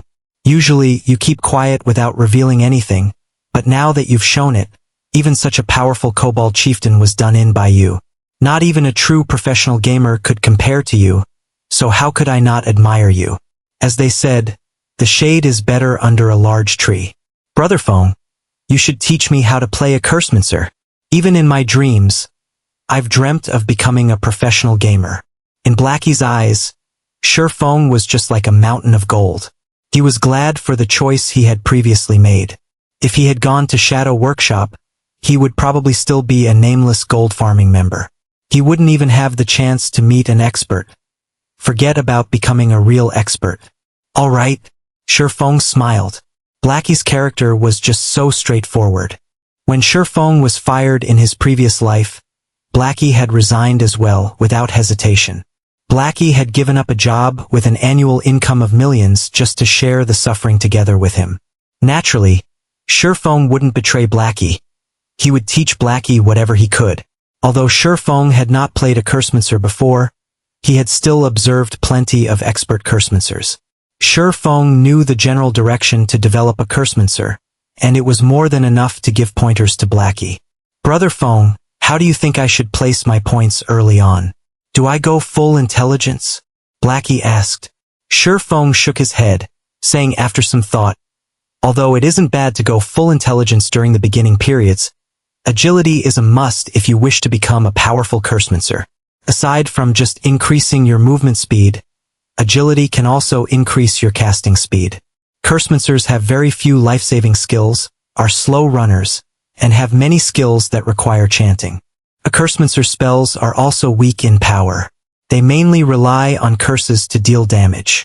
However, unlike elementalists, who are literal cannons, time is required for a cursemancer to unleash that damage fully. Hence, after adding intelligence up to 20 points, you should place half of your free ability points into agility. This will ensure your safety, as well as allow you deal more damage. In Shurfeng's previous life, there was an extremely powerful cursemancer.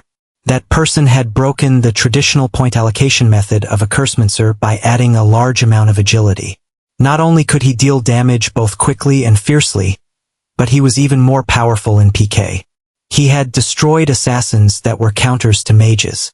Even in death, those assassins had not landed a single hit on that cursemancer, breaking the law that stated mages would die if they were closed in by a melee player. After that incident, many cursemancers had started adding agility, causing assassins to be endlessly depressed as they became bullied constantly by cursemancers. Blackie nodded his head. He felt that Shurfeng's words made sense, saying with a smile, "All right then, after my intelligence reaches 20 points, I'll go full agility." After finished discussing how to add points for a cursemancer, Shurfeng and Blackie started picking up the drops. The Kobold Chieftain deserved to be a chieftain-ranked monster. Adding on that it was the first kill, its drops were extremely bountiful. It had dropped a total of 8 pieces of bronze equipment, 1 gray giant axe, 2 plate armor, 2 leather armor, 3 cloth armor. Aside from those, there were also 273 coppers and 3 skill books. There was Mach 4 shield warriors, Silent Steps 4 assassins, and Evil Whip 4 cursemancers. Blackie, your luck really is too good. This Evil Whip skill book is rare with an extremely low drop rate. It is also one of the few control and damage skills that a cursemancer has. As long as the skills level is high, it will become a godly skill for grinding monsters. Shurfeng tossed the Evil Whip skill book to Blackie without hesitation. He also gave 2 of the level 2 cloth armor to Blackie. Evil Whip. Cast time 3 seconds. Use 5 thorns to bind a target in a fixed area. As long as the target exits the area and breaks the thorns, every thorn will cause a base damage of 20 points, with an additional 30% spell damage. Cooldown, 20 seconds. Blackie became ecstatic when he saw the skill, learning it quickly. With this skill, his battle standards would be increased by a big leap. After he switched to the 2 pieces of equipment, it was as if he turned from an air gun into an artillery cannon. Blackie's intelligence increased to 20 points, increasing his spell damage to 48, and also activating the hidden basic skill for intelligence, Rapid Cast. Rapid Cast allows the player to skip the chance of spells that are below 1.5 seconds, requiring only action to cast it. Also, allows the caster to better focus on attacking their target. As for the 2 pieces of plate armor, they were the recruit's heavy armor and black steel arm guard. However, amongst these pieces of bronze equipment, Shurfeng only fancied the black steel arm guard's attributes. Black steel arm guard, bronze rank, plate armor, level 3. Equipment requirements: strength 9, defense plus 14, strength plus 2, endurance plus 2, agility plus 1, durability 20/20ths. The recruit's heavy armor was just mediocre. The level 5 recruit's heavy armor could not compare to the sky armor at all. However, plate armors were still precious, so it could be sold for a good price. The 2 pieces of level 3 bronze leather armor could be sold as well. Amongst these pieces of equipment, the most valuable one was the gray giant axe. It was definitely the darling of berserkers. Gray giant axe, bronze rank, level 5.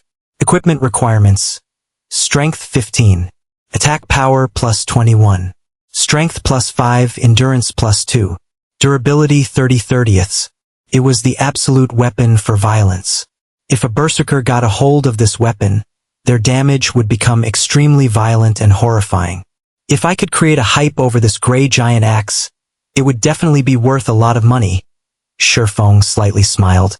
He had a plan in his heart to make a load of money using the gray giant axe. Afterward, Shurfeng and Blackie returned to the smithy. "Master Jack, I've killed the Kobold Chieftain. This is its skull," Shurfeng said respectfully as he took out a kobold skull. Master Jack, who was currently hammering away on steel, glanced at the kobold skull. After he confirmed that Shurfeng had done it, he satisfyingly said, Not bad, young man. It seems you do have the right to inherit my forging skills. System. Hidden quest road of forging completed. Player has learned forging. Player has become a basic forging apprentice. Player has obtained the forging talent. Forging genius. Rewarding 10 pieces of 100 refinement steel. Forging genius. After a successful forging, there is a fixed chance to increase 2 proficiency points. 2 proficiency points were not to be looked down on. It should be known that a basic forging apprentice making a piece of common equipment only had a 20% success rate. After successfully making the equipment, there was a 40% chance to obtain 1 proficiency point. Now, however, Shifeng had a chance to obtain 2 proficiency points as long as his forging was successful, increasing his efficiency for promotion to the next rank by several folds. Becoming an intermediate forging apprentice required 1,000 proficiency points. An average player required more than 10 days at the very least to become one. Their supply of materials must also be continuous, as the horrifying rate of failure would waste large amounts of materials. With the forging talent, Shifeng could now save a lot of materials, saving him quite the amount of money. On the other hand, 100 refinement steel was a good support material for making bronze equipment. It could increase the success rate of making a bronze equipment by 10%. With the forging talent and book of forging, Shifeng couldn't help but wish to start forging equipment immediately. However, he needed materials if he wanted to forge equipment, and in a large amount as well. If he were to collect the materials himself, it would waste too much time. He could only purchase them in bulk. However, that required a lot of money. Not only that, making common equipment would not earn him any money, but instead cause him to lose it. Only bronze equipment could be sold for a good price, but that required forging designs that Shifeng did not have. Deathly Forest is a must-go. Shifeng thought about the bronze equipment forging design that could be obtained from within the Deathly Forest. The equipment that could be forged using the forging design was both cheap to make and had very good attributes. In his previous life, there were quite a few forgers who became rich because of that design. Just as Shifeng turned around to leave, "Young man, you truly make me look differently at you. Even after so many years of forging weapons, it is still my first time seeing a magic weapon." Master Jack called out to Shifeng. He had sent his gaze towards the pitch-black sword hanging around Shifeng's waist. Even if the black sword was rusty and looked like a fire poker, it could not escape the eyes of a master forger. Shifeng was surprised when Master Jack stopped him. "Young man, are you willing to let me have a look at this sword?" Master Jack looked at Shifeng with eyes filled with a burning desire. His tone was no longer indifferent, but instead a little whispered. This? Shifeng was at a loss at Master Jack's sudden initiative request. However, it seemed logical after Shifeng gave it some thought. The preciousness of a magic weapon, not to mention a famed sword forged by a master smith, went without saying. A famed sword was the lifelong pursuit of every master forger. They would definitely want to experience it after seeing one. Seeing Shifeng hesitating, Master Jack quickly said, "You can be at ease. I only wish to see it, and I won't let it be for nothing. If you have any requests, do mention them." When Shifeng heard this sentence, he became extremely excited. This was a master forger. Just by simply forging, he could create a piece of equipment of mysterious iron rank, secret silver rank even. His request was just to have a look at Shifeng's sword.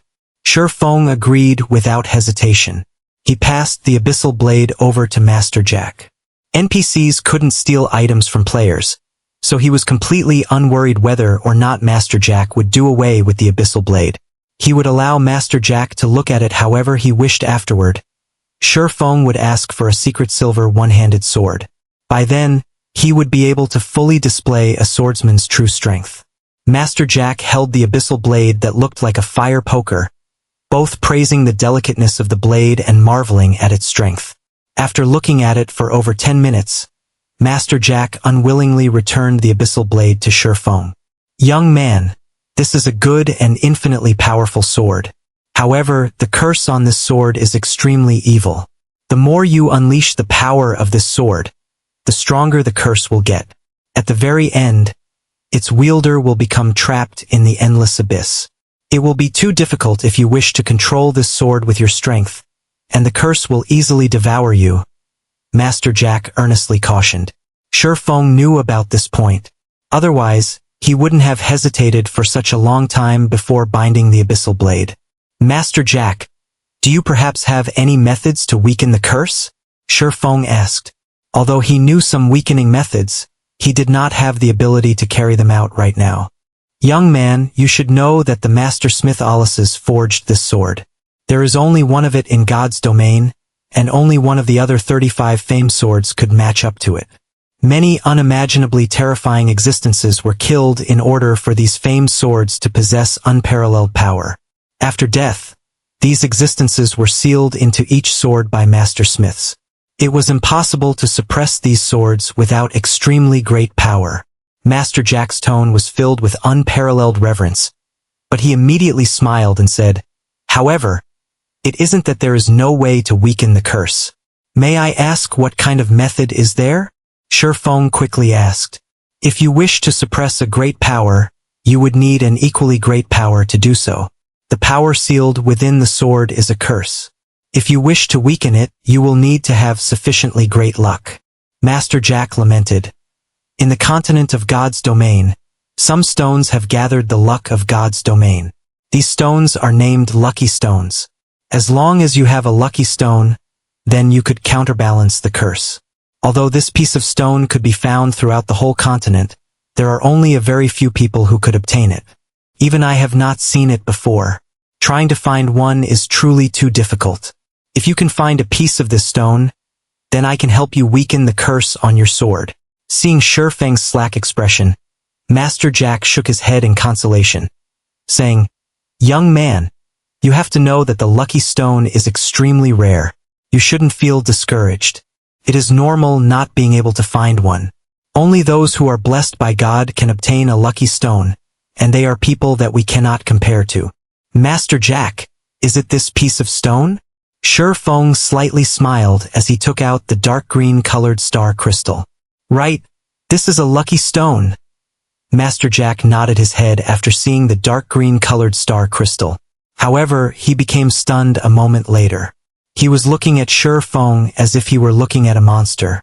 Shi Feng shrugged his shoulders, indicating that it was nothing.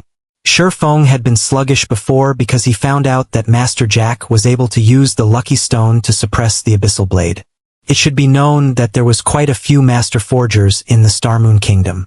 However, the number of master forgers capable of using a lucky stone to suppress the curse of a magic weapon could be counted on a single hand. Shi Feng had never thought that the Master Jack in front of him would be one of them. "Master Jack, can you weaken the curse now?" Shi Feng asked with anticipation. After a few moments, Master Jack finally recovered to his previous calmness. Pretending to be indifferent, he said, "Okay, no problem. I can finish it within half an hour." To the side, Blackie held onto his stomach as he tried his best not to laugh. However, Master Jack's stupefied expression was truly too much for Blackie.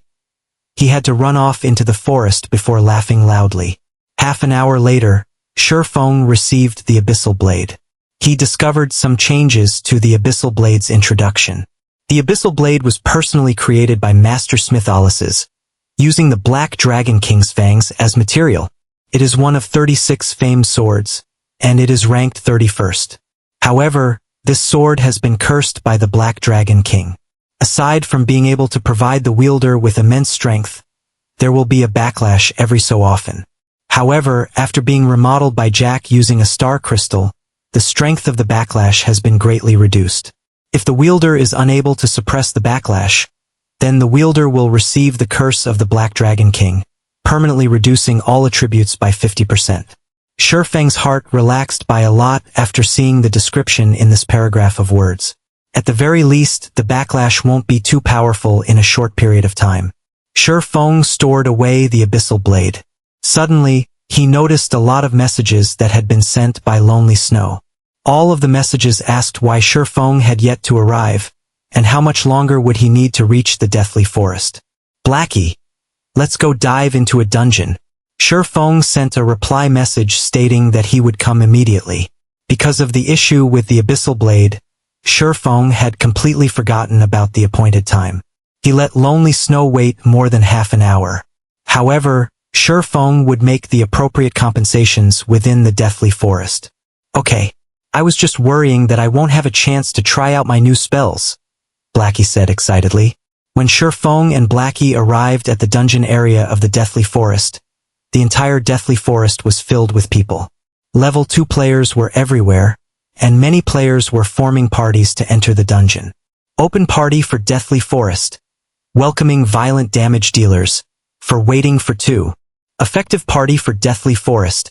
We are just missing a powerful healer. Guaranteed to clear. Seeing such a scene, Feng shook his head slightly. He walked towards Lonely Snow, who was waving his arm. In Feng's previous life, the players had been stuck at the deathly forest for a long time. The dungeon was only cleared when the majority of players were level 5. Brother Expert, you're finally here. Those friends of mine are already becoming impatient from waiting. Let us hurry. Lonely Snow was burning with anxiety when he saw Feng leisurely walking over. Afterward, Lonely Snow brought Feng and Blackie to the gathering point of the party. Lonely, this is the expert you said? I thought he was a person with 3 heads and 6 arms, but it seems he's nothing more than this. The male cleric, Wordless Summer Night, saw Feng wearing novice equipment. There was also a fire poker that hung around his waist. It looked as if it was some trash weapon he had randomly picked up. When Wordless Summer Night saw this, he couldn't help but ridicule. Brother Wordless, how could you say such things about Brother Expert? He is a dignified beta tester, so he definitely must have something extraordinary. Otherwise, how would he dare to take all equipment for swordsman and cursemancer? The shield warrior, battle to the end, stood to the side and sneered. The two of them had already felt displeasure for Feng. This was because Feng had wanted to take away all plate armor and mage equipment immediately after joining. Wouldn't they just be working away for nothing? If it were not for their boss wanting to have a look at Feng, they would have long since invited other players and dove into the dungeon. Now that they saw Feng in such poor equipment, they could criticize him and force him to leave. Lonely Snow wanted to retort as Feng was someone he had personally invited. However, Feng's equipment did not give Lonely Snow any chance to do so. He could only stare in silence. Alright, let's party up. A lot of people have already entered the deathly forest. If we don't dive in, we won't have a chance at competing for the first kill. As the party's leader, the handsome male ranger, waving slowly but surely, interrupted as he said. Blackie wanted to argue back, but Feng stopped him.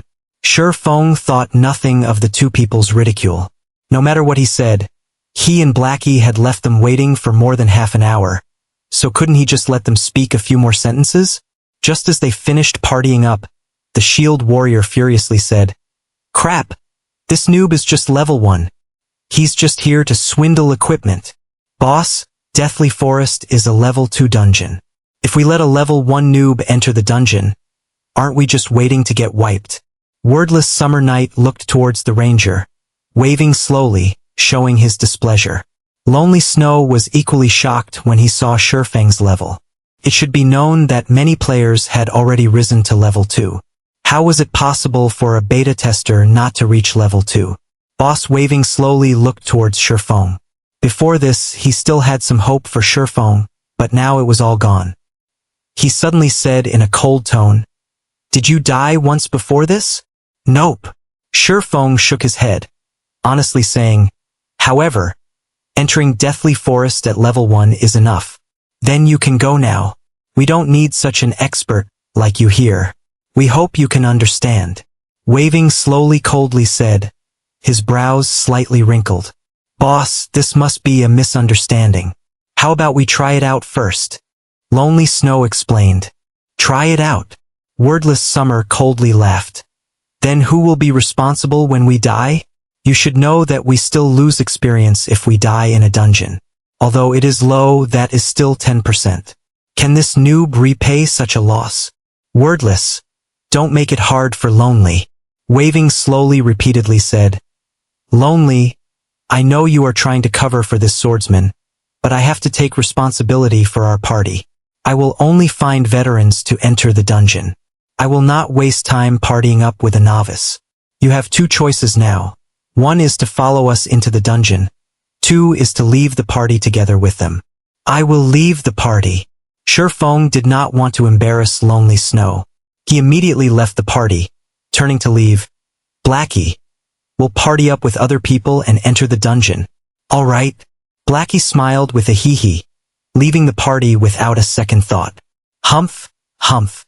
The expert's identity has been seen through. At least he has some self-awareness to leave after knowing he can't swindle equipment anymore. The shield warrior grinned and jeered. Lonely, you really are gullible. Such a noob would trick only you. You need to learn properly from boss waving slowly in the future. Lonely Snow's face turned livid after hearing this. However, he did not feel that he was mistaken. Shifeng was definitely an expert. Boss waving slowly. Sorry for this. Lonely Snow chose to leave the party. He was prepared to join Shifeng in order to determine whether or not his judgment was correct. You, waving slowly, was immediately stunned. He never thought Lonely Snow would be so decisive. It was simply a foolish decision. He would have long since chased Lonely Snow away if it wasn't because he had good techniques. Wordless Summer Night looked towards Lonely Snow, saying with a cold smile, Lonely, you better not regret the choice you made. You'll regret when we clear the Deathly Forest and obtain great equipment. You'll regret it for 10 years, 20 years that you didn't follow boss waving slowly. Being said in such a way by Wordless Summer, Lonely Snow did not give any rebuttals. He only lowered his head and left, chasing after Shifeng. Waving slowly squinted his eyes. When he thought about Shifeng equipped in a body of trash equipment, he could not understand what methods Shifeng had used to cause Lonely Snow to follow him. Lonely Snow had even given up on the clearing Deathly Forest. Boss, let's ignore that foolish Lonely Snow. At worst, we'll start looking for people again. There are plenty of level 2 players now. Battle to the end, said in disdain as he watched Lonely Snow. Waving slowly nodded his head. Lonely Snow's leaving did not cause any loss to their party. As for Shifeng creating a party to dive into the Deathly Forest, not to mention clearing the dungeon, nobody would go in with a level 1 player. In front of the Deathly Forest's entrance, Shifeng and Blackie continuously shouted to recruit people. Open party for Deathly Forest, no rigid requirements. Okay, as long as you're a veteran gamer. 2 waiting for 4. Shifeng shouted. When everyone heard of it, many level 2 players had run over. It was because Shifeng's requirements were very low. Many small parties would choose people based on equipment quality. They needed a few pieces of common equipment to pass. However, who would have that many pieces of common equipment in the early periods of the game? Party me. I'm already a level 2 cleric. Party me. I'm a level 2 shield warrior. I also have a piece of level 1 common plate armor armguard. In just a moment, Shifeng had invited 4 people. These 4 people were quite happy originally. There were over 10 people currently present, but only they were chosen. However, after they saw the party leader Shifeng's level, they left the party in rage one after another. Fuck. It's just a noob coming to die in the Deathly Forest at level 1. If you want to enter the dungeon, enter it by yourself. I won't accompany you. No wonder there are no requirements for the party. Want us to give you a ride? Not a chance. The 4 people were extremely enraged, and the voices they made were practically roars. Every player at the Deathly Forest could hear it. Even a level 1 player dares boast about entering the Deathly Forest. He just wants to tag along for experience and equipment. Lucky for me, I didn't go over. There are all sorts of birds in a large forest. Who would be foolish enough to enter the dungeon with a level 1 noob? Isn't that just looking to be abused? One after another, the level 2 players laughed at Shifeng for overestimating himself and for his foolishness. Get lost if you don't wish to party up. We're not begging you all to come. Blackie became enraged after listening to them. Shifeng's techniques had long since convinced him, yet these people were calling Shifeng a noob.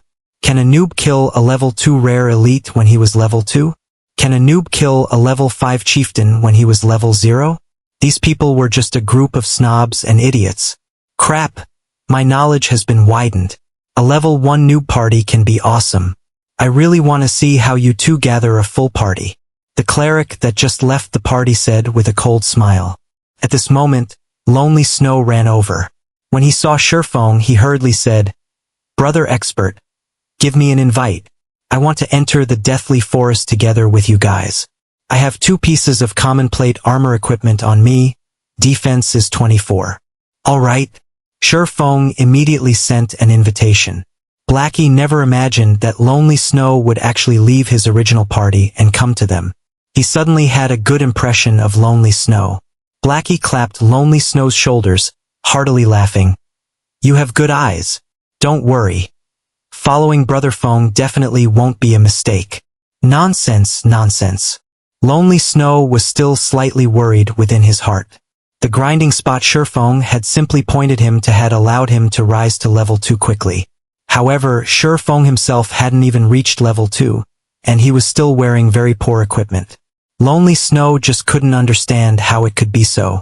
The spectating players by the side all became dumbfounded. There was actually someone who would enter the dungeon with a level 1 noob. This person had good equipment at that. The brand new plate armor and boots on Lonely Snow must definitely be common equipment and not trash equipment. Although Lonely Snow had joined the party, not a single player had joined them after Sherfong had recruited for over 10 minutes.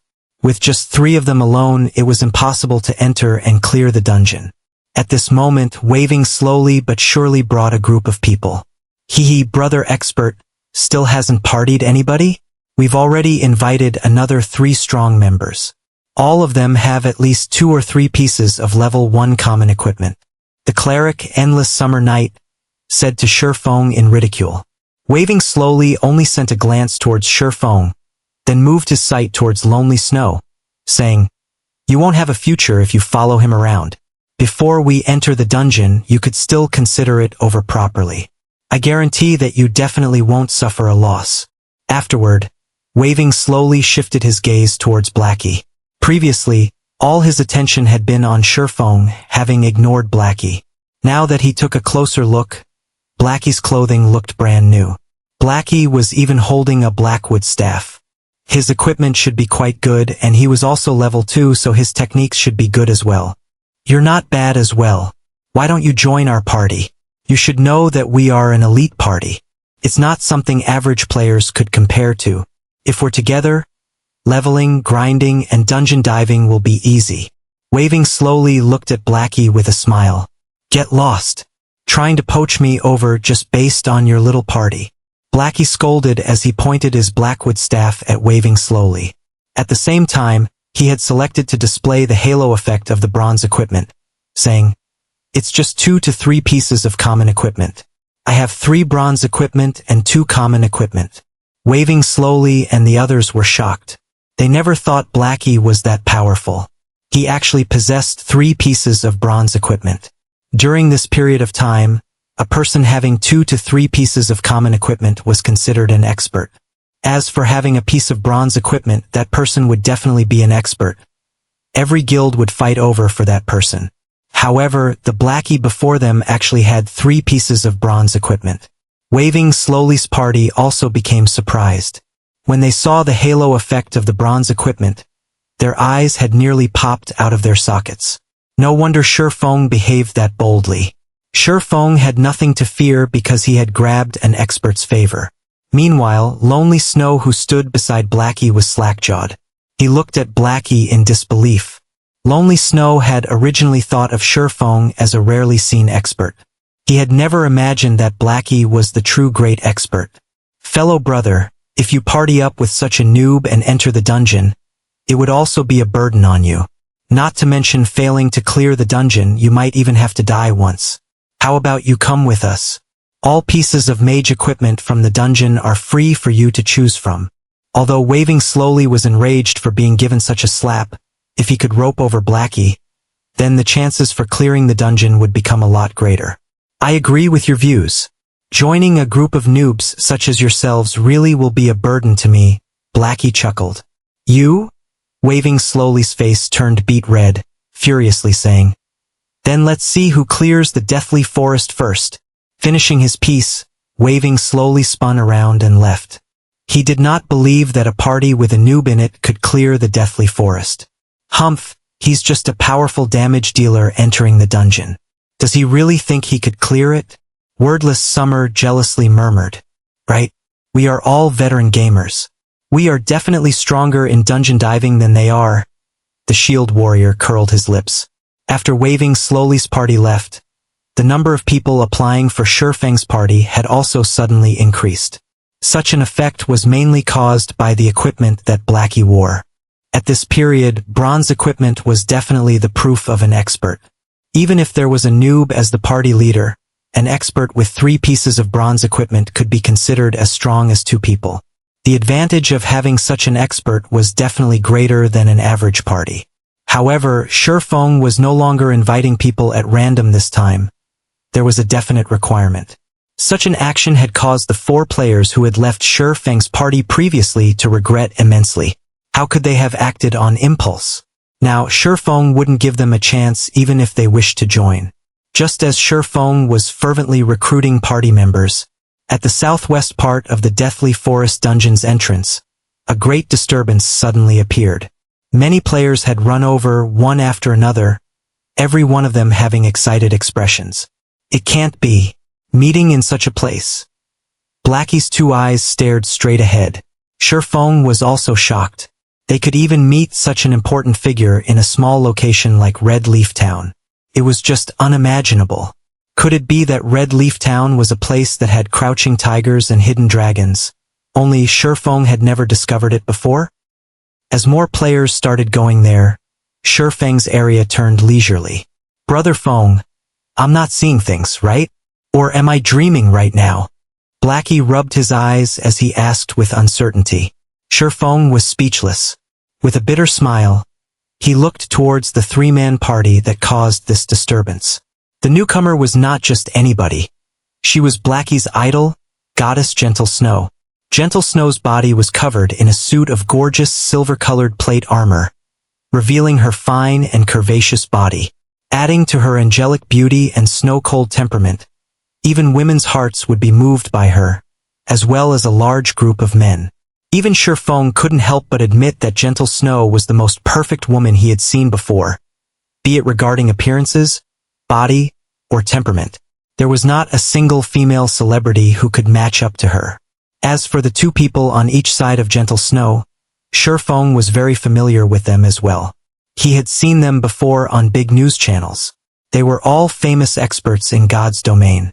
One of them was also an absolute beauty named Zhao Yueru. If Gentle Snow could be said to possess a perfect body and appearance, then Zhao Yueru possessed a devilishly enticing body and appearance.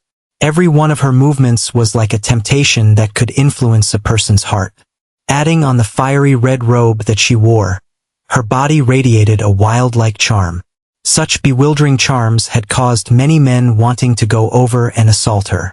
If you really did such a thing, however, then congratulations. You've just earned a one-way ticket directly to hell. This was because words such as big breasts, no brains, and as delicate as a flower were not applicable to Zhao Yueru. In God's domain, she had another nickname of the Flame Witch.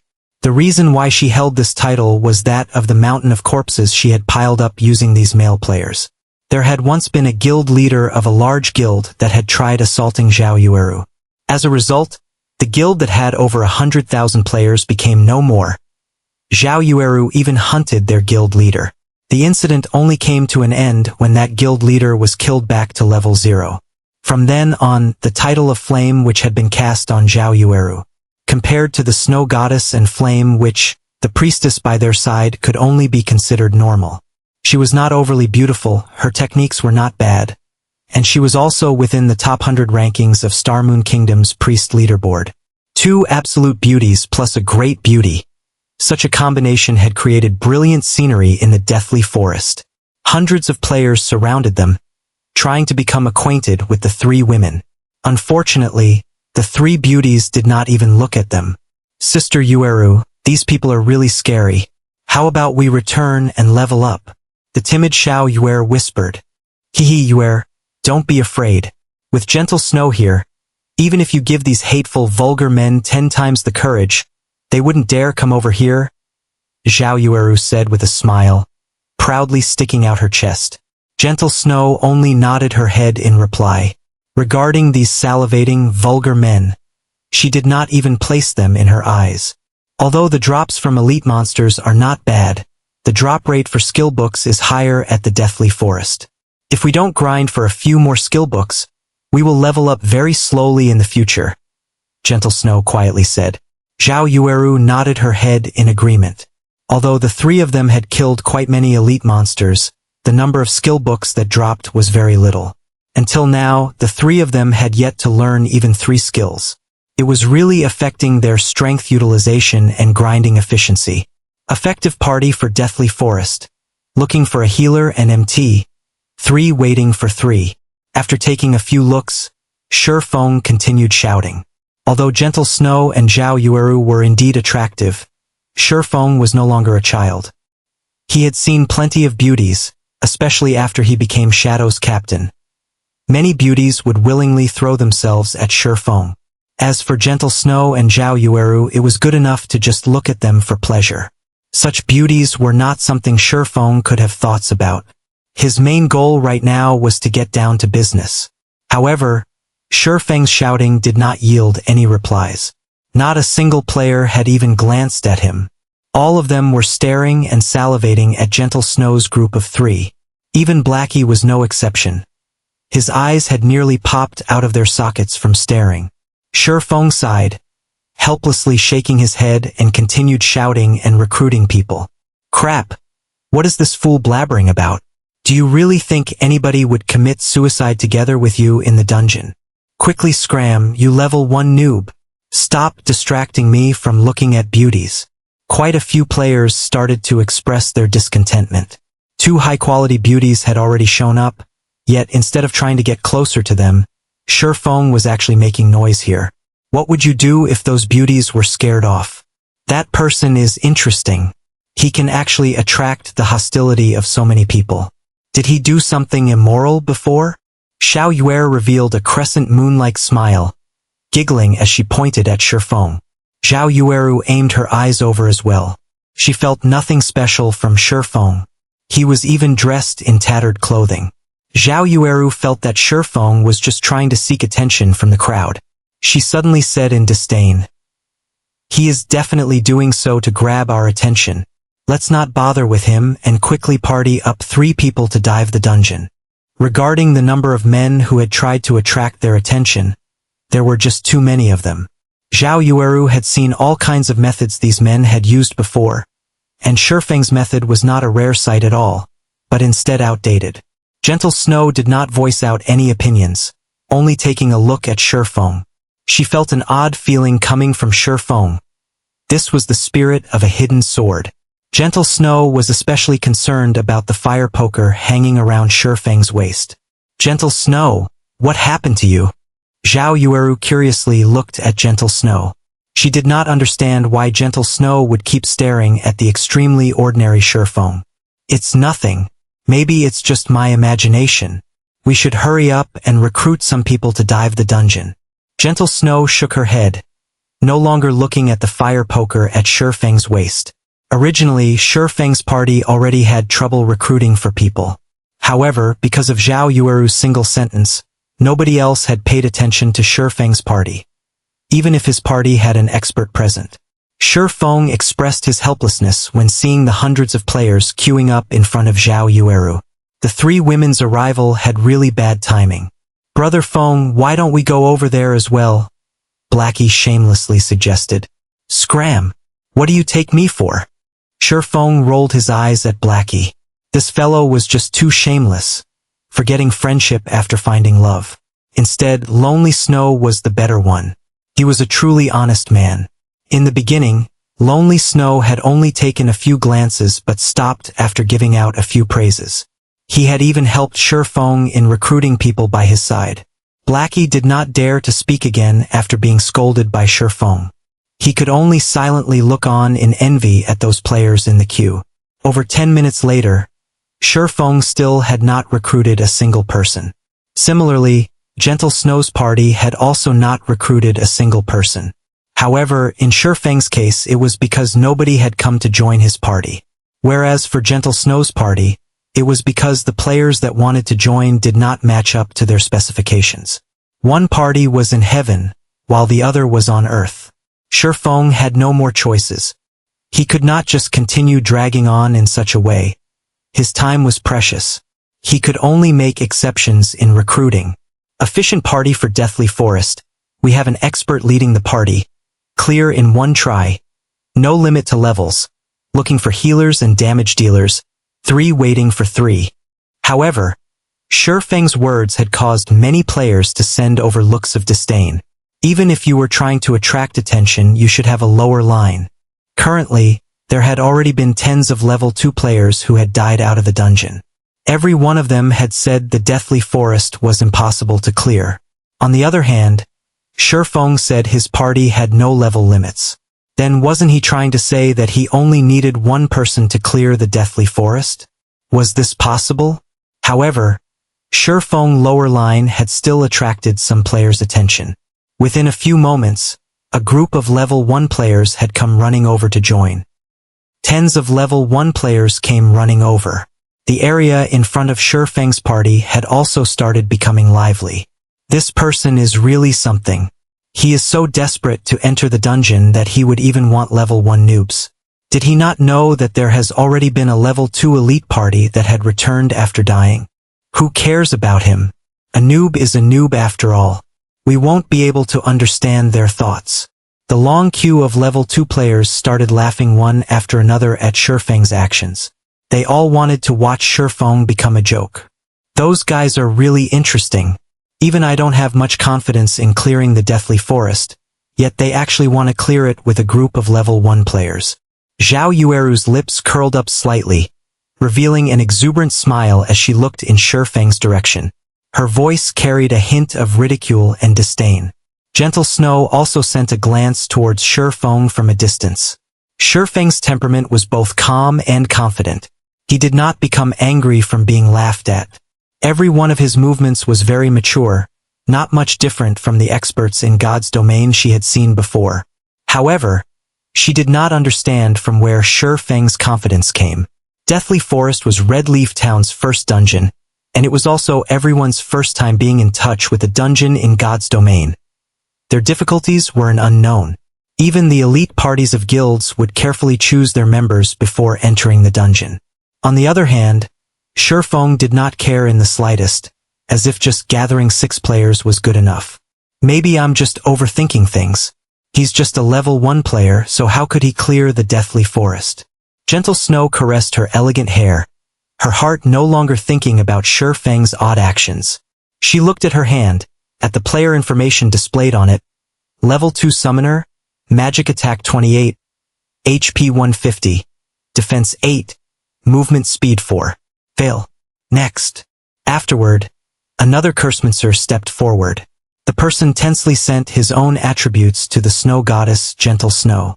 On the other side, Shifeng as well was looking at player data. Although he did not have a lower line, he did have a bottom line. The equipment and levels of these level 1 players were much worse than the level 2 players that Gentle Snow's party were recruiting. However, they were still players. As long as they did not simply add their 8 free attribute points early on, the chance of clearing the Deathly Forest with a 6-man party was very high.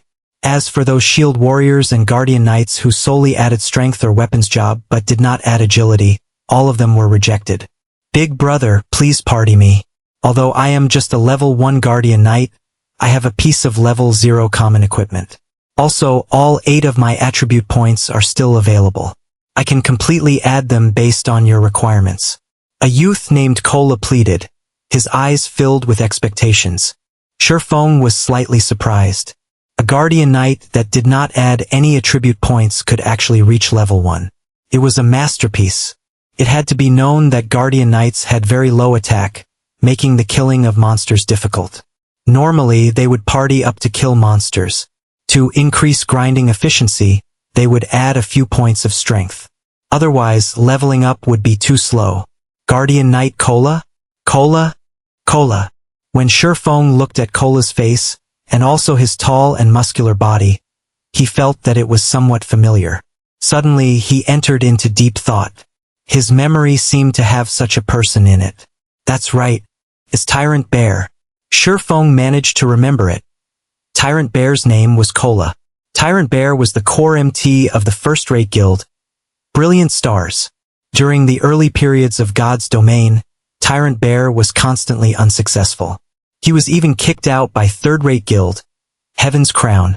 After entering Brilliant Stars, Cola suddenly started to shine. He turned from being a normal party's MT into the core elite party's MT in the guild. He was ranked 15th on the Guardian Knight leaderboard of Star Moon Kingdom. Cola was known for both being able to attack and defend. Shifeng had never thought that the Tyrant Bear would run up to him on his own. Cola was such a shy person as well. It was totally different from the Tyrant Bear of 10 years later. Suddenly, Shifeng had an idea. Currently, the Tyrant Bear had yet to join Heaven's Crown, not to mention Brilliant Stars. If Shifeng could poach Cola over and turn Cola into his own MT, then wouldn't dungeon diving in the future be a lot easier? Big brother, I guarantee that I will absolutely listen to your commands when inside the dungeon.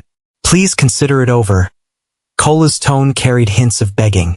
Shifeng had nearly let loose a laugh. The great Tyrant Bear would actually speak in such whispered tones just for a position in the dungeon. However, Shifeng still held it in. The level 1 players that had come here all held hopes of getting lucky. The other parties that entered the Deathly Forest with level 2 players were already no good, not to mention level 1 players like them. If they could enter once into the Deathly Forest and fortunately obtain 1 or 2 pieces of equipment, then it would be of great help to their future development. At that time, entering into a large guild would become much easier. Alright, I can add you in. Shifeng's face turned grave as he said, however, you should know that bringing a level 1 noob like you into the Deathly Forest isn't easy. I can't just carry you through the Deathly Forest, and then after you get equipment you join some other elite parties. Wouldn't I just be striving for nothing? When Shifeng finished his speech, quite a few level 1 players had suddenly sent over looks of disdain. Weren't you also a level 1 noob? However, Shifeng did not care about what these people felt. He continued saying, I wish to form a stable party. Even if we need members, it would be with stability as the priority.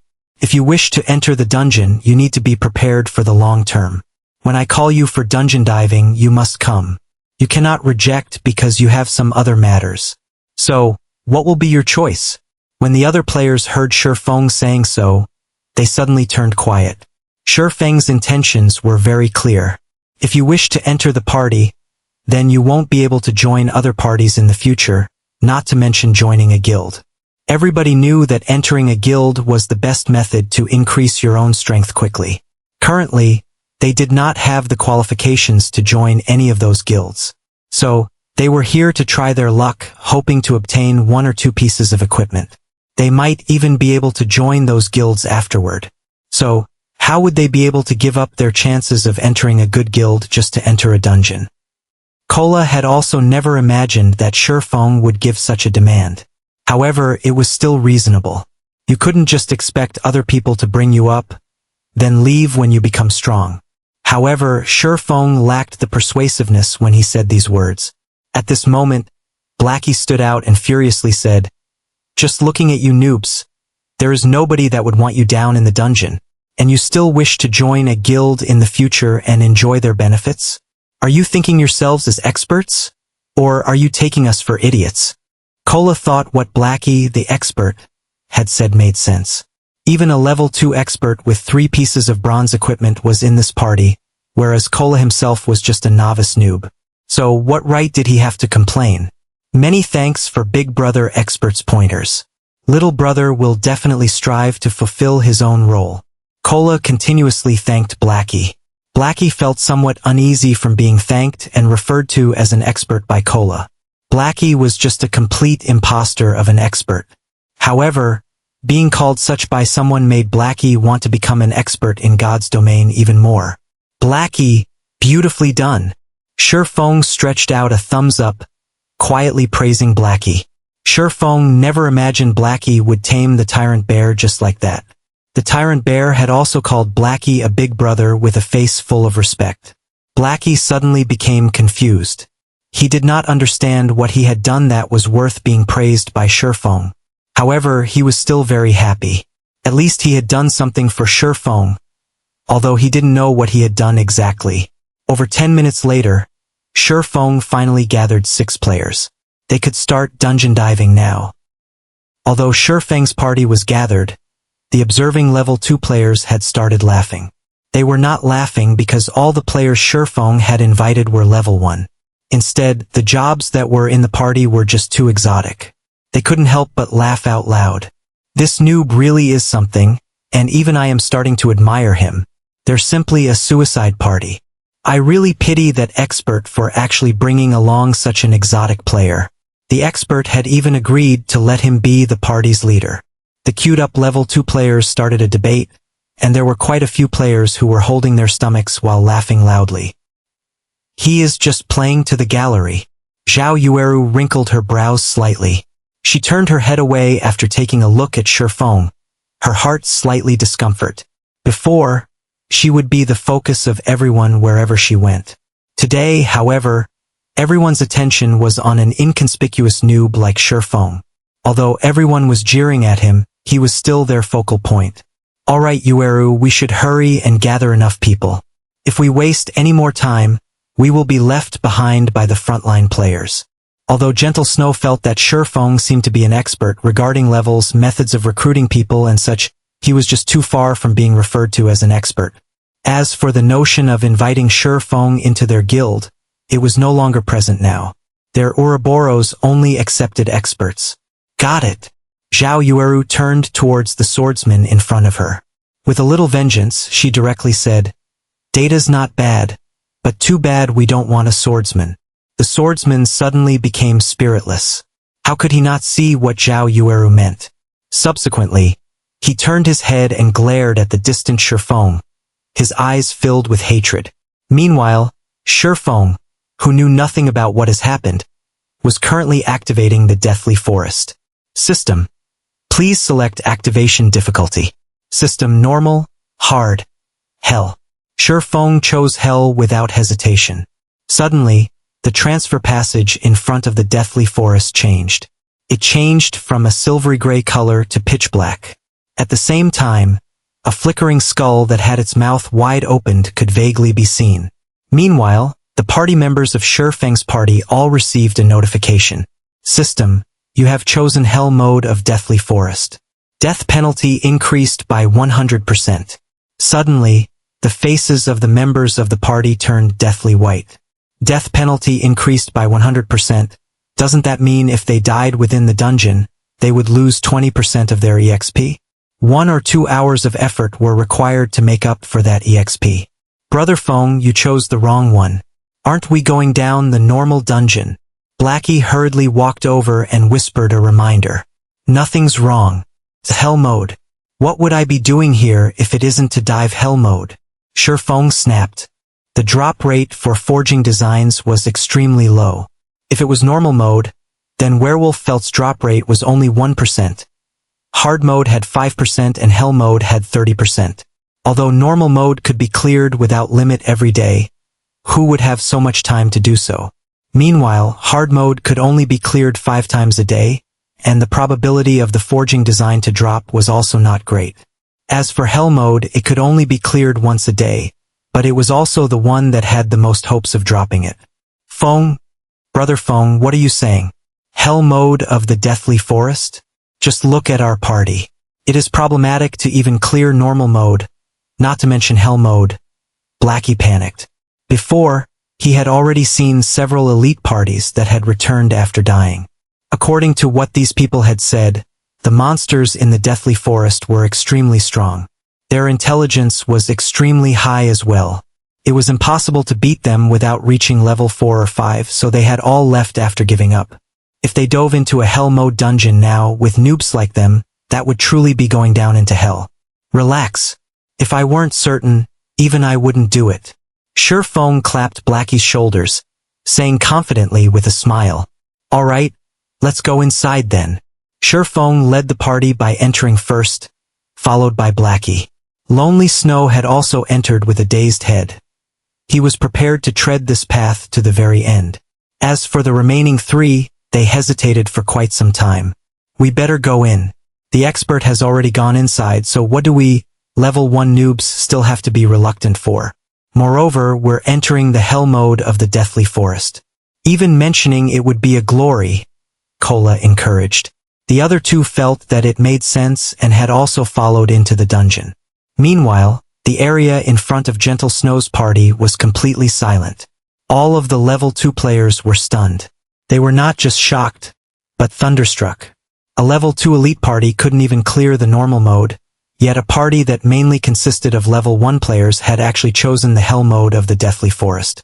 Snow, did I see wrong? That's hell mode, right? Zhao Yueru asked. Gentle Snow nodded her head. Her beautiful eyes kept staring at the flickering skull. Her expression turned extremely serious. That fellow must have abandoned himself to despair, entering hell mode after determining that he couldn't clear the normal mode. We'll see how they come out dead in a moment. Zhao Yueru laughed. We don't have that sort of time. Let's go, we've gathered enough people. Gentle Snow led the way towards the Deathly Forest dungeon. She selected normal mode for the difficulty of the dungeon. If there were no problems with normal mode, they would enter hard mode after. Within the dungeon of the Deathly Forest, there was a dark and gloomy forest. From time to time, there would be a chill wind blowing, causing a shiver down one's body. Aside from Shi Feng himself, every member of his party was tightly packed around the dungeon's entrance. They did not move even an inch for fear of attracting any monsters that would wipe their party. Brother Feng, why do I keep feeling a cold wind blowing by my back? Blackie asked in worry. Blackie, you need to bring out some temperament of an expert. Only then will you have the possibility to become one. It is just hell mode. Aside from the monsters here having a little bit intelligence, their battle methods being a little bit complicated, and their attack, defense, and HP are a little bit higher, there isn't much else. Oh right, there is also a little bit more monsters here. After some thought, Shi Feng felt that he had nothing more to add. Suddenly, every member of the party sent looks of disdain towards Shi Feng. When diving a dungeon, even a small difference in attack and HP could cause a team wipe. As for Shi Feng, he had just simply explained. Moreover, what did he mean by just a little more intelligence? They had experienced before the battles with monsters in God's domain. Regarding those monsters with slightly higher intelligence, even with the same attack and HP, their strength would still be increased by 1 or 2 folds. Alright, stop minding these little matters. I'll be explaining the strategy for this dungeon in a moment, so you guys better listen carefully. If you don't follow through, then your lives will become forfeit. Shi Feng waved his hands, ready to start explaining the strategy to conquer the dungeon. Suddenly, a strong wind blew from the dark and gloomy forest, causing the trees to sway madly. Ayo! Ayo! Ayo! After the howling wind came a furious roar that resounded throughout the entire Deathly Forest. Countless birds were scared, flying off into the sky. Blackie and the others were stunned by such an imposing aura. They were just youths around the age of 20. They had never experienced any great hardships, not to mention being tempered through life-or-death situations. It was their first time facing such a lung-piercing roar. Compared to hearing the traditional roar of a tiger in the forest, this roar was much more shocking to the human heart. This thing is what we should pay attention to, Shi Feng calmly said at this moment. The largest difference between hell mode and hard mode was this roar. Although it did not have a specific name to it, the players in Shi Feng's previous life had dubbed it as Hell's Roar. Shi Feng's words confused the other members. Wasn't it just a roar? What was there to pay attention to?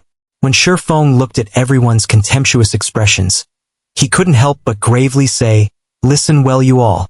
Hell's Roar is not as simple as what you think it is. In a moment, follow my demands while advancing. If anyone makes a mistake, don't blame me for immediately kicking you out of the party." Being lectured by Shi Feng in such a way, the other members all became serious. Nobody wished to leave the party. In a moment, Cola and I will walk in front. Lonely Snow, you walk in the middle and protect the oracle.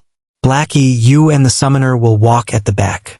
Remember, you must not break formation regardless of any activities. Without my command, nobody is allowed to be the first to attack. Do you all understand? Shifeng explained the basics of formations once to the party. The reason Shifeng had allowed the Guardian Knight, Kola, to walk in front was that he let Kola add all of his free ability points into endurance. His HP now reached 310 points. With this much HP, Kola could resist a little longer, sharing some of Shifeng's burden. The dungeons in God's domain were unlike the dungeons in other virtual reality games. The degree of freedom within the dungeon was high, and the dungeons themselves were very large. There were even quite a few player parties who had wandered around in the dungeon for hours without even meeting a single boss. Although the Deathly Forest was not as large, it was still possible to become lost within the dark and gloomy forest. If someone were to become lost, Shifeng only wished to say hee. The scary part of the Deathly Forest was that players could become lost once they entered the forest. Eventually, the players would mysteriously die one after another. In Shifeng's previous life, there were countless players who had entered the forest and died over and over again in such a way without even meeting the shadow of a monster. If they had good luck and met a monster, then the result was a party wipe. Only after many experts of guilds had done it, did everyone finally understand the dreadfulness of the Deathly Forest. They had acknowledged that it was a terrifying dungeon that was impossible to clear without reaching level 5. When Shadow Guild reached level 5, they had organized hundreds of players to scout out the paths in the Deathly Forest. They had paid over hundreds of lives to finally have a clear understanding of the Deathly Forest's map. The entire Deathly Forest had 36 paths. However, only 3 of them led to the first boss, Willy. These 3 paths were paved with the lives of many players. 2 of these 3 paths were extremely dangerous. Without sufficient strength, death would be the only result. There was only one path that had very few monsters. Under Shifeng's lead, everyone walked into the forest. The moment they entered the forest, everyone discovered that there were too many pathways through the forest. They did not know which one was the right path. However, Shifeng had chosen one without hesitation. Everyone else closely followed him while being cautious of their surroundings. After walking for about 5 minutes, they met their first monster. Suddenly, everybody started to become tense. Don't act on impulse. Listen to my commands. Shifeng loudly shouted. In front of them was only a level 2 elite monster, a night rabbit. However, due to the dungeon strengthening, its attack, defense, and HP were all greatly increased. Its HP was a whopping 700 points. Kola, you lure the monster over. Oracle, pay attention to healing. Everyone else, don't start the attack without my command. Shifeng quickly gave out orders. The Guardian Knight, Kola gulped down a mouthful of saliva. He carefully walked towards the night rabbit's attack range. Everyone else was nervous to the extreme. Although this was only a level 2 elite, they were currently in the hell mode of a dungeon. However, everyone's nervousness was for naught. The moment the night rabbit with a person's height saw Kola, it immediately dashed over. Kola had very successfully lured the night rabbit over. Moreover, he did not panic when he lured it. He retreated while using his shield to block the night rabbit's attacks. However, even though every attack landed on the shield, the damage was still terrifying. Just a single hit dealt 42 damage. By the time Kola returned to the front of the party, his HP had already dropped by a third. The Oracle, whose name was Drowsy Sloth, had good awareness. He had given out healing the moment Kola entered his casting range. However, every heal could only add 24 HP to Kola.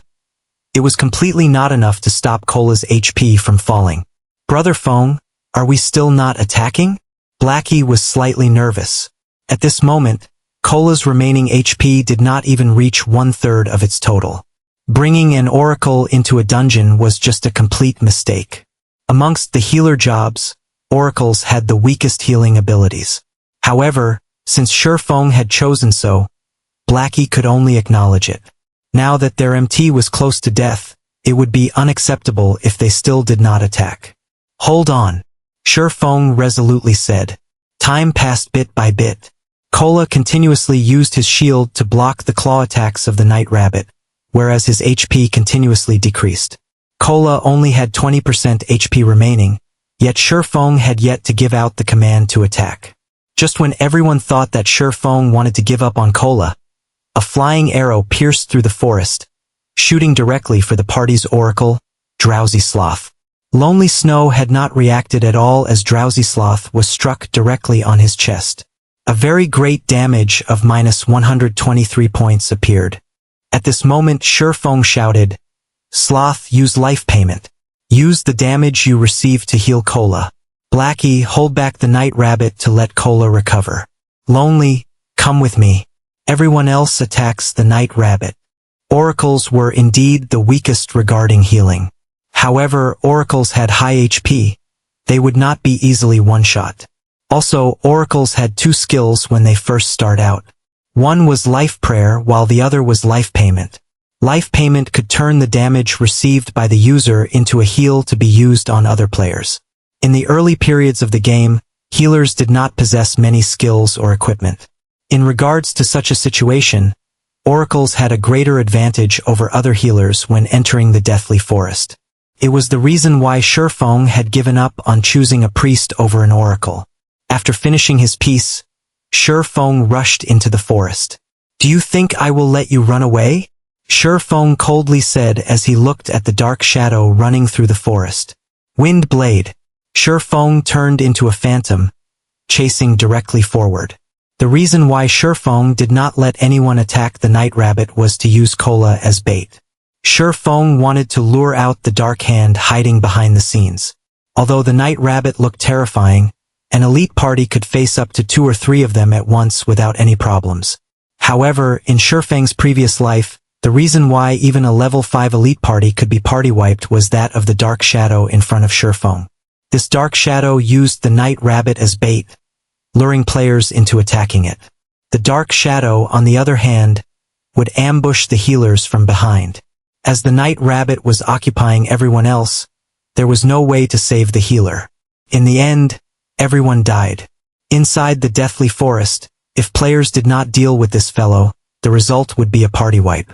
With the increased movement speed from Windblade, Shifeng quickly caught up to the Dark Shadow. Shifeng waved out 3 sword slashes, sealing the Dark Shadow's path of advance. The Black Shadow knew that it could not escape. It immediately turned around, unsheathing a pair of knives to block Shifeng's attack. Dang! Dang! Dang! With the Abyssal Blade, Shifeng's strength was frighteningly high.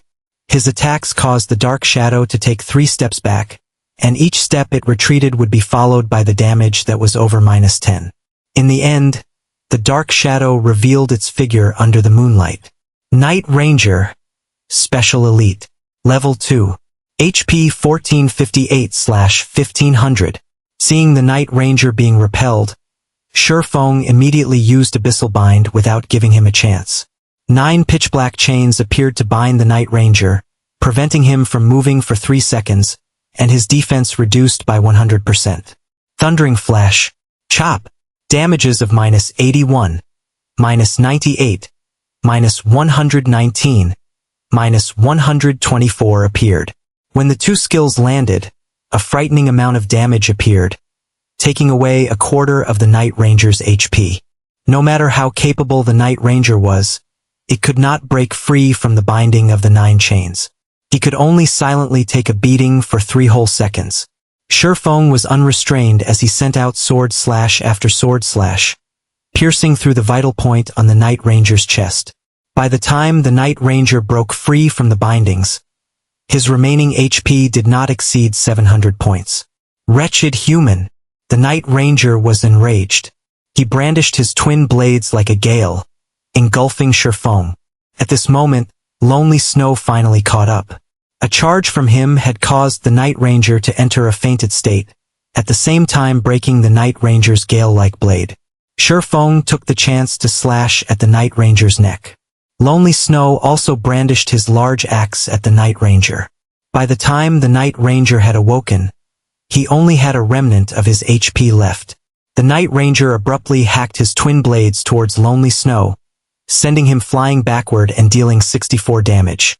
The Night Ranger turned his head to stare at Shifeng, once more brandishing his twin blades and slashing horizontally towards Shi Feng's neck. Dang! Shi Feng used parry with his sword. Without giving the Night Ranger any chances to retaliate, Shi Feng lifted up the Ranger and tossed him back. Then, Shi Feng followed up with a couple of sword strikes, finishing off the Night Ranger. Shi Feng conveniently picked up the 2 items that dropped, then immediately ran towards Cola's location to provide help. Laying by the side, Lonely Snow became dumbfounded after seeing Shi Feng's agile skills. His heart filled with shock. Lonely Snow had even forgotten to follow Shi Feng to support. There was such a way even to kill monsters? By the time Shi Feng returned to the party, the elite Night Rabbit only had 1/3 of its HP remaining. Everyone had coordinated properly. Cola tanked in the front alone, while the others vigorously dealt damage. However, to control aggro, Blackie did not madly deal damage. Instead, he used Evil Whip to pin down the Night Rabbit, giving Cola some breathing space. Cola's performance was also very good. He steadily tanked the monster, and he also had good control over aggro. Cola was not at the level of a novice, but there was still a long road ahead before he became an expert. Cola, don't always try to block with your shield. It isn't a must to block an attack like the other virtual reality games. You can also dodge to avoid an attack. That way, you could reduce the stress on the healer. For everyone else, focus your attacks on the target. Don't just randomly attack. Aim your attacks at the wild rabbit's claws or other weak points. That way, you can reduce a lot of burden on the MT. Shi Feng did not directly go up to help Cola, but instead, he taught everyone how to battle against monsters. If everyone battled while regarding God's Domain as a traditional game, the results would be disastrous. This was because the healing given out was usually far from being able to keep up with the damage received. Some parties would bring an extra healer. However, this would result in the damage being insufficient. The result was still a party wipe. Players only slowly got used to the combat style in God's Domain several months after the game opened. The players then would no longer be as cute and simple as they were now. Shi Feng wanted to cultivate everyone to build a foundation for his future workshop. So naturally, he needed to let these people learn the combat styles of God's Domain earlier. Everyone thought Shi Feng was also a noob, so they held slight dissatisfaction within their hearts. The expert did not say anything, so why was a noob like him giving out commands? However, Shi Feng's words made sense, so they still consciously did as Shi Feng said. Cola had also started to change his battle style. He was no longer using his shield to block the attacks rigidly. Instead, he retreated a step back when the wild rabbit launched its attack, taking the chance to avoid it. Although Cola still needed to use his shield to block most of the time, it had still greatly reduced the burden on the healer. Such a change allowed killing the Night Rabbit to become even easier. The few level 1 noobs were also slightly surprised. There was some change in their opinions towards Shi Feng. Shi Feng was not as unbearable as they had imagined him to be. Shi Feng only smiled at this situation. He did not mind their thoughts at all. Shi Feng only felt that Cola was quite good after seeing his performance. Although Cola was a first-rate expert 10 years later, he currently was still far from that point. If it were an expert MT, they would not retreat, but choose to dodge the attack without even moving. Such a decision was because if the MT moved, the monster would move as well. This situation would cause trouble for long-range damage dealers, which would result in the loss of a lot of damage. However, such a technique required a bounty of experience in battle and a body with dexterous reactions. Cola still needed a lot of training. The elite Night Rabbit fell within a moment. It dropped a skill book for Berserkers, Whirlwind Slash. It also dropped 3 coppers. Everyone could not help but be amazed by the drop rate of Hell Mode. A skill book dropped just after they killed an elite monster. If they killed over 10 elite monsters, then wouldn't they be able to obtain over 10 skill books? It should be known that skill books were extremely rare, and even a common skill could sell for 1 silver. Shi Feng naturally knew of their thoughts. However, not even Hell Mode had that high of a drop rate. It was only 3 to 4 times that of Hard Mode. Afterward, Shi Feng passed Whirlwind Slash to the stupefied Lonely Snow. Then he passed a level 1 bronze defensive plate armor to Cola. The Night Ranger dropped the armor. With these items, the party's strength slightly increased. Cola's mouth could not close after receiving the defensive plate armor. He hurriedly thanked Shifeng for it. With this bronze plate armor, not only had Cola's defense increased by 14 points, but his HP had also become 350 points. Aside from Shifeng and Blackie, everyone else on the scene was filled with envy. Bronze equipment was the identification of an expert. Outside the dungeon, it was impossible to obtain a piece of bronze equipment, even if you begged for it. And this piece of equipment was obtained by Shifeng alone. Yet, Shifeng gave it to Cola without hesitation. Everyone's opinion towards Shifeng changed quite a bit. They felt such a party leader was not bad at all. Shifeng was unlike the other party leaders who would prioritize themselves when equipment dropped. As for bronze equipment, forget giving it away to a temporary party member. They would definitely keep it for themselves. Afterward, everyone followed Shifeng as they advanced. Although the dark and gloomy forest was scary, everyone was no longer as nervous as they were before going through a stimulating fight. From time to time, 1 or 2 patrolling elite night rabbits would appear in front of them, and they would also respond to it quickly. When there were 2 night rabbits, Cola would tank one of them, while Shifeng and Lonely Snow would rush over and kill the other. As for the ranged players, they would prioritize attacking the night rabbit in front of Shifeng. The night rabbit's 700 HP would be gone quickly under the fierce bombardment. Afterward, the party supported Cola and finished off the other night rabbit. Within moments, 2 night rabbits were no more. With this process, a skill book, Restore, meant for healers also dropped. The skill had a 2-second cast time. When learned by oracles, the skill could instantly restore 37 HP. It was far better than Life Prayer. It did not share the same cooldown as Life Prayer, so the 2 could be used in coordination to negate the damage caused by the elite night rabbits completely. Drowsy Sloth continuously thanked Shifeng and the other party members for letting him learn the skill book. Restore was an extremely important skill for conquering dungeons. If it were to be sold outside, it could go for at least 2 or 3 silver coins. Don't mind it. Skill books are meant to be used. Let's continue onward. Shifeng smiled as he answered. Aside from AoE attack skill books, healer class skill books were the most expensive and rare. However, the Deathly Forest was a dungeon meant to let players build up their foundation in God's domain. In Hell mode, the drop rate for basic healing skills was very high. In Shifeng's previous life, he had obtained 4 healing skill books just after entering Hell mode of the Deathly Forest once. It was not considered valuable. After more than an hour, Shifeng's party arrived at a flat grassland. They had finally met the first boss of the dungeon. Willy, Chieftain rank. Level 3. HP 6000. Willy was a ferocious night rabbit. Its height was as tall as 2 people, and sharp steel claws decorated its paws. These claws loved creating a feast of fresh blood, and those caught by it would be ripped to shreds, turned into a river of blood. It was unknown how many players had died a gruesome death under these claws. A short distance away from Willy, there were 7 elite night rabbits on guard. These 7 rabbits were very close to each other. As long as one of them was attacked, the other wild rabbits would rush over as well. There was also a great possibility of attracting the boss. Even if it were Shifeng, he would not be able to face off against 7 night rabbits, not to mention including a boss. However, if they did not finish off the 7 night rabbits, there was no way for them to attack the boss. Brother Feng, what should we do now? This place has too many night rabbits. The game isn't giving us any chances. Blackie was very anxious. Although the boss was in front of them, the system had dealt them such a hand. This difficulty was just too great. No wonder it was a hell mode dungeon. It was impossible to pass through without absolute strength. The system's setting also angered everyone. Who could fend off 7 elite night rabbits?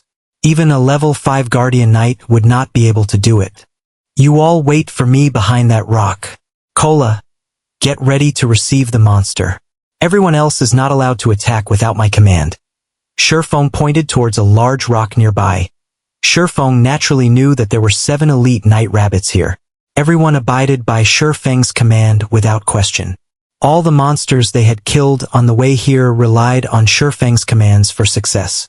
They killed quite a lot of night rabbits, and everyone had obtained 1 or 2 pieces of bronze equipment. Blackie even had 5 pieces of bronze equipment. Their party strength has definitely surpassed the other elite parties. The credit for such an achievement belonged to Shifeng's commands. As for Shifeng, he had run to a location that was 40 yards away from the 7 night rabbits. He quietly hid within the bushes, observing the night rabbits' every movement. Everyone understood that Shifeng was trying to lure monsters. However, the 7 night rabbits were too close to each other. Shifeng was a swordsman. He did not possess any long-ranged attacking capabilities, so how could he lure monsters? Time passed bit by bit. Everyone was extremely anxious. If Shifeng accidentally failed, then it would be a party wipe. However, Shifeng was calm. He moved not an inch as he watched the faraway night rabbits. At this moment, a cool breeze blew past. A dead leaf on the trees was sent flying over. Seeing the dead leaf hovering down towards the night rabbit, Shifeng picked up a small stone beside him. Gently, he tossed the stone over. The direction the stone flew to was towards the night rabbit closest to the boss. We're finished. Everyone understood what kind of outcome this would be.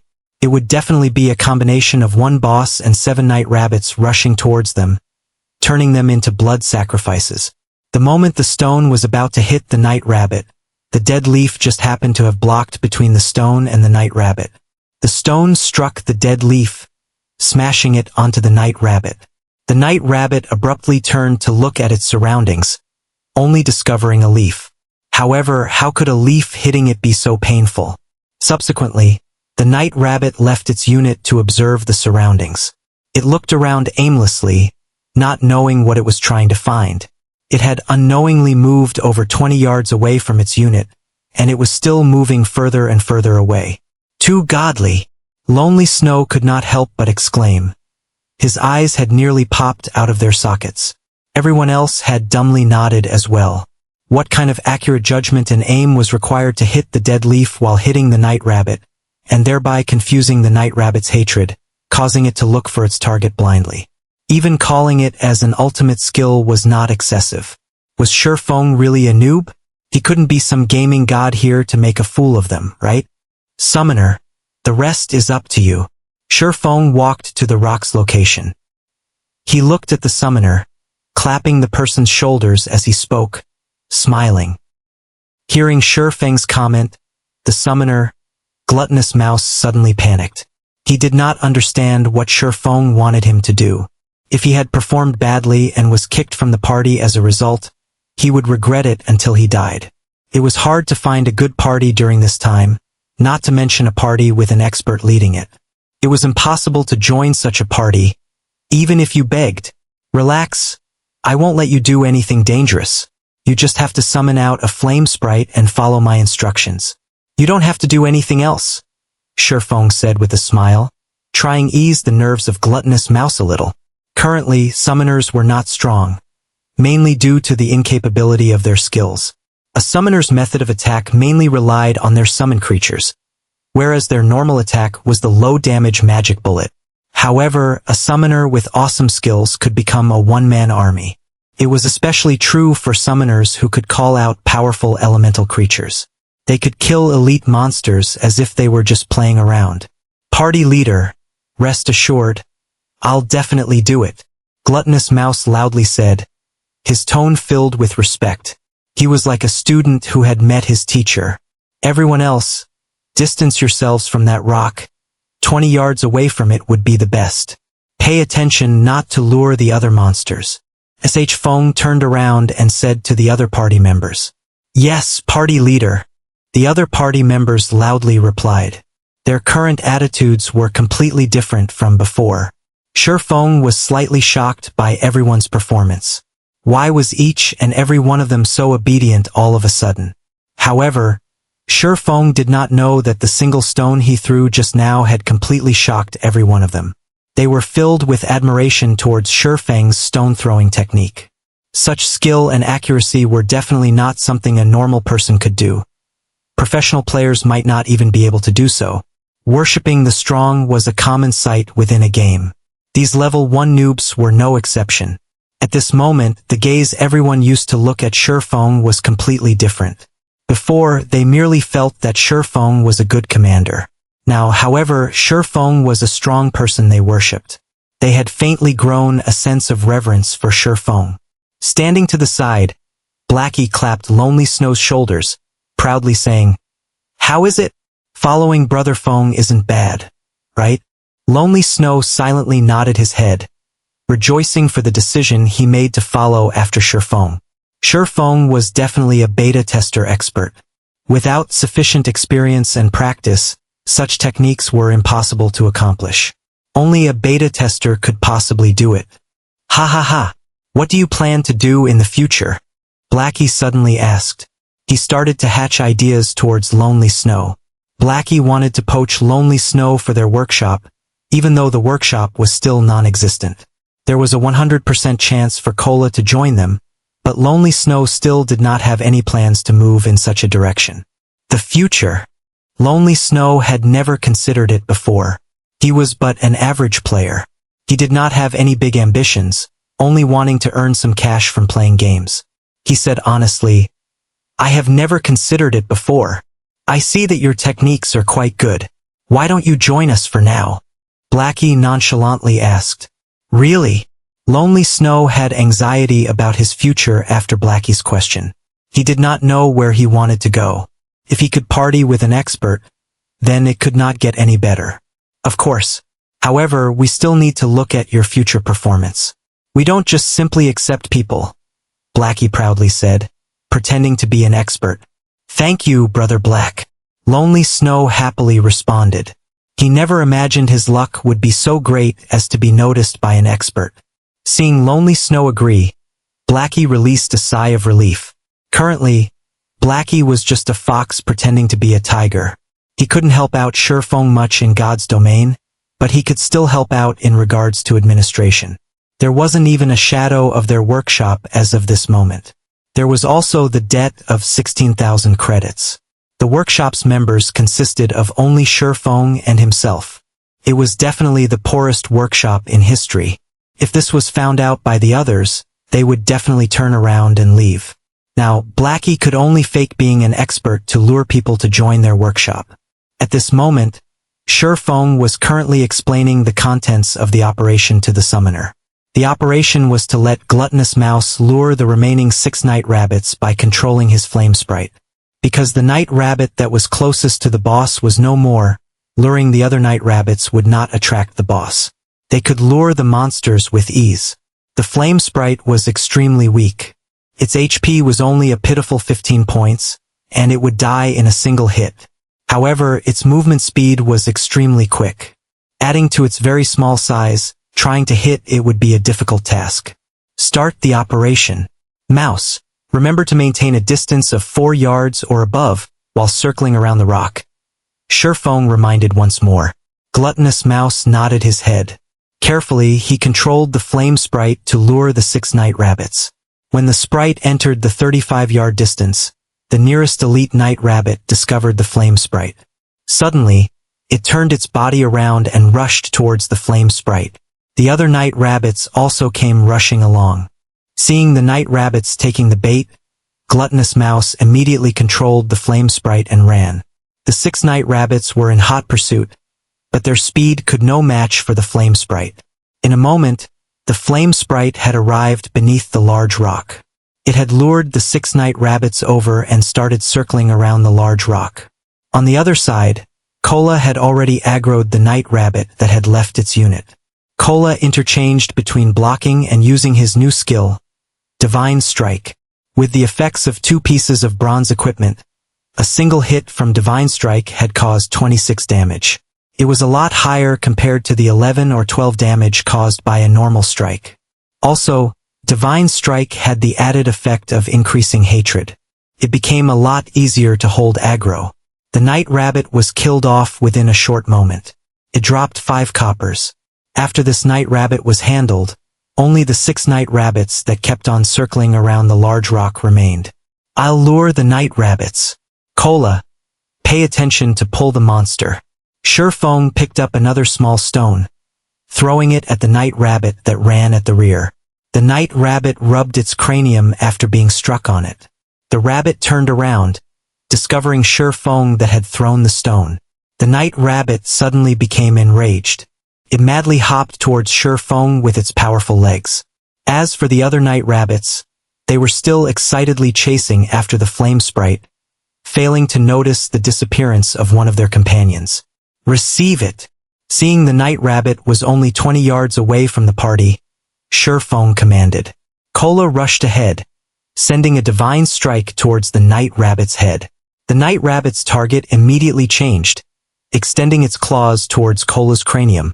However, Cola had reacted quickly by dodging his body sideways. After avoiding the attack, Cola continued by using punishment. The skill had once more strengthened the night rabbit's hatred to Cola. Everyone, focus fire. Feng inwardly applauded after seeing Cola's performance. He had never imagined Cola's ability to learn would be this great. He had already found out about the night rabbit's attack patterns after going through slightly more than 10 battles. No wonder he was the core MT of a first-rate guild 10 years later. His potential was limitless. The night rabbit in front of Cola had fallen within 20 seconds.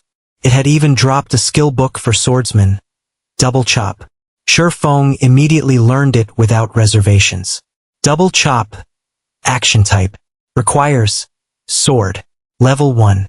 Proficiency 0 300ths. Rapidly deals damage twice. Every slash of the sword deals 120% plus 15 damage, also increasing bleeding effect by 20%. Duration of 10 seconds. Stacks up to a maximum of 5 times. Cooldown, 8 seconds. This skill book had greatly increased Feng's explosive power. As for the problem of getting used to the skill, it was non-existent for Feng.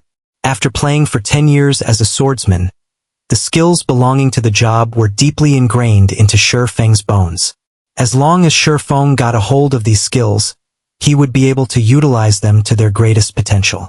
Feng had also lured the remaining 5 night rabbits over, one after another. The party had killed the rabbits one by one, and following the death of the final night rabbit, a golden glow appeared around Feng's body. He had risen to level 2. At the same time, the 5 night rabbits had contributed to the party a piece of bronze plate armor for Guardian Knights. The equipment increased Cola's HP to 390 points and his defense to 56. It had also increased Cola's ability to resist against the night rabbit chieftain Willy. With the elites that were on guard all dead, only the boss, Willy, remained on the open field. At this moment, Willy was laying on the ground, sleeping. It would scratch its back from time to time, completely unaware of its missing henchman. Everyone recover for now. I'll explain the method to raid Willy in a moment. Feng wanted everyone to ease up first. It would not be easy to face off against Willy. The fight would require a high degree of concentration because a single mistake would cause everyone to be buried together. Hearing Feng's command, everyone sat down to recuperate. They ate and drank to recover to their best state. Feng's finger waved and shook as he called up his attribute panel. He had recently reached level 2. Because of the Abyssal Blade, the free attribute points he obtained exceeded other players by 2 points. The choices he could make with his points were slightly more than the average player. In the initial period, it was sufficient for the agility of a swordsman to reach 20 points. However, Feng increased his to 30 points. There would be a fixed increase in the body's flexibility when agility reached 30 points. Subsequently, Feng added the remaining points into strength, making it easier for him to contend with the boss. Feng had on him 3 pieces of bronze equipment, a mysterious iron ring, and a magic weapon. Feng attributes had basically reached his own requirements. Character: Yifeng, human. Affiliated kingdom: Star Moon. Title: Might of 1,000. Job: Swordsman. Level 2. HP: 520/520.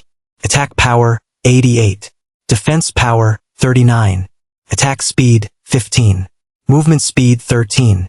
Attributes: Strength 32, Agility 30, Endurance 24, Intelligence 13, Vitality 13. With such attributes, Feng had more confidence dealing with Willy. Seeing everyone recovered, Feng started explaining. Willy has 2 skills. One of them is Killing Feast. When used, Willy will ignore hatred and randomly attack the nearest players. Blackie and Lonely, you two have to pay attention to your positioning. The other skill is Death Claws. Cola, you have to distance yourself from the boss before this skill is used. Lonely Snow, pay attention to interrupt the boss. I'll remind you when the time comes. Another point to take note of, Willy is very smart, so don't keep on using the same attack pattern. Alright, that's it. If we're ready, then start the battle, Cola. Brother Feng, is there nothing else we have to pay attention to? Blackie walked up to Feng's side, whispering. This place was the hell mode of the Deathly Forest. Not everyone was an expert as well. However, Feng's explanation was so simple that it made them feel conquering this boss was very easy. However, there were so many elite parties which had died inside normal mode, so how could hell mode be so simple? Party leader, are there no details we need to pay attention to? Everyone was very worried. They all held anticipation in their gazes as they looked towards Feng, hoping that he would speak more about the finer details. They were noobs, so there were a lot of things they did not understand. In regards to an expert like Feng, the things he felt were common knowledge, were definitely not common to noobs like them. Elites could not be compared to a boss. The other elite parties must have definitely died at the hands of the boss. Although their equipment was better than an elite party's, they were still level 1 noobs. They clearly knew their own worth. You guys worry too much. Relax. When the time comes, I'll tell you what you should do and when you should do it, so don't worry about it. Cola, start the fight and remember to dodge more often. A single healer will not be able to match up to the boss damage. Feng smiled. He felt his party members were quite interesting. They were much more serious about the details than he had thought. In his previous life, Feng had entered Hell Mode dungeons countless times as the captain of Shadow. There was also no lack of 100-man dungeons amongst those times. So, how could he not know how to guide a few noobs to beat a small boss? Cola had no choice but to go at it hard. Willy abruptly leaped up the moment Cola entered its detection range. Its mouth salivated when it saw Cola, and its 2 pairs of steel claws intertwined to produce sparks. Cola had clearly stimulated Willy's heart of massacre. It lifted its steel claws and hastily dashed towards Cola. Start casting heals. All damage dealers prepare to attack Willy's limbs. Feng commanded when he saw Willy's menacing appearance. Just when Feng finished speaking, Willy had arrived before of Cola. Before Cola could react, its sharp claws had fallen from the sky, slashing at Cola's neck. Pong! Cola instinctively used his shield to block the steel claws, forming 3 brilliant streaks of sparks. There were also 3 claw marks left on the shield. Due to the immense rushing force, Cola was forced to retreat 5 or 6 steps as he stabilized his body. Above his head, a damage of -103 appeared. Before Cola could even attack, Willy once again waved out its steel. This time, Cola was sent flying with his shield, and a damage of -105 points appeared. Only at this moment did the heal land on Cola, recovering 43 HP for him. It was a truly insignificant amount when compared to the damage Cola received. Everyone was shocked. The movement speed and damage of the boss was too horrifying. If Cola did not possess 2 pieces of bronze equipment, or if he did not block the attacks with his shield, he would have simply died from these 2 strikes. Lonely Snow used charge on Willy. Blackie, use Evil Whip. Feng had long since expected such a situation. He quickly instructed Blackie to use a binding skill. Lonely Snow reacted by using a charge to block Willy's next attack and saved Cola's life. However, Lonely Snow's attack had only caused -11 damage to Willy. He became dumbfounded by it. He had added most of his attribute points into strength, and he even had 2 pieces of bronze equipment on him. Yet, he had dealt such a small amount of damage. It should be known that the boss in front of him had 6,000 HP. Blackie also finished chanting from the side, sending out his evil whip.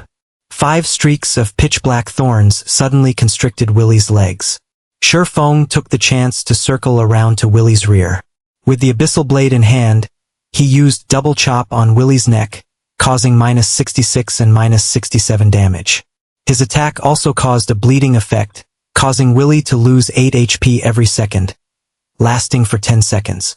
The high damage immediately caused Willy to switch its hatred to Shifeng.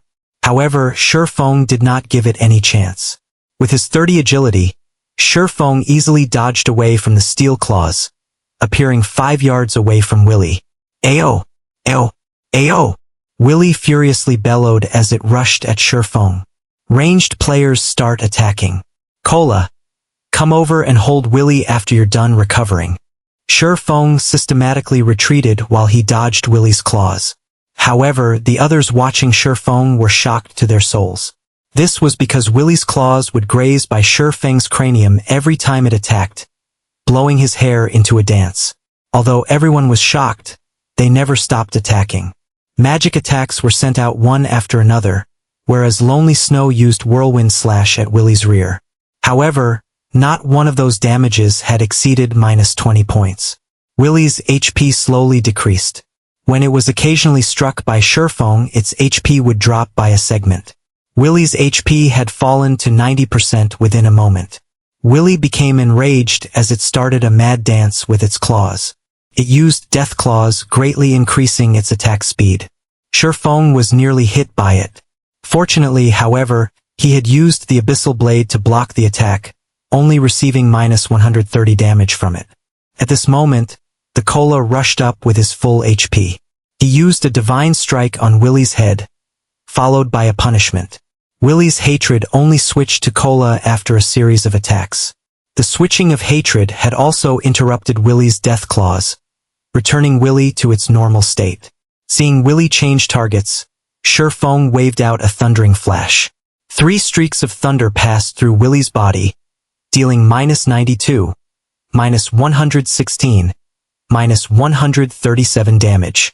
At the same time, giving Willy a damage amplification effect, it allowed others to deal 20% more damage to it. The fight with Willy became much easier. Blackie was sending out dark arrows without stopping, each dealing over -50 damage, whereas the others only managed to deal over -20 damage to Willy.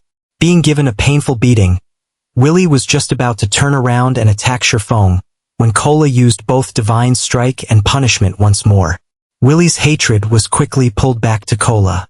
When Willy turned back to Cola, Shifeng used a chop on it. In such a way, Shifeng and Cola took turns aggroing Willy, causing it unable to attack any players. Willy's HP continuously dropped until it was 30%. Willy entered a berserk state, its body increasing by several sizes. Melee players stay away from the boss. Blackie, use Evil Whip. Healer, heal me, Shifeng loudly shouted. In its current state, Willy was definitely going to use its big move, Killing Feast.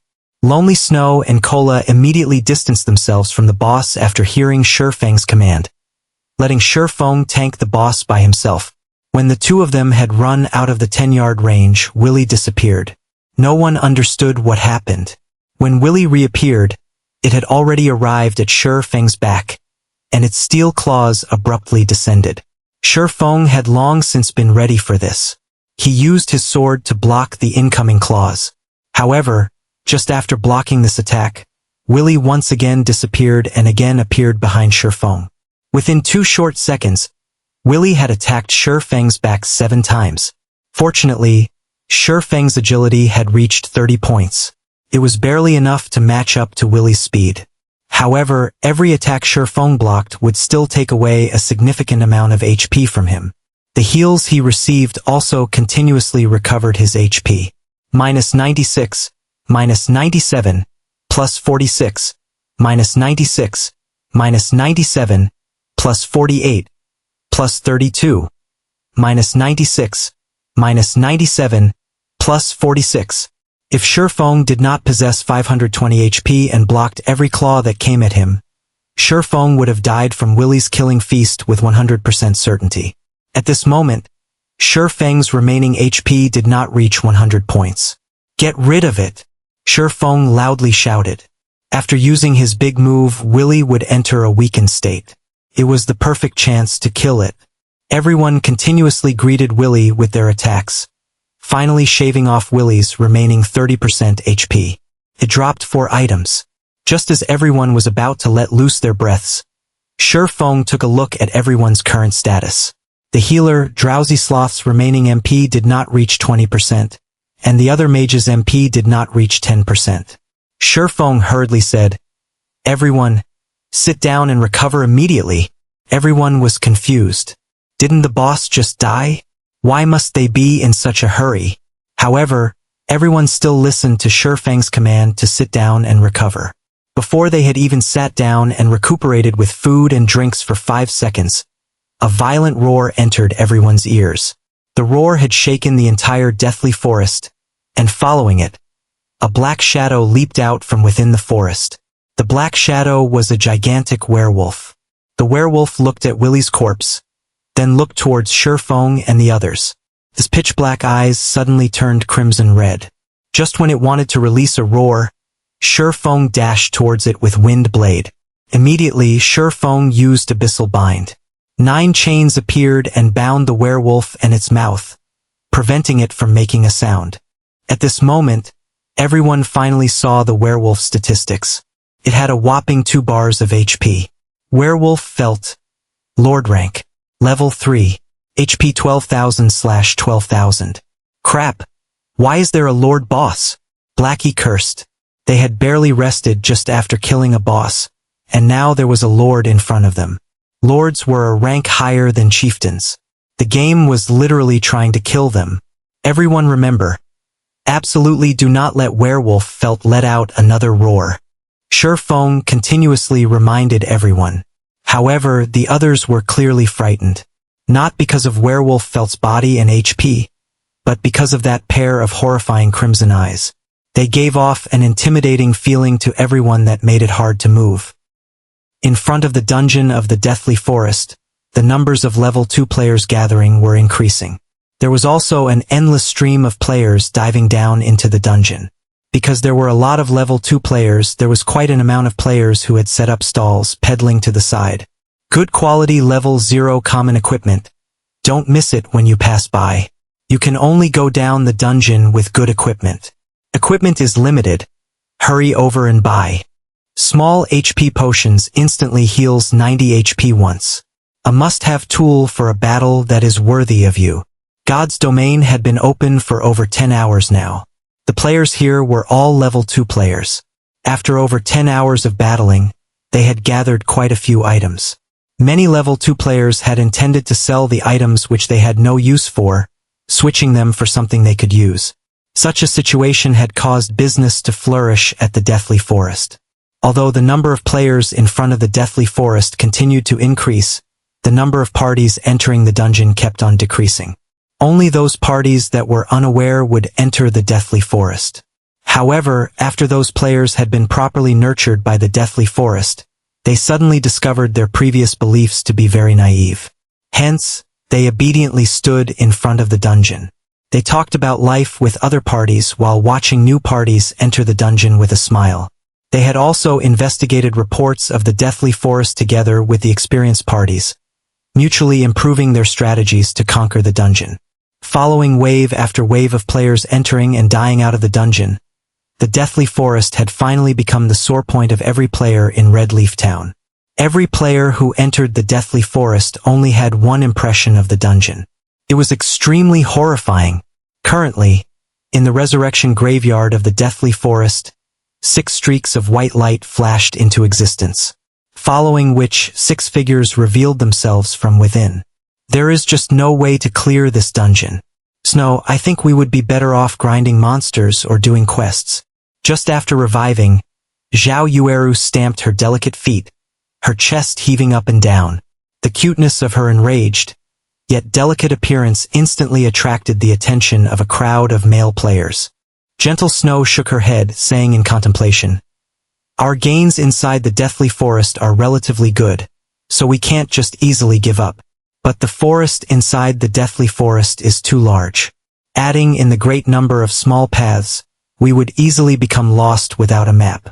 However, I believe that amongst the numerous pathways, there must be a few that lead to the boss location. The other paths are only there as a trap to confuse us. That is why we are always being ambushed by the night rabbits. The more we fight, the more night rabbits will come. For now, let's investigate for some information and see if we can complete a map for the Deathly Forest. Everyone felt that Gentle Snow's speculation made sense, especially about the part where they attacked the night rabbits. Occasionally, a chilling arrow aimed at the cleric, Xiao Yuer, would appear from within the forest. If it wasn't for Xiao Yuer's skill at dodging, they would have long since party wiped. Also, the deeper they went into the forest, the more numerous the night rabbits became. In the end, the night rabbits became too overwhelming in numbers. They were unable to shoulder all of the rabbits, which resulted in their return through death. If they could find the correct path, they might have already cleared the dungeon by now. Zhao Yueru could only nod her head in agreement. The party's leader was, in fact, Gentle Snow, and Gentle Snow's speculations were always very accurate. Zhao Yueru could not help but believe in her. Going with the suggestion, Gentle Snow and Zhao Yueru nonchalantly shouted a few times, stating that they wanted to trade information about the Deathly Forest. It couldn't be denied. The striking effect created by two great beauties calling out. Suddenly, the atmosphere in the Deathly Forest started to boil as players rushed over, one after another. Every one of them wanted to be the first in position. Too many of the male players, this was a great chance for them to talk to a goddess. Who knew? If the goddess had looked upon them, they might be able to live a blessed life in the future. Meanwhile, inside the hell mode of the Deathly Forest, the sky within the dungeon had already darkened. Thousands of birds soared to the skies, leaving the forest in a deadly silence. Werewolf Felt was not any common monster. It was a very famous werewolf. In the past, it massacred countless in Red Leaf Town, nearly turning Red Leaf Town into a town of death. In a fit of rage, the Starmoon Kingdom had sent out its army to surround Felt. In the end, after being heavily wounded by the great swordmaster, Hilton, Felt had escaped into the Deathly Forest to treat its wounds. It was the reason why the dungeon of the Deathly Forest existed. In Hell mode, Felt had three absolute skills. The first one was Death Stare. Enemies who Felt stared at would have their attack speed and movement speed greatly reduced. If one had a weak willpower, they might not even be able to move. Presently, only Shifeng had 30 points in agility. After he had activated the three hidden basic skills he possessed, he gained a certain amount of resistance towards the Death Stare. As for the other people, their reactions would become very sluggish. That was why Shifeng remained the one to keep Werewolf Felt in check, whereas Drowsy Sloth continuously healed Shifeng. However, Drowsy Sloth's casting speed had slowed by half. As for the melee players, they were no help whatsoever. However, it was not because they did not want to help, but it was because they had no way of helping at all. Werewolf Felt's attack speed was just too fast. It was to the degree where they couldn't react to its attacks. It was as if they were facing off against an expert that came straight out from a wuxia novel. Normal people had no chance to interfere whatsoever. They would only be creating more trouble if they had rushed up to the battle. So, it was still better to just watch from the side. Currently, only the ranged mages dealt damage. However, the damage caused was just too low. Even Blackie's dark arrows were only dealing -24 damage each. Lonely, interrupt the roar. Seeing Felt abruptly inhaling, Shifeng immediately shouted. Lonely Snow had long since prepared for this moment. Immediately, he went forward and used charge, causing Felt to enter a 1-second fainted state. Then, he quickly retreated. Shifeng took the chance to use Thundering Flash, Double Chop and Chop. One attack after another landed on Felt's chest. Before Felt could even regain its breath, it had spat out a mouthful of blood. Shifeng had caused a terrifying -500 damage to it. Within an instant, Felt's HP had fallen to 78%. Everyone watching became dumbfounded. Regarding Shifeng's powerful actions, they only had one word to say, amazing. They were even more impressed by Shifeng's eyesight. He had actually discovered such a weakness on Felt's body. Now, everyone was further reassured that Shifeng was not as simple as he seemed. However, Shifeng did not display any great excitement. Although they had interrupted Hell's Roar and avoided a party wipe, this would create a reverse effect. After spitting out a mouthful of blood, Werewolf Felt's condition became much more pleasant. It spun its head around and immediately slashed its sharp claws at Shifeng. The slashing speed of Felt's claws was even a notch quicker than before, filling the sky with the afterimages of its claws. However, Shifeng was not a weakling either. Strength, agility, and endurance, Shifeng activated the hidden basic skills of all three of these attributes. With these skills activated, it meant that Shifeng's constitution was no longer that of an average player, but an extraordinary one.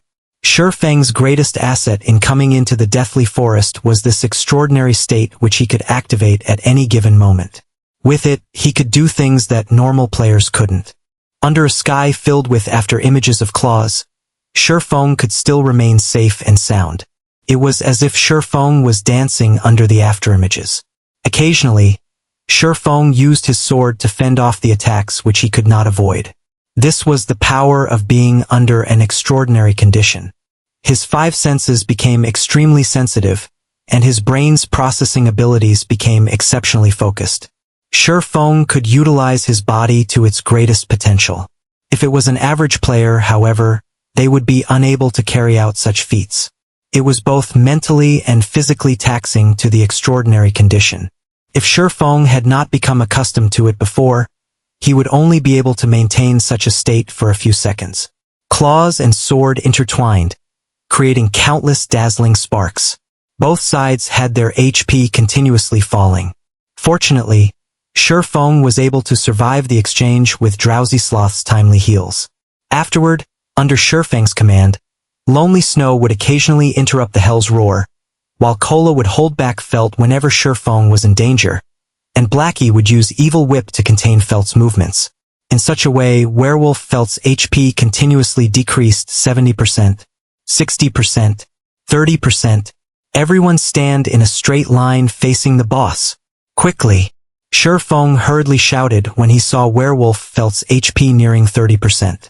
Werewolf Felt would become the most frightening when its HP decreased to 30%. During this time, it was impossible to interrupt the Hell's Roar. They could only take it head-on. No one had any hesitation. They knew that the boss was about to go berserk. They immediately took action, forming a straight line against Werewolf Felt, while also maintaining a 30-yard distance away from it. The moment Werewolf Felt's HP reached 30%, its fur started changing colors. Within a moment, its fur had become snow white, and 2 streams of blood leaked from its eyes. Its chest also started to quickly expand, as if it was a swelled-up frog. Shifeng immediately activated Gravity Liberation, quickly arriving in front of everyone else. Cola, use Protection Blessing on me, Shifeng loudly shouted. Protection Blessing was able to reduce the damage taken by a party member by 50% for a duration of 6 seconds. It was a life-saving skill with a 5-minute cooldown, and right now was the perfect moment to use it. Protection Blessing of Guardian Knights and Shield Wall of Shield Warriors. These 2 skills had a high drop rate inside the Hell mode of the Deathly Forest. Before, the reason why Shifeng had wasted time on clearing out some unnecessary night rabbits was all to obtain this skill, Protection Blessing. Cola had long since been ready for this moment. The instant Shifeng let out the command, his mouth began chanting divine texts. Streaks of golden divine texts rushed at Shifeng. Protection Blessing. Suddenly, Shifeng was surrounded by countless golden divine texts, giving off a dazzling golden glow. At the same time, Drowsy Sloth, at the rear of the line, continuously cast Recover and Life Prayer, pulling Shifeng's HP back up to full and returning him to his best condition. Prepare for a battering attack. Absolutely do not leave from my back. Seeing Werewolf Felt's line of sight shifting towards them, Shifeng held the abyssal blade across his chest as he commanded. Hearing Shifeng's words, everyone started to tense up. Their hearts were not courageous to begin with. Now their hearts started to madly beat. They were being covered in a cold sweat even before Werewolf Felt used its skill. Suddenly, Werewolf Felt moved. Its expanded chest started moving upwards, moving past its throat and to its mouth. Ho! Within an instant, everyone aside from Shifeng felt their hearts stop beating. It was as if the world had turned gray and silent. The soaring birds in the sky had also turned motionless. Everyone could clearly see the multitude of gray-colored waves being emitted from Werewolf Felt's body. Streak after streak, it continuously expanded. The dark gray ripples quickly arrived in front of everyone. However, they could not move even a muscle. It was not because they did not wish to move, but because their bodies could not keep up with the speed of their thoughts. Everyone could feel that time was moving by at an exceptionally slow pace. However, everyone understood that although the movement of time appeared slow, in reality, it was moving at the pinnacle of speed. Just like absolute experts crossing swords. The moment the exchange happened, time would move exceptionally slowly. At this moment, only Shifeng slightly moved. Phantom kill. The instant the dark gray ripples arrived in front of Shifeng, his doppelganger had blocked in front of him. At the same time, the doppelganger used parry. Subsequently, the gray ripples made contact with the doppelganger. However, they were blocked by the doppelganger's parry, whereas the doppelganger himself retreated a step back. He only stabilized his body after colliding with Shifeng. Just after the doppelganger stabilized himself, another wave of ripples came smashing. The ripples passed through the doppelganger's body this time, causing his HP to instantly decrease by 300 points. Behind him, Shifeng had also received -30 damage, while the others behind Shifeng received -20 damage. However, the ripples did not stop with just one wave. When the third wave of ripples passed through the doppelganger, his body had instantly disintegrated. A damage of -100 points also appeared above Shifeng's head. Subsequently, wave after wave of dark gray ripples followed. -100, -100, -100, -100. Shifeng's HP fell time and time again until only 90 points remained. When the final wave of ripples was about to get rid of Shifeng, he used parry. Hong! Shifeng retreated a big step backward. However, he did not receive any damage. The people behind him were also unharmed. However, their HP after going through several waves of attacks did not exceed 50% at this moment. Drowsy Sloth's recover had only landed on Shifeng's body, pulling Shifeng's HP back to 140. Following which he used life payment, recovering 130 HP for Shifeng. Within a moment, Shifeng's HP had returned to over 50%. This roar really is powerful. I even thought we were finished. Blackie wiped off the cold sweat from his forehead. If Shifeng had not blocked in front of them, they would all be goners by now. When he thought back to how Shifeng nearly died, Blackie's heart started beating rapidly, reaching 180 beats per minute. If Shifeng died, then they would die as well. There was nobody else in the party who could pin down Werewolf Felt for a long period of time. At this moment, everyone looked at Shifeng as if they were looking at a monster. Never would they have imagined that Shifeng would ingeniously use his doppelganger to block 2 of those onslaughts. He had also used parry on the final attack. The way Shifeng had calculated both damage and HP was absolutely brilliant. Such a technique definitely belonged to the realm of gods. Stop daydreaming, all of you. Quickly attack the boss. It's in a weakened state right now. Shifeng only shrugged his shoulders at his party's reaction. Such a technique could be done by many experts in a few more years. However, Shifeng had yet to relax. The thing he had to pay attention to the most right now was the boss. Only he knew how hard it was to deal with Werewolf Felt. Wind Blade. With gravity liberation activated, Shifeng instantly arrived in front of Felt. He tightly gripped the abyssal blade, continuously sending attacks towards Felt's chest. Thundering Flash. Double Chop. Chop. Damage that exceeded -100 appeared above Werewolf Felt's head, one after another. The other party members were also able to deal damage of over -20 with each attack. Very quickly, they had reduced Werewolf Felt's HP down to 15%. When they saw that Felt was about to die, everyone revealed smiles of excitement. Don't be careless. Blackie, use your evil whip. Lonely Snow, prepare to interrupt with charge. Shifeng commanded as he dodged Werewolf Felt's attack. Being told what to do in such a way, everyone's hearts suddenly constricted. A death stare and a hell's roar was already unimaginably terrifying. If it was any other party here, they would have long since revived back at the graveyard. Could Werewolf Felt actually have another powerful skill? How horrifying was this hell mode? Shifeng constantly paid attention to Werewolf Felt's HP. Just when Felt's HP fell down to 10%, its third big move finally came. Death Berserk. This move would increase Werewolf Felt's attack speed by 100%, its movement speed by 40%, and its attack power by 100% until it died. It was precisely this move that had caused countless elite parties to curse out in madness.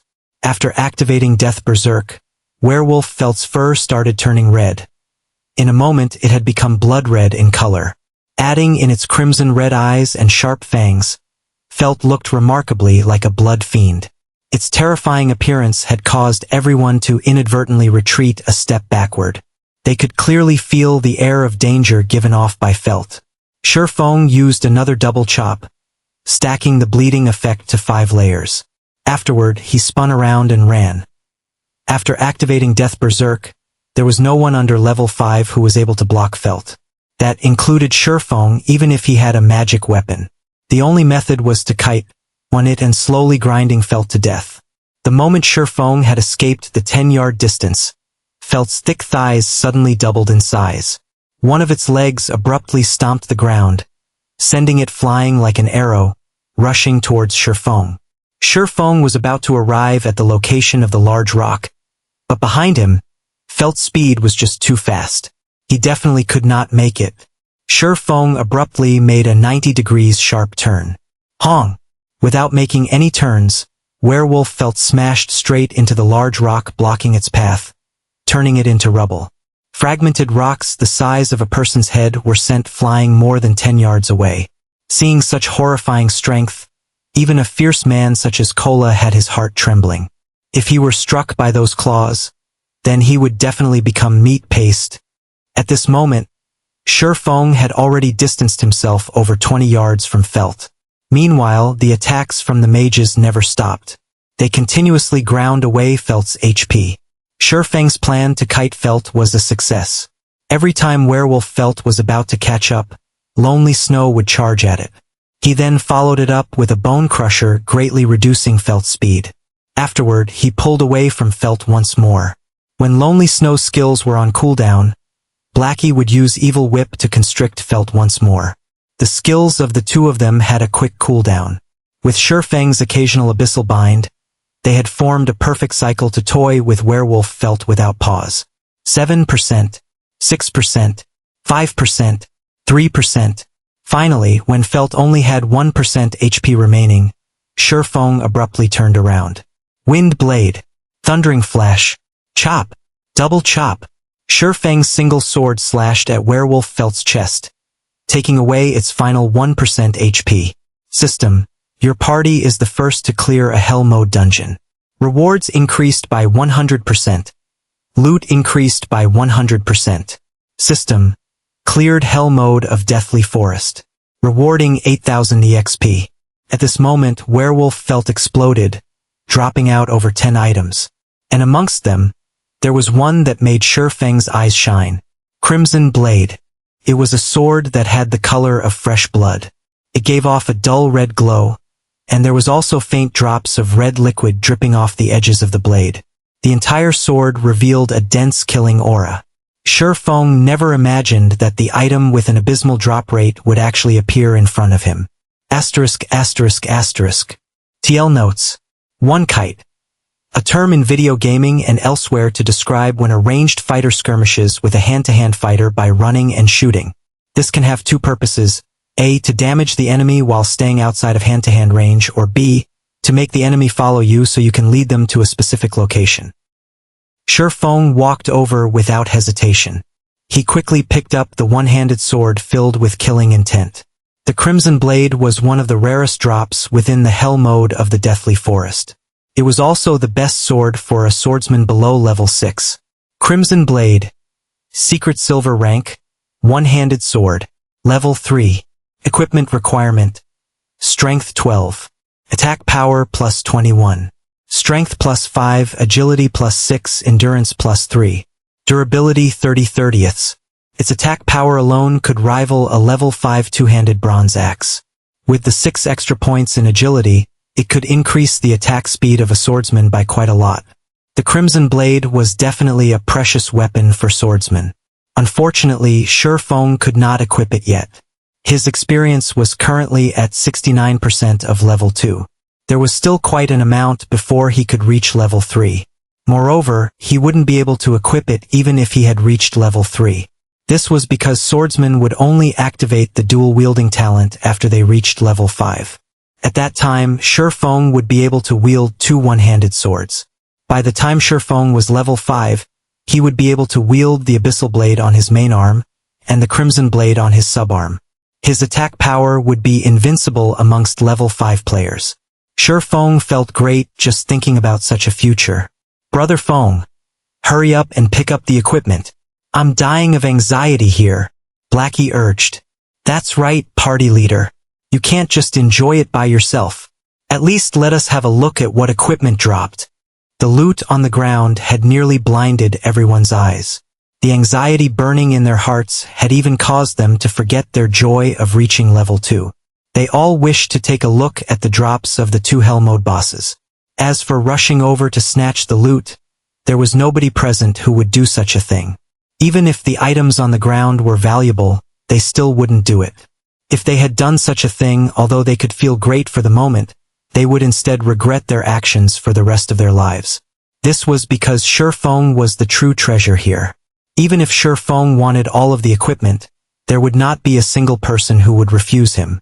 After all, the only reason they could make it to this point was all because of Shifeng. That was why everyone was just standing by the side, obediently watching instead of rushing up to fight for the loot. All right, no need to rush." Shifeng smiled. He quickly began to collect the items on the ground. Shifeng was very satisfied with everyone's performance. They were unlike the players Shifeng would occasionally party up with in his previous life. When the boss died, those players would rush up in unison to snatch the equipment. They immediately disappeared once they took all the equipment, leaving Shifeng enraged and speechless. The reason Shifeng did not set the party so that only the leader could pick drops was to test everyone's intentions. It was better to discover those treacherous people early on. Now that nobody had rushed up to snatch the items, Shifeng could be more at ease with them.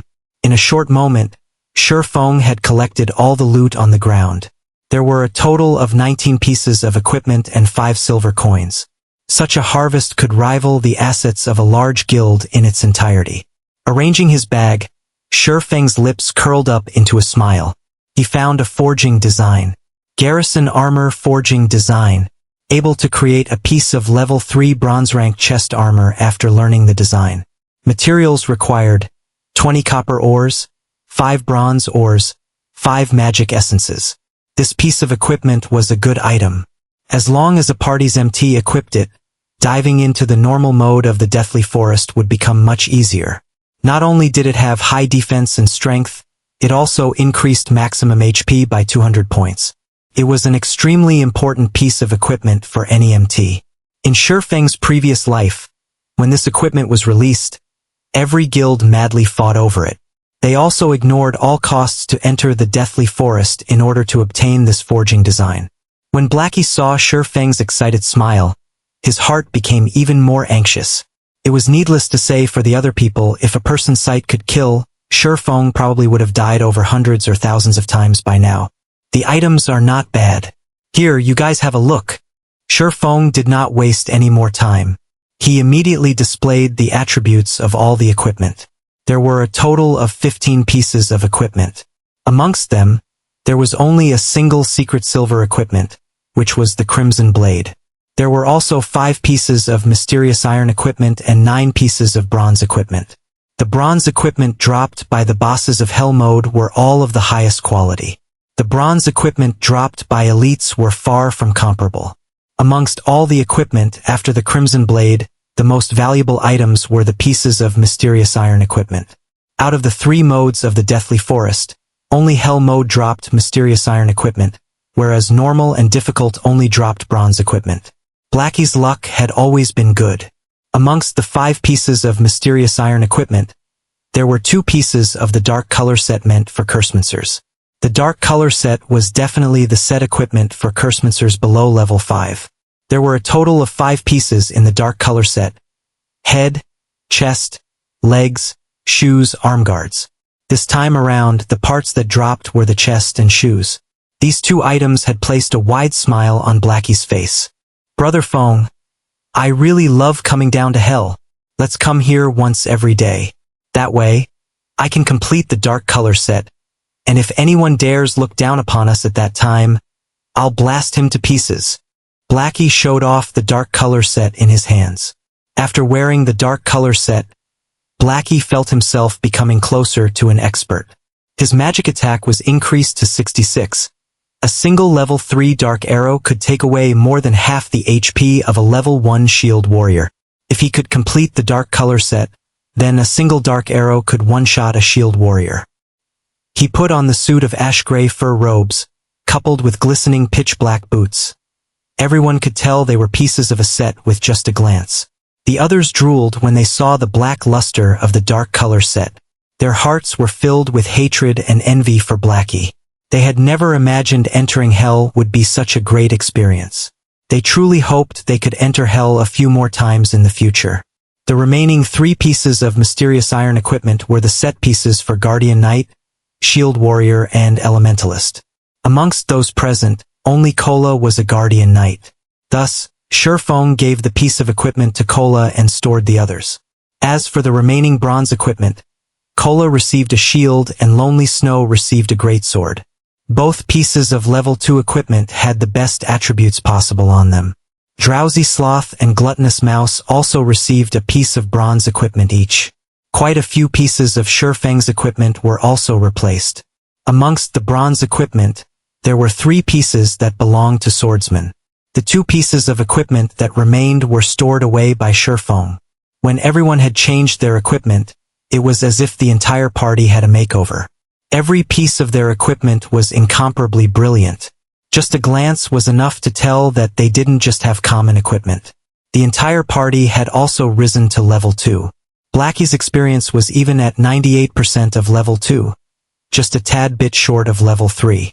The other 4 items were a forging design, a potion recipe, a rare skill for Cursemancers, and a notebook. The rare skill for Cursemancers overjoyed Blackie. It was an AoE skill called Hellflame. Hellflame deals 150% flame damage to an 8 by 8 yard area.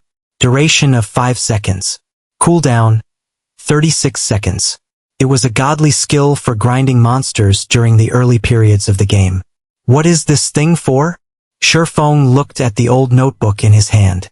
He could not recall the hell mode of the Deathly Forest dropping such an item. Taking a look inside, Shurfeng discovered words which he could not understand. However, Shurfeng knew these words belonged to the ancient language of the elves. Within God's domain, any items which had a relationship with the elven language were definitely not common items. Just like the Ring of Gravity, there was a string of elvish words carved onto it. They had allowed the ring to possess unimaginable powers. It seems I have to make a trip to the library. Shurfeng felt this notebook was not as simple as it seemed. In his previous life, he entered the hell mode of the Deathly Forest tens of times. However, he had never seen such an item drop before. There was no such news from the other teams in the guild as well. The likelihood of the notebook dropping only on the first kill was high. If Shurfeng wanted to make heads with the situation, he had to translate its contents at the library. Brother Feng, what are we going to do afterward? Grinding mobs. Blackie was eager to try out the new skill he learned. That's fine as well. We'll grind and do quests in Dark Moon Valley. The monsters there drop quite a lot of, or Shurfeng said after some thought. With the forging design in hand, all that was left was to obtain the materials. However, Shurfeng needed a lot of materials. Now that Blackie had Hellflame, it should be a lot quicker to kill kobolds and gnomes. Furthermore, Shurfeng knew of a few good locations where it would be suitable to use Hellflame. Shurfeng turned to look at the others, saying, "Will you guys follow us or do quests on your own?" Big Brother Feng, how could you leave me out of grinding mobs? I've already planned to follow Big Brother Feng in the future. Cola smiled like a fool as he gently caressed his new shield. Big Brother Feng, Can we join as well? Drowsy Sloth and Gluttonous Mouse were both high schoolers. Currently, they had their heads lowered in embarrassment. However, they did not wish to give up such a chance. Shifeng was a great expert. They would reap endless benefits if they could learn a thing or two by staying by his side. Shifeng said, smiling, "Of course you are all welcome to join." Suddenly, the two of them revealed excited expressions, both their hands clenched up in excitement. "Since nobody is opposed to it, then we will go grind in Dark Moon Valley." After finishing his piece, Shifeng called out the system panel. He selected the dungeon's party teleportation, parting with the Deathly Forest. There was a sea of players in front of the Deathly Forest. Currently, they were all gathered around the dungeon's entrance. Such a situation was due to the actions of the large guilds of Red Leaf Town. The elite teams of these large guilds had all arrived at the Deathly Forest. They were all prepared to challenge the dungeon. These teams were much stronger than the loosely made elite parties. Common equipment covered their entire bodies. There were even pieces of bronze equipment in the mix. That's Heaven's Crown's core MT, a movable mountain. Never have I imagined that even he would come to this place. Someone will surely clear the Deathly Forest this time. Humph, Heaven's Crown is just a third-rate guild. Look over there. Even the sub-leader of Assassin's Alliance, Stabbing Heart, is here.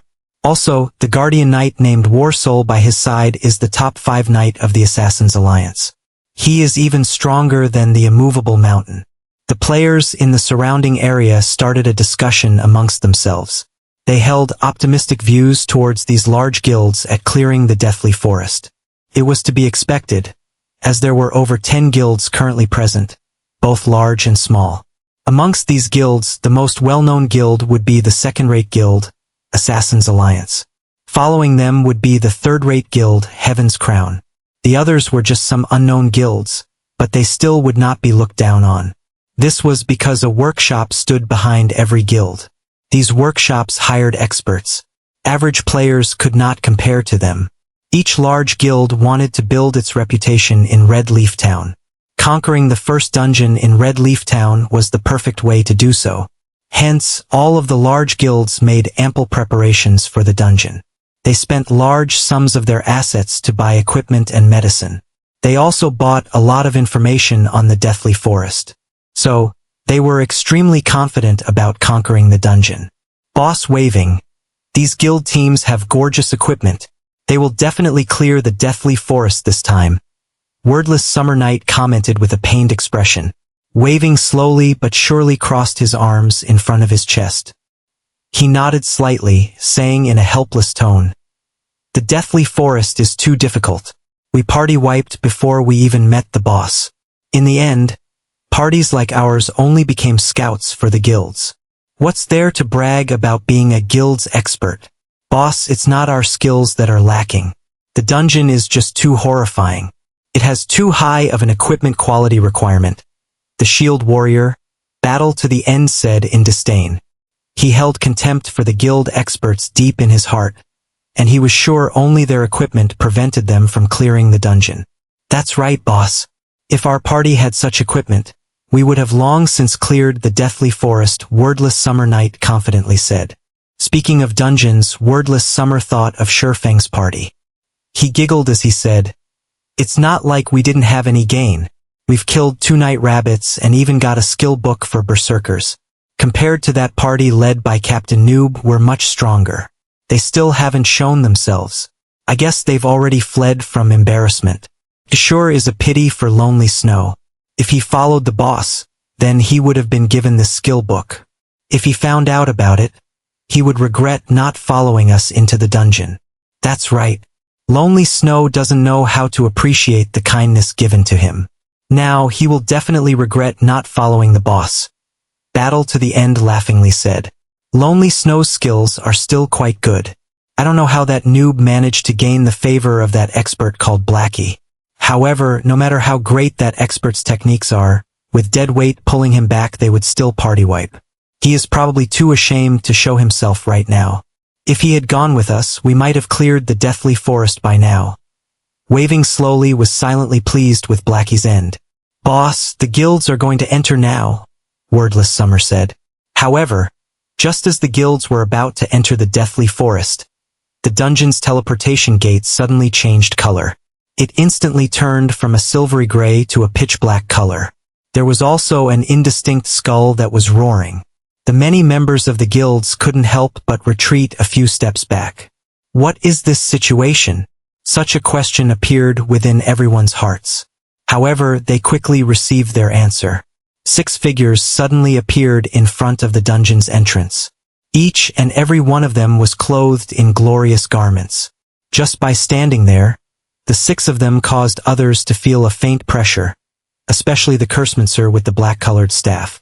The dark gray-colored equipment on the cursemancer was clearly a set. A single glance was enough to tell they were not common goods. The materials it was made of were much better than bronze equipment. Why are there so many people? Shifeng took a look at his surroundings, discovering these people were the elite teams of large guilds. He was slightly confused as to why all these people were blocking the dungeon's entrance. Shifeng's party members also started to panic. The pressure from being watched by so many people was no weaker than facing off against a boss monster. Boss waving, look. Isn't that the noob? Wordless Summer pointed towards Shifeng. Waving slowly knitted his brows. Shifeng was not the only person he spotted. There was also Lonely Snow. He curiously asked, how could they be here? Didn't they run away long ago? In my view, I think they did not even enter the forest of the dungeon. They knew they could not clear the dungeon, but they were also afraid of embarrassing themselves. So, they stayed in there until now. Battle to the End laughed. But now they just happened to get caught after leaving the dungeon. Just look at how ugly Lonely Snow's expression is. Ha ha ha. As expected of a noob, he doesn't even have the courage to enter the dungeon. Waving slowly but surely felt Wordless Summer Knight's words made sense. If not, how could Shifeng's party have returned safely? Waving slowly and the other party members experienced the horrendousness of the deathly forest. After entering the forest of the dungeon, there were only 2 possible results. Either they cleared the dungeon or they party wiped. There was no possibility of a third option. Now that Shifeng's party had returned safely, there was only one possibility. They never entered the forest. It was impossible that they cleared the deathly forest. During the time Waving slowly and company started laughing at Shifeng's party, the players surrounding Shifeng had already laughed themselves into madness. Such a scene confused Waving slowly and party. Why were these people laughing at Shifeng's party? Were they actually famous? What Waving slowly's party did not know was that Shifeng's party had already become famous throughout the entire deathly forest. Shifeng's party mainly consisted of level 1 noobs, yet they entered the hell mode of the dungeon. There was no action more foolish than this. It would be hard for others not to notice such an action. As they say, bad news has wings. Ha ha ha. That exotic player is back. I actually admired him for entering the hell mode of the deathly forest, but he was just a coward. I can't take it anymore. My stomach hurts too much from laughing. The players surrounding Shifeng's party understood their actions. They had foolishly entered the hell mode of the dungeon, so they could not enter deep into the dungeon. Instead, they stayed around the dungeon's entrance and looked for a time to leave the dungeon in secret. Unfortunately, even God would not help them. They coincidentally left just to be seen by the many guilds. Brother Feng, what's wrong with these people? Blackie looked at the laughing players laying on the ground. Scratching his head, he asked with an odd tone, did their brains go bad? Why are they holding their stomachs and laughing on the ground? Who knows? Maybe their brains had a cramp. It seems we shouldn't play God's domain too long, especially for the first time. Shifeng did not think their appearance had any relation to the actions of these people. We better leave. This is just giving me the creeps. The other members of the party nodded in agreement. The players in the deathly forest were truly strange. Big brother, please hold on for a moment. Just as Shifeng's party was about to leave the dungeon's entrance, a ringing voice entered everyone's ears. Taking a look at the voice's origin, a beautiful and pure maiden dressed in a pure white mage's robe was seen walking towards Shifeng's party. Shi Feng recognized this person. She was Star Moon Kingdom's top 100 cleric, Xiao Yuer. Xiao Yuer walked to Shi Feng with an embarrassed look, a blush appearing on her tender white cheeks. She whispered, "Nice to meet you. I am Xiao Yuer of Ouroboros. We met before entering the dungeon. Our party's leader wishes to have a chat with you about the Deathly Forests dungeon. I wonder if you would be interested in sharing." Xiao Yuer's appearance shocked everyone present. Every player present knew who Xiao Yuer was. After all, she was the goddess party mate. Coupled with Xiao Yuer's beauty and purity, she was firmly implanted in everyone's memories. However, why would such a pure maiden invite a noob? Furthermore, what was harder to imagine was, the person who invited the noob was not Xiao Yuer, but the goddess, Gentle Snow. Who was Gentle Snow? She was the publicly acknowledged snow goddess in the virtual gaming world. There were countless Mr. Perfects who wanted to approach her. There was even a trust fund baby who had offered 10 million credits just to have a meal with Gentle Snow. However, that person did not even receive a word from her. Scram! That trust fund baby was naturally enraged. Thus, he sought to get revenge and turn Gentle Snow into his possession. Yet, a few days later, this trust fund baby was dumbfounded. His father, a self-made wealthy man, suddenly became a poor pauper. All of his father's properties had, within a night, become someone else's possession. When the trust fund baby's father found the cause, he nearly beat his son to death. From then onwards, everyone finally knew the dreadfulness of Gentle Snow. However, Gentle Snow's fans had further increased in number after this incident. Gentle Snow was like a true goddess from the legends, divine and inviolable. Such a goddess had actively invited such a noob. How could it not shock people? Currently, everyone was no longer in the mood for laughter. There was only envy and displeasure. What virtue and ability did a noob have to be invited to chat with the goddess? Damn! This noob must have some dog shit luck. Why him? I'm so handsome. Yet the goddess won't even speak a word to me. I, Jade Windtree, am an expert in God's domain. But why won't the goddess come have a chat with me? Could it be that I am too handsome? Or does the goddess prefer a wilder type? The goddess must want to understand the situation inside the Hell Mode dungeon. That's why she looked for him. I never imagined even noobs would have such benefits. If I had known earlier, I would have also entered Hell Mode once. Everyone started their own discussions. They glared at Shi Feng, having thoughts of disdain and envy towards him. They could not help but want to kill him right that instant. Boss waving slowly, I didn't hear wrong, right? That noob actually received an invite from the goddess. I must have heard wrong. Wordless Summer Night pinched his thick cheeks, saying with a foolish expression, "It should be right." However, the goddess must have something she wishes to ask. He was only lucky. That's all. The prideful waving slowly deemed Shi Feng being able to chat with the goddess was all just due to his luck. Battle to the End nodded his head to the side, agreeing to waving slowly but surely's opinion. Gentle Snow was an existence they had looked up to. They were people of completely different worlds. Not to mention having a chat with her, they had already felt incredibly lucky just by being in the Deathly Forest with Gentle Snow. Just when everyone thought Shi Feng would smugly agree to the invitation, Shi Feng had instead given a contradictory answer. Not interested. I'm in a rush for time. Shi Feng turned around and left immediately after responding. He did not care about Xiao Yuer in front of him at all, and he cared even less about Gentle Snow's invitation. Now that the forging design was in his hands, he only lacked ore. The quicker the garrison armor made its appearance, the greater Shi Feng's income would be.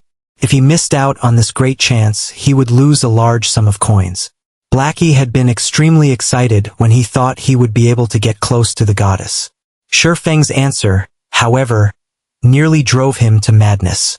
There must be a mispositioned nerve inside Shi Feng's brain to reject the invitation. It was not just Blackie who was dumbfounded. Even Xiao Yuer was shocked motionless. It was the first time she met a man who actually rejected Sister Snow's invitation.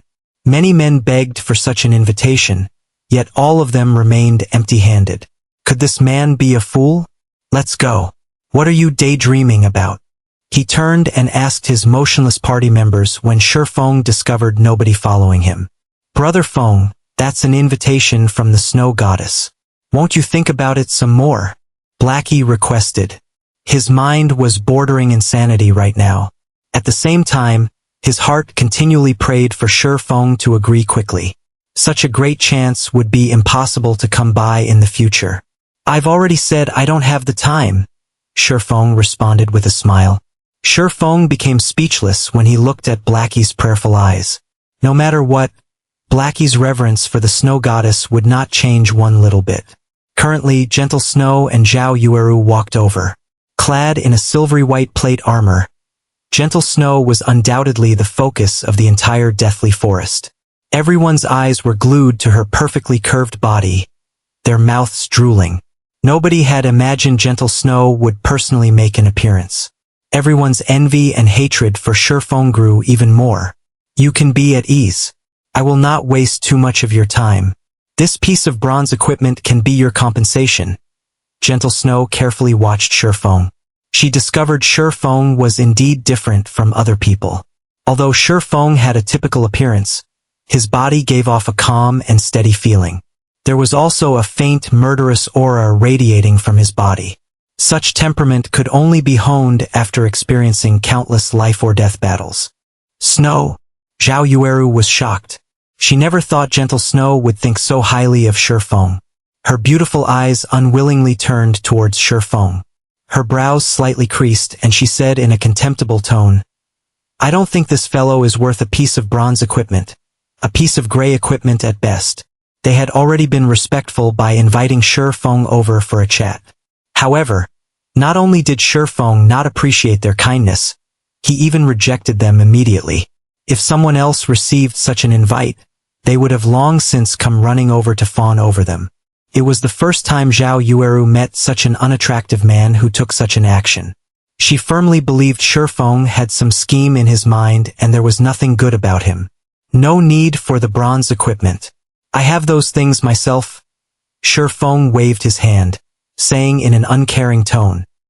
He never tried to flatter the witch to begin with, but he never imagined she would speak of him in such a way. However, he was not a poor ghost. He did not need any charity.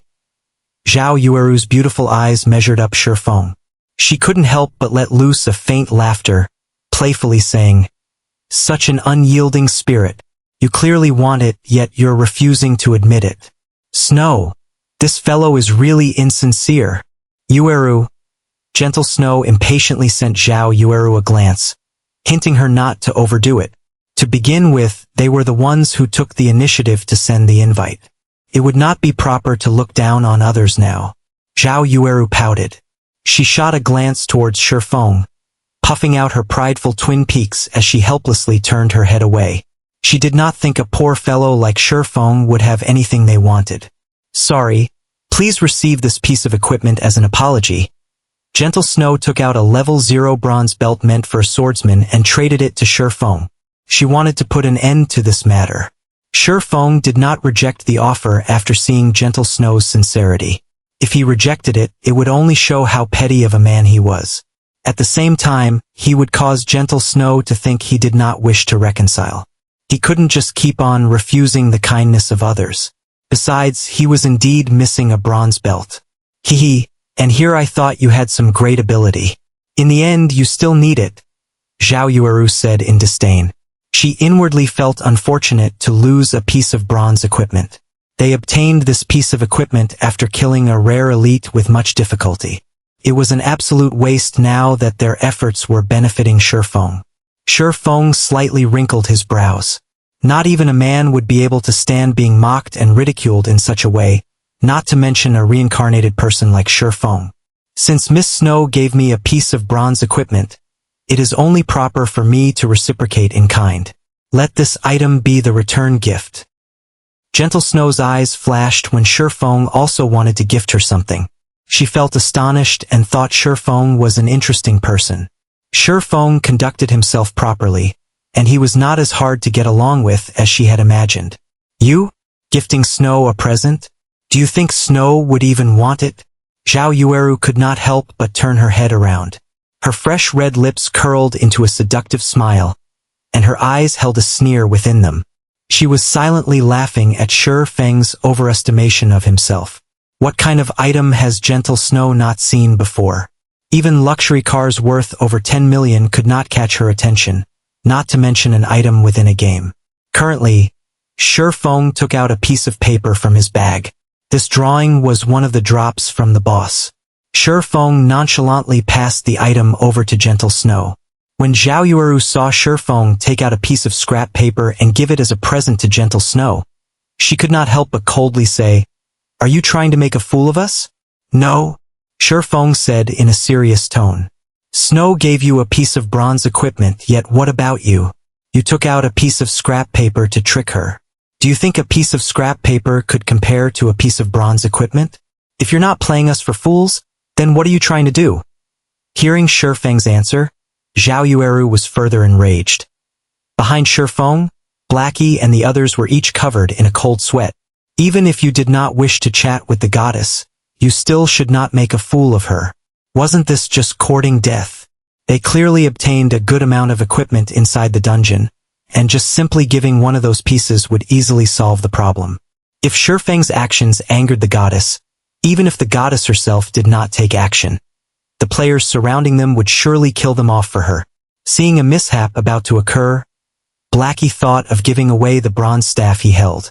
However, Gentle Snow gladly received the scrap paper Shi Feng gave her. Suddenly, Blackie and everyone else's mouths formed a 0H shape. The goddess accepted it? What kind of situation was this? "Thank you for your present. I like it very much. Now, can we go somewhere with fewer people to have our chat?" Gentle Snow smiled in appreciation. Shi Feng also smiled and nodded in agreement. Looking at Gentle Snow's faint smile was like watching a dazzling sun that warmed a person's heart. It would be hard to forget such a smile, even after a lifetime. "Snow, you're going to forgive his rude actions just like that?" Zhao Yueru asked in a puzzled tone. "It's all right, Yueru. I like this item very much." Gentle Snow turned around after commenting. Letting Shi Feng lead the way, Zhao Yueru was stunned. She just could not understand what kind of drug Shi Feng had given Gentle Snow. Was a piece of scrap paper enough? Just what was this piece of scrap paper? "Snow, just what did that fellow give you?" Zhao Yueru whispered. Just by seeing the fire poker on Shi Feng's waist, she could tell Shi Feng would not be able to give anything valuable. However, Gentle Snow still happily received it. Such a result puzzled Zhao Yueru significantly. A potion recipe for the basic strength potion. When consumed, it will increase a player's strength by 6 points for half an hour. Gentle Snow calmly replied. "What?" Zhao Yueru leaped up in shock. How could he have such a precious recipe? Potion making was very hard to learn. The recipes needed were famed for being rare drops. Even the current Ouroboros only had a few normal recipes, not to mention rare recipes. A recipe that was capable of increasing the strength of a player by 6 points was unheard of until now. If the current level 2 players could have an extra 6 points in strength, that would equate to an additional 12 attack power. Such a potion would have a significant effect when they dove into a dungeon. Regarding guilds who frequently conquered dungeons, the value of this recipe far surpassed that of tens of pieces of bronze equipment. As long as the basic strength potion were for sale, the supply would never be able to meet the demand. Yet, Shi Feng gifted such a recipe away. Did Shi Feng not know the value of this recipe? However, Zhao Yueru shook her head, denying this assumption. Before, she had seen the confident expression on Shi Feng's face. He knew the immense value it had towards their guild. Currently, Zhao Yueru turned her head once more towards Shi Feng. A tinge of red appeared on her cheeks when she thought back to what she said before. She felt humiliated. She actually called a rare recipe a scrap paper. When she thought of Shi Feng's smile, he was definitely laughing at her lack of knowledge. He was such a hateful bastard. Now you finally know. I've already said he wasn't simple. Gentle Snow smiled at Zhao Yueru.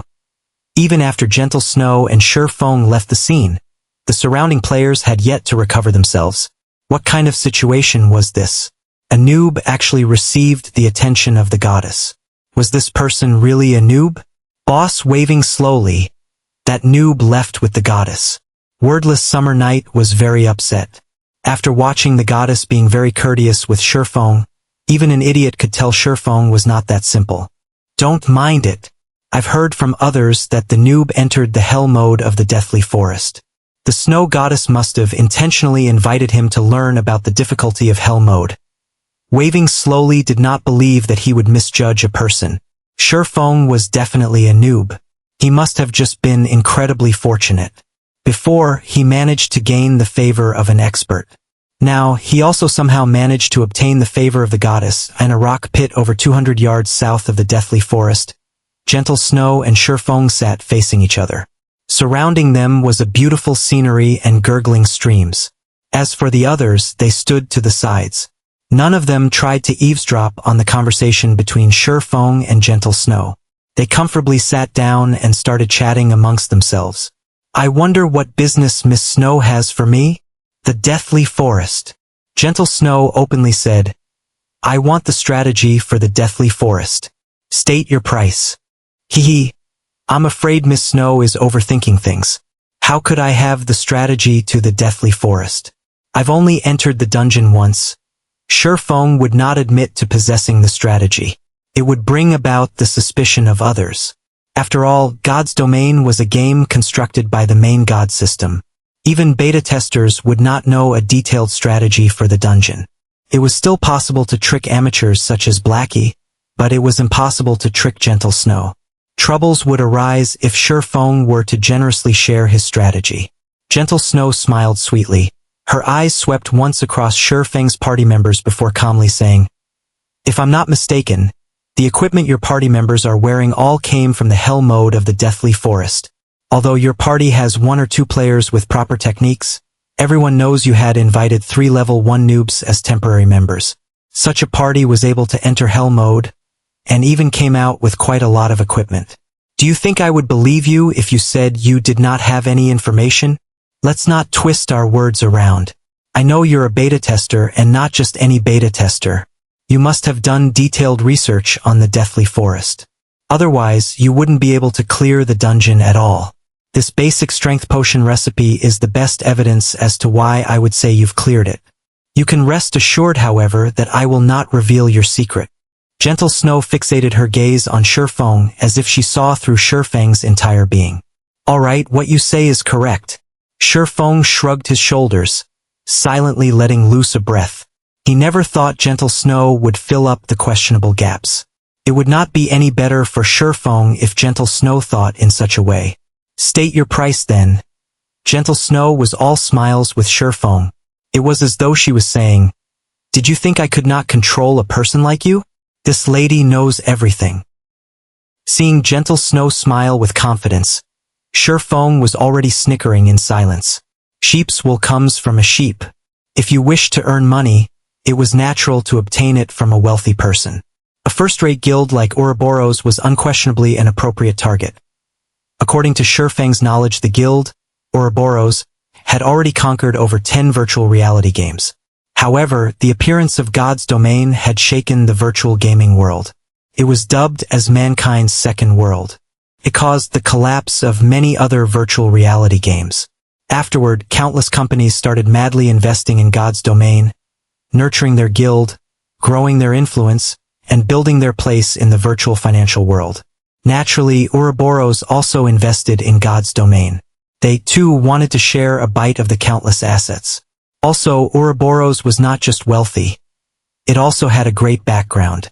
The number of experts working under Ouroboros exceeded over 1,000. These 1,000 men were famed as the God-slaying army in God's Domain. The existence of these 1,000 experts allowed Ouroboros to establish a large virtual empire. They unified over 80 cities in God's Domain that each had a population of over 1 million players. Ouroboros was a true tyrant in God's Domain. During Ouroboros' peak, it was the equivalent to the entire Star Moon Kingdom. As for Shadow, it had only established 10 cities that did not have populations exceeding 1 million players. In such a way, Ouroboros had become a peerless tyrant in the real world. Their position was truly unimaginable. It should be known that Star Moon Kingdom was a relatively large kingdom, even amongst the hundreds present in God's domain. It was at the upper middle ranks. One could clearly see Ouroboros' prowess when compared to it. How could Shifeng not wish to work with such a powerful guild? It was just the risk of working with Gentle Snow was too high. Because of her particular identity, the information she could get a hold of was just too great. Shifeng could not help but be cautious of her. It was why he intentionally revealed some hints, especially with the recipe for the basic strength potion. He wanted to see Gentle Snow's reaction. If she behaved in a bad way, Shifeng would naturally act ignorant and push all responsibility away. However, the present situation was undoubtedly the one Shifeng looked forward to the most.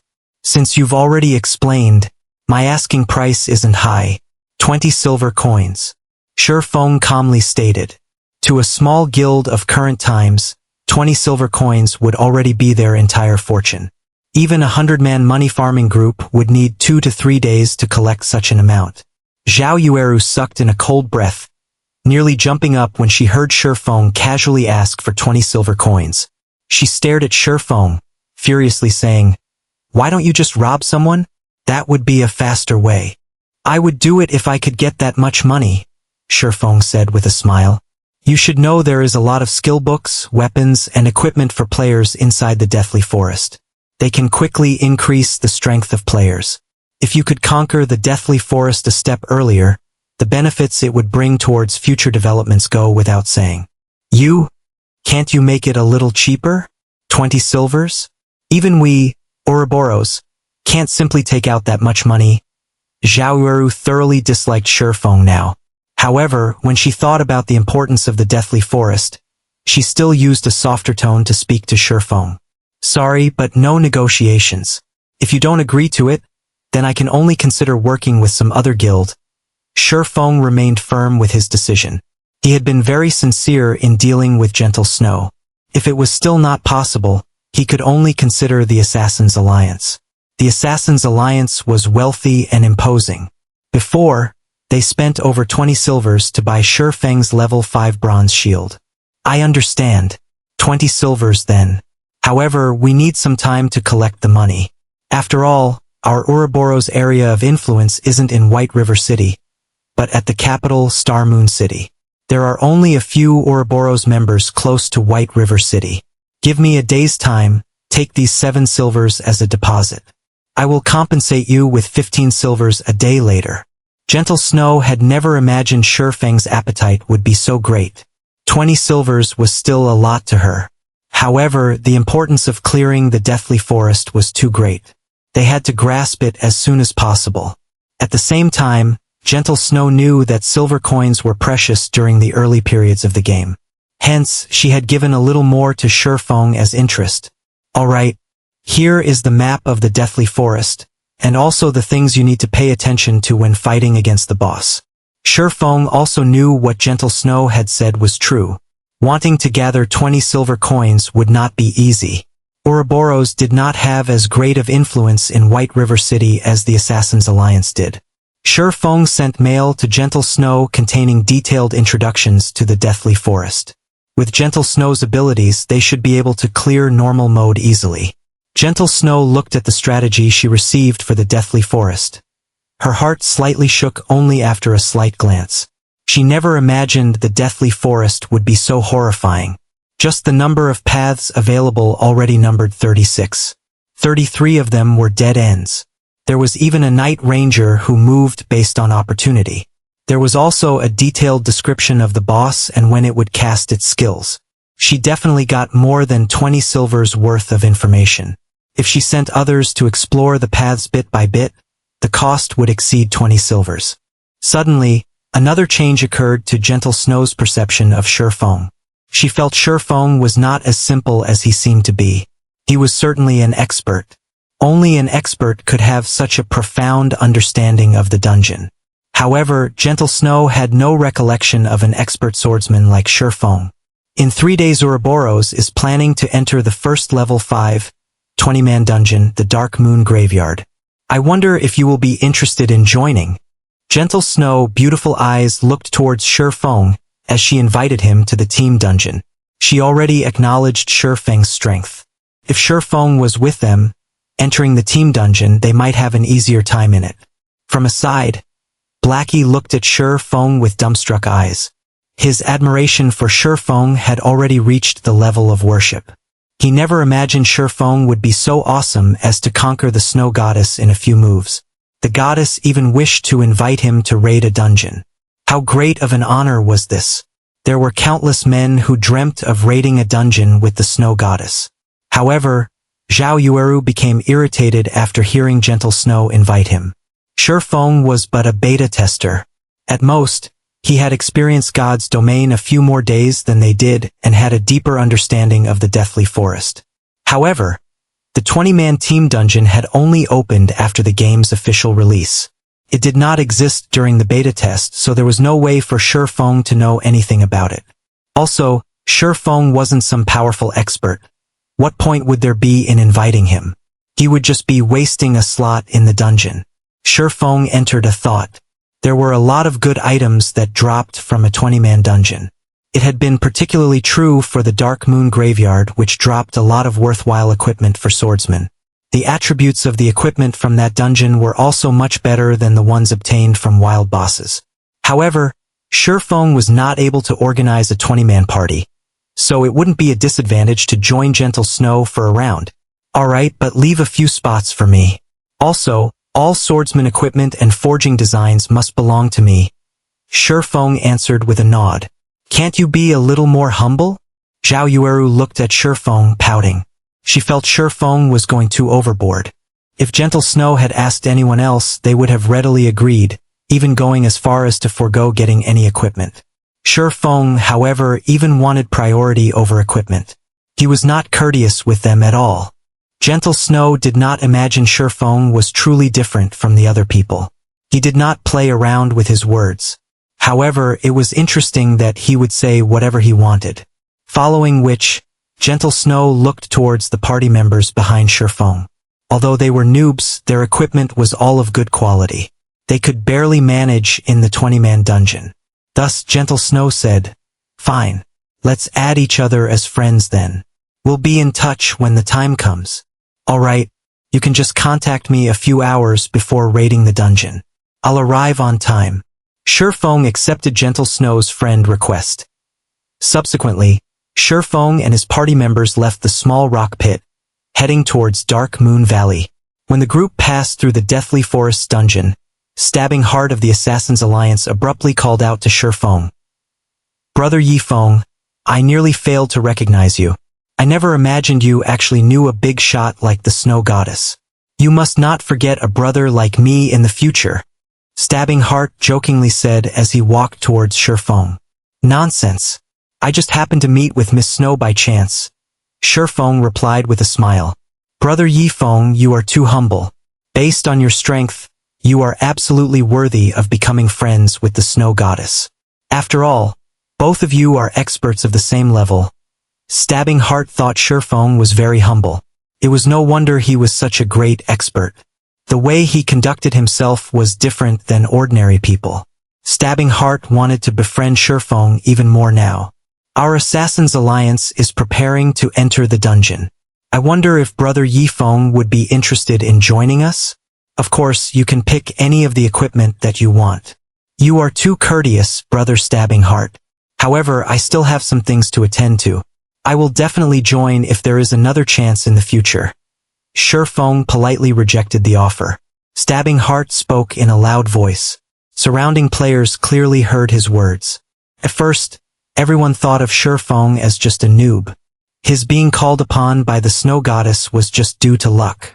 Even now, Stabbing Heart of the Assassin's Alliance wished to befriend Shi Feng. Just what sort of situation was this?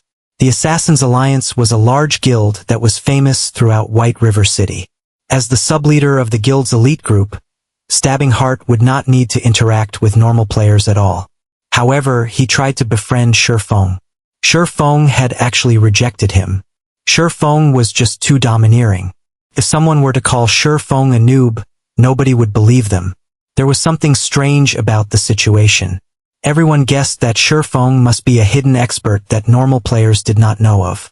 Otherwise, why would big shots try to meet Shi Feng one after the other? Boss waving, that stabbing heart actually tried to befriend that noob. I'm not dreaming, right? Wordless Summer Night was shocked. Was this Shurfeng really the noob they met before? Waving slowly but surely was currently upset in his heart. Initially, his heart still held hope that Shurfeng was just a noob. Now, however, that hope was utterly destroyed by stabbing heart. Shurfeng was not a noob.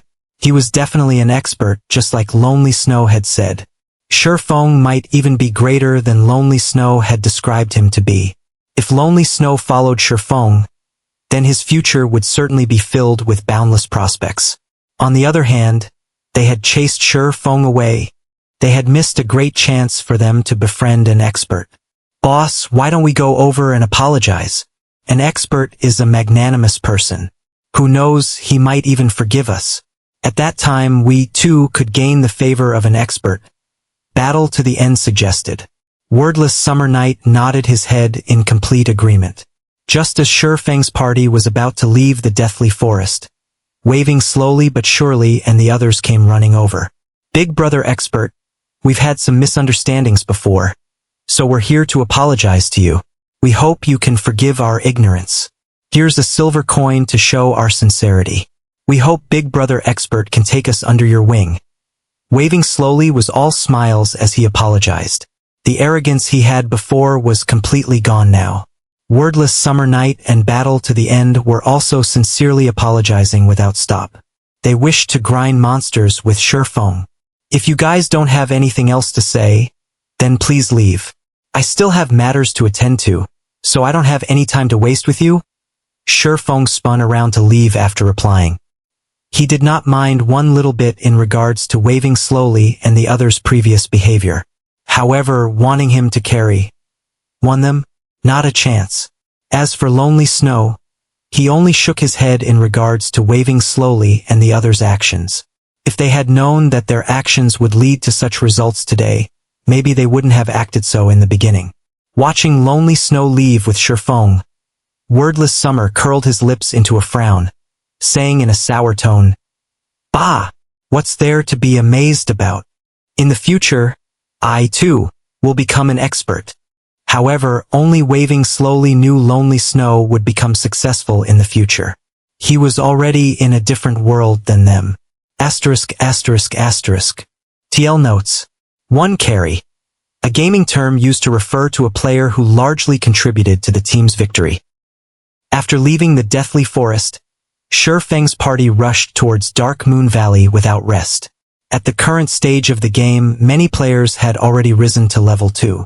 Aside from raiding the dungeon at the Deathly Forest, they would stay in Brook Hills to kill level 2 cheetah cubs.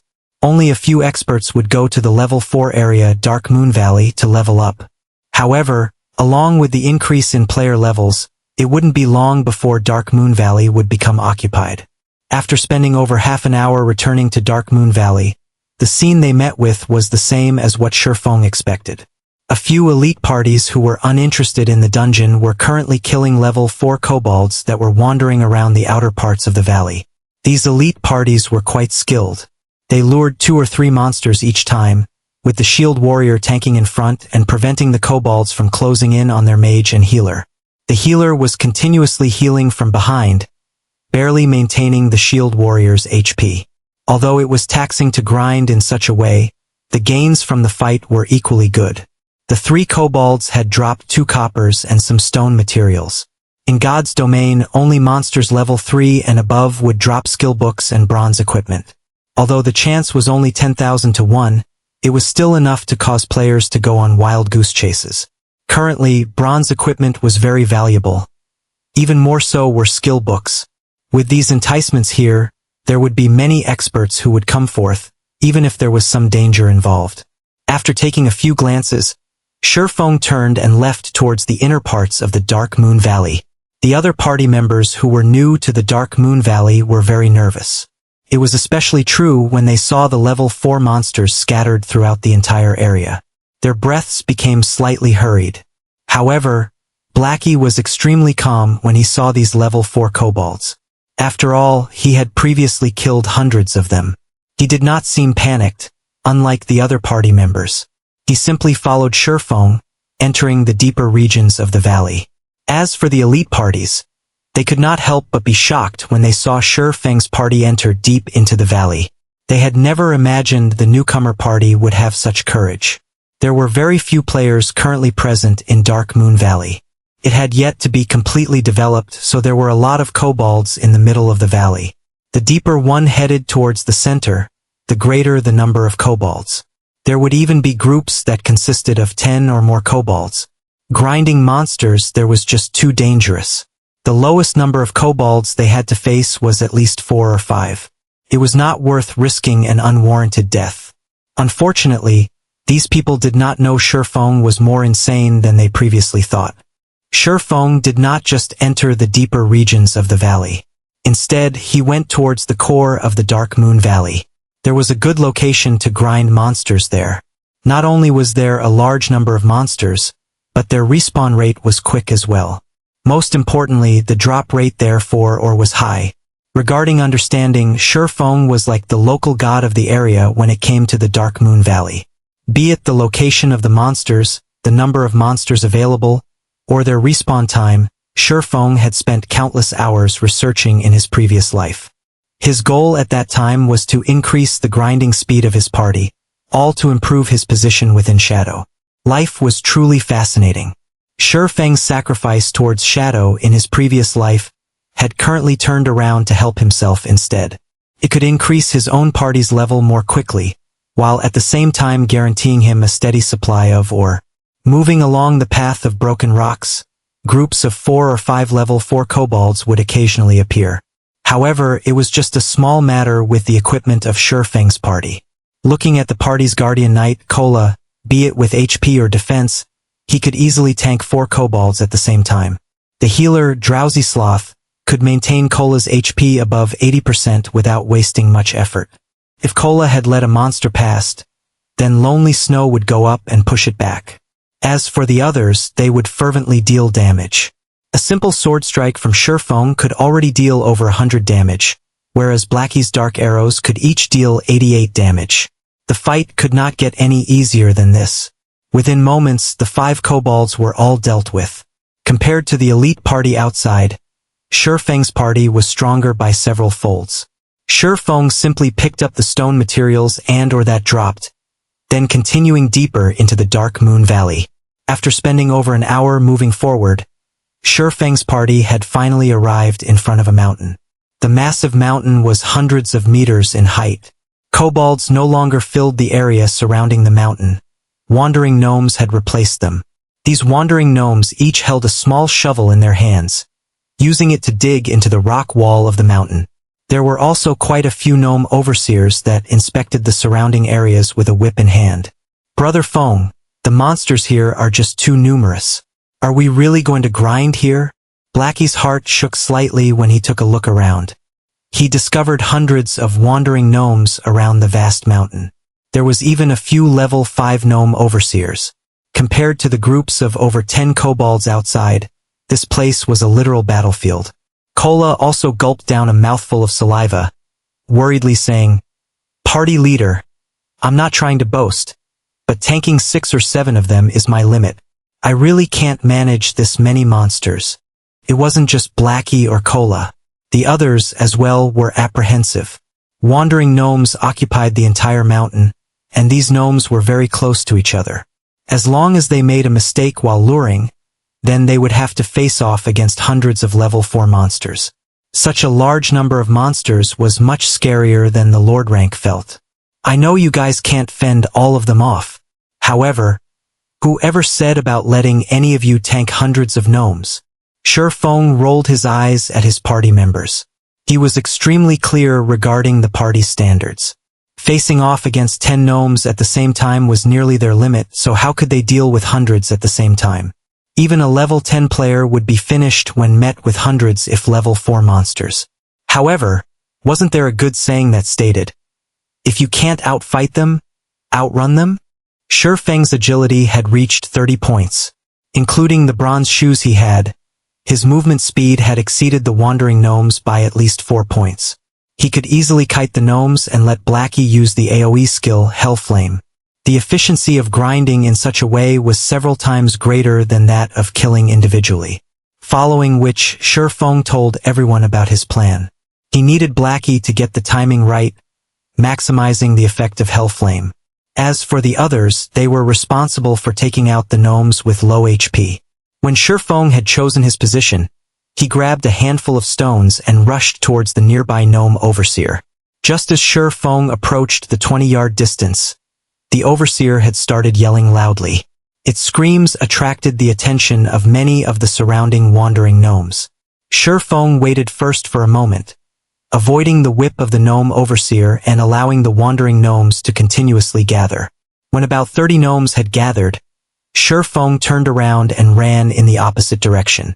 Afterward, he threw a small stone that struck another gnome overseer. The overseer who was struck loudly bellowed, bringing along over 20 of its brethren and rushing at Shifeng. Within moments, Shifeng had lured over 60 monsters. However, Shifeng was not yet satisfied. He started circling the mountain as he lured monsters, and within 5 minutes, there were hundreds of wandering gnomes and more than 10 gnome overseers chasing behind him with all their might. Unfortunately for them, Shifeng's equipment was just too good. His speed was 30% greater when compared to the gnomes. Including Shifeng's extraordinary techniques and control over his body, he was able to toy with the gnomes whichever way he wanted. Blackie, get ready to cast, Shifeng reminded. All right. Blackie was extremely excited. This was his first time using AoE magic, so he did not know what kind of effects it would have. Subsequently, Blackie's fingers started gesturing in midair. Brilliant magical seals started appearing, forming into a dazzling magic circle that gave off a peerless aura. As Blackie spat out the last syllable, the land shook. Jade-green flames rushed to the sky, devouring the entire gnome army. A field of damages over 100 had appeared. Within 5 seconds, every gnome chasing after Shifeng received over 200 damage, their remaining HP less than half. However, the target of these gnomes had also changed. They no longer went after Shifeng, but Blackie instead. Shifeng abruptly stopped. He pulled out the abyssal blade and rushed forward. Thundering Flash. Not only did the level 4 Thundering Flash have a low cooldown, but its attack range also increased to 15 by 3 yards. It had nearly covered the entire gnome army. 3 streaks of thunder flew past the gnome army, creating 3 damages of over 120 points to every gnome. The attack had completely devoured the remaining HP of the gnomes. As for the low HP ones that remained, they were quickly held back by Cola. Lonely Snow then rushed forward and used a whirlwind slash, thoroughly ending the remaining gnomes. The hundreds of gnomes had been wiped out, leaving behind a floor covered with items. Meanwhile, everyone's experience madly rose. EXP of over 10 points appeared one after the other, dazzling everyone's eyes. Hua! Blackie had risen to level 3. This is too awesome! Blackie roared in exhilaration. This is only the beginning. They will still respawn in a moment. Shifeng laughed. Let's quickly pick up the drops. Suddenly, everyone started busying themselves. Even with 6 people retrieving the drops, the loot of hundreds of gnomes still required them to spend a lot of time doing so. However, moments after they started collecting, a gnome that piloted a gigantic robot suddenly appeared. The gnome's face was crimson red. It immediately rushed towards Shifeng's party with unparalleled rage. Not good. It's the hazard gnome. Everyone spread out. Shifeng shouted the moment he laid eyes on the gigantic robot. The moment everyone saw the giant robot piloted by a midget gnome, they instinctively knew he was something very dangerous. After hearing Shifeng's reminder, they ignored the loot on the ground and immediately ran towards the forest without a shred of hesitation. Naturally, Shifeng would not stay behind either. The hazard gnome was a very dangerous monster. It was especially true when he first made his appearance.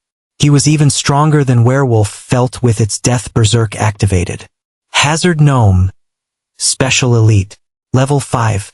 HP 1600/1600. There was a very small chance for the Hazard Gnome to appear after clearing out the wandering gnomes and gnome overseers. However, His appearance also signified the start of a player's nightmare. There was a saying in God's domain that warns people not to look down on gnomes just because they were midgets. If they were enraged, they could easily extinguish your life at any given moment. In his previous life, Shurfeng met the hazard gnome once before. At that time, he was with an elite party who was grinding for ore. After killing the gnomes, the hazard gnome appeared. They did not imagine they would meet a special elite, so they had all excitedly rushed at him. However, the situation ended up in a tragedy for the 20-man party. The hazard gnome's 1600 HP must not be taken lightly.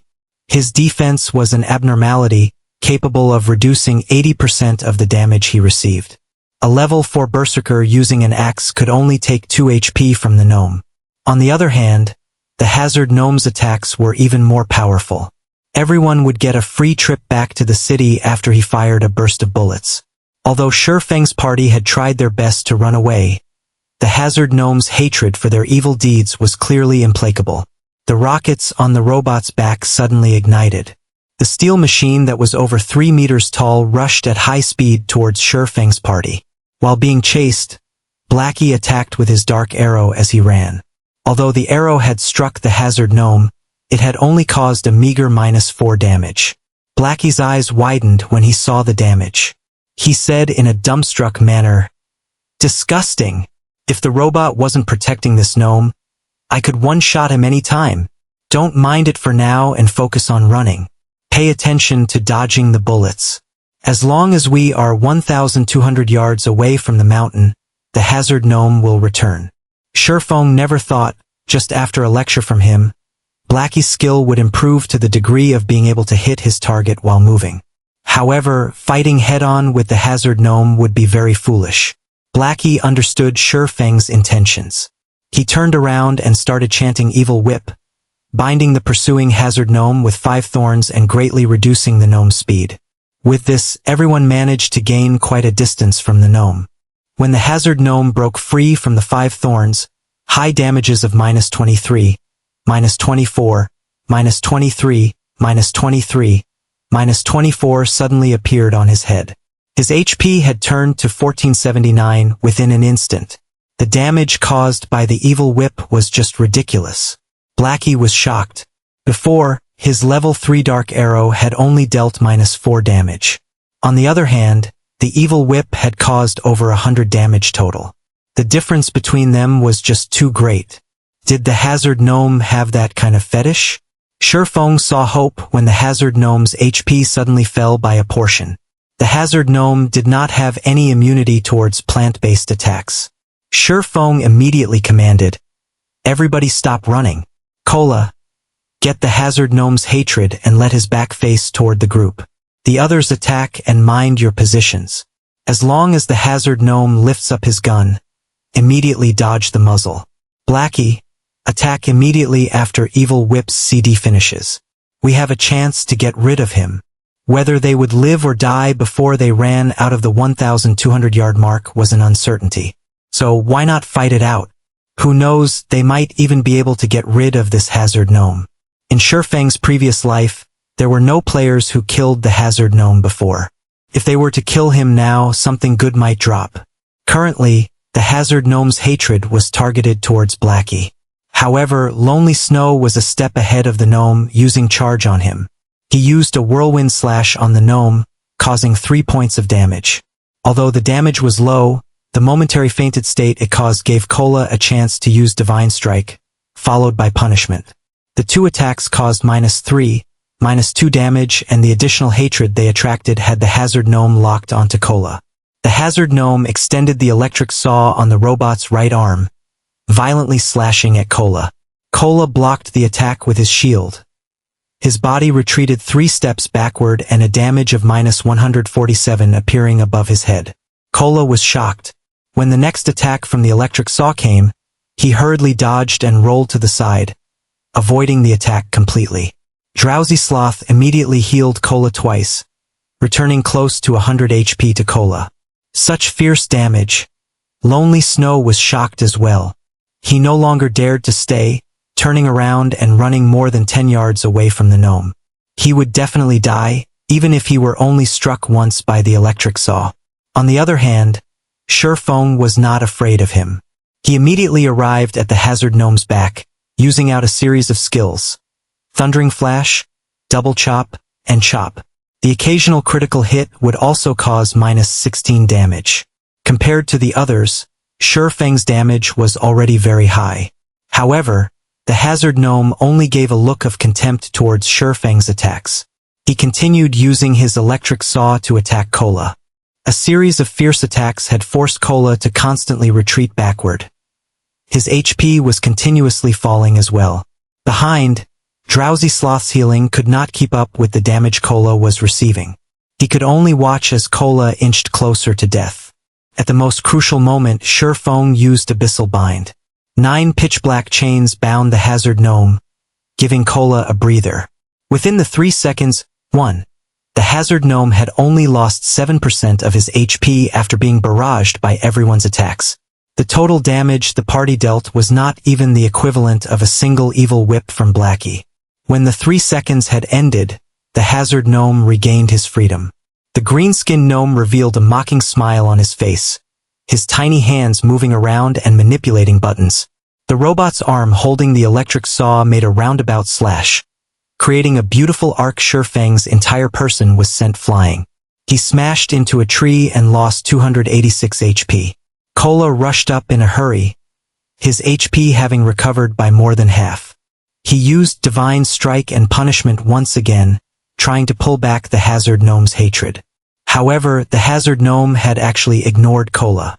Instead, he lifted the gun in his left hand, aimed it and fired a burst of bullets at Shifeng. A barrage of densely packed bullets flew towards Shifeng. However, Shifeng had yet to land after being sent flying, so it was impossible to dodge the bullets. Phantom Kill. Shifeng's doppelganger instantly appeared before him. The doppelganger waved his blade, continuously blocking the bullets. Meanwhile, Shifeng had already activated gravity liberation. He jumped up to a treetop, avoiding the attack range of the hazard gnome. However, his doppelganger had already been killed. After finishing a cartridge of bullets, the hazard gnome started changing magazines. Afterward, he continued to rush at Shifeng. Everyone else could only continue attacking, shaving away the hazard gnome's HP bit by bit. However, Shifeng was not easy to hit after he activated gravity liberation. Shifeng also used the trees for protection. He was barely dodging the flying bullets as he continued kiting the gnome. As for Blackie, he would immediately use Evil Whip as soon as it was ready. The hazard gnome's HP continuously fell: 64%, 50%, 30%, 20%, 10%. When only 10% of the hazard gnome's HP remained, the gnome suddenly jumped out of the metallic machine. He wore a pair of rocket boots and started to escape. It can't be! Monsters can actually escape. Blackie watched as the hazard gnome ran with extreme speed to a location without people. The others were also shocked. They never imagined the gnome would have such a high intelligence. He ran the moment he knew he could not win the fight. We can't let him escape. We will have fought for nothing otherwise. Cola immediately chased after the gnome. He had been bullied by the hazard gnome just a moment ago, so his heart was currently filled with anger. How could he let the hazard gnome escape after having taken advantage of them? You want to escape? Not a chance. Shifeng chased after him with Wind Blade. However, the hazard gnome was unperturbed. He sent Shifeng a mocking expression before pressing a button on his waist. The rocket boots spewed out large amounts of flames, ready to fly away. ******. TL notes. 1 within 3 seconds. The effective duration of Abyssal Bind. The hazard gnome's shameless rocket boots shocked everyone. They had never seen a monster that was so good at escaping before. Its human-like expressions and actions were completely different from NPCs. The hazard gnome was like a person pretending to be an NPC. 2 streaks of crimson flame flared, slowly lifting the hazard gnome into the air. Unwillingness filled everyone's hearts. However, they could no longer stop it, but only watch the hazard gnome flee with their own eyes. The mages in the party were over 40 yards away from the hazard gnome. Lonely Snow as well was over 30 yards apart from it. It was not within the range of charge. Also, the faint effect of charge would become ineffective because the target was floating in midair. Only the movement speed increase would take effect. Currently, only Shurfeng was close to the hazard gnome. He was only 15 yards away from it. However, Shurfeng did not have any range attacks. Even if he chased after it, the hazard gnome would raise over 20 yards from the ground by the time he arrived. In the end, Shurfeng would only watch the hazard gnome escape. 9 Dragons Slash. Shurfeng knew he could not catch up. He waved the abyssal blade, shrouded in black mist, in his hand. Within an instant, 9 streaks of black mist shot towards the hazard gnome. Shurfeng was not willing to allow such a smart hazard gnome leave. Initially, Shurfeng only thought of the hazard gnome as an average special elite. He had never imagined the gnome to be so much like a player. Throughout his 10 years of playing God's Domain, Shurfeng rarely saw such intelligent gnomes. The main god system wouldn't simply bestow a small monster with high intelligence. Such bestowals usually had a deeper meaning behind them. For example, those human heroes or legendary beings were all great characters. Their existences caused people to shudder. Although the intelligence of this hazard gnome did not reach the level of those heroes or legendary beings, he was still much smarter than a boss monster. There might even be unimaginable gains by killing it. Currently, the hazard gnome's displayed information changed. He suddenly became Arcus Maddox. Arcus Maddox, Lord rank, level 5, HP 600/600. Shurfeng felt a sense of familiarity when he saw this name. It seems that he had heard of it before, yet he could not recall anything about it. However, the gnome only had 600 HP. Shurfeng was confident he could kill the gnome with the 9 Dragon Slash. Just when the 9 sword shadows were about to pierce Arcus Maddox, the gnome took out a few steel balls from his small bag. He threw the balls at the phantoms of the abyssal blade. Brilliant sparks flared up the moment the 2 attacks came into contact. Hong, hong, hong. A series of explosions forced the phantoms of the abyssal blade back. Just when the phantoms were prepared to attack Arcus Maddox once more, he immediately flew over 30 yards away. Meanwhile, the 9 phantoms of the abyssal blade could only attack targets within 30 yards of its reach. Shurfeng could only watch helplessly as Arcus Maddox escaped. Crap! How could there be such a monster? His escaping ability is just a bug. 1. Blackie stared at the fleeing Arcus Maddox as he cursed. Cola was grinding his teeth in hatred as well, sending a few punches towards a nearby tree. The other party members felt displeasure also. Everyone fought long and hard against this elite monster. However, just when they were about to reap the rewards of their efforts, their prize grew wings and flew away. Was there anything more depressing? Brother Feng, let's continue chasing it. Blackie discovered that the gnome's movement speed was not fast. Also, there should be a limited amount of fuel powering that pair of boots. Who knows, the gnome might land just after a while. Forget it. Let's continue grinding gnomes. Shurfeng shook his head. If they could chase the gnome, Shurfeng would have long since chased after it. However, the gnome's rocket boots were just too powerful. It was titled as one of God's Domain's godly escape tools. Currently, the boots had just been activated. Its speed would abruptly increase in a moment, and the gnome would disappear in the blink of an eye. It would be an impossible task if they wished to find the gnome. As expected, the flames gushing out from the rocket boots greatly increased after a moment. Show! Arcus Maddox disappeared from the air, unable to be seen anymore. Best not let us meet again. You can dream of escaping the next time. Blackie said in an unfortunate tone as he looked towards the spot where Arcus Maddox had disappeared. In his heart, Shurfeng felt that it was a pity to let the gnome go. However, it would no longer be dangerous when they grinded on wandering gnomes from now on. After this experience, the hazard gnome most likely would not show himself ever again. Let's go. Continue grinding on the wandering gnomes. Shurfeng turned around and said to his party, Brother Feng, you're still the best. How could I not think of it? If we killed all of this bastard's kinsmen, we'll see if he doesn't show up again. Blackie laughingly said. Shifeng was speechless. He turned around and left, no longer paying any attention to the fantasizing Blackie. Suddenly, Shifeng stopped his feet in shock. Damn! Our luck really is too poor. I never thought that Arcus Maddox would actually appear here, and he was also a level 5 hazard gnome. Shifeng tightly clenched his fists, his brows wrinkled. It was the first time he became so enraged. When everyone looked at Shifeng's wrathful expression, they could faintly feel the surroundings become chilly.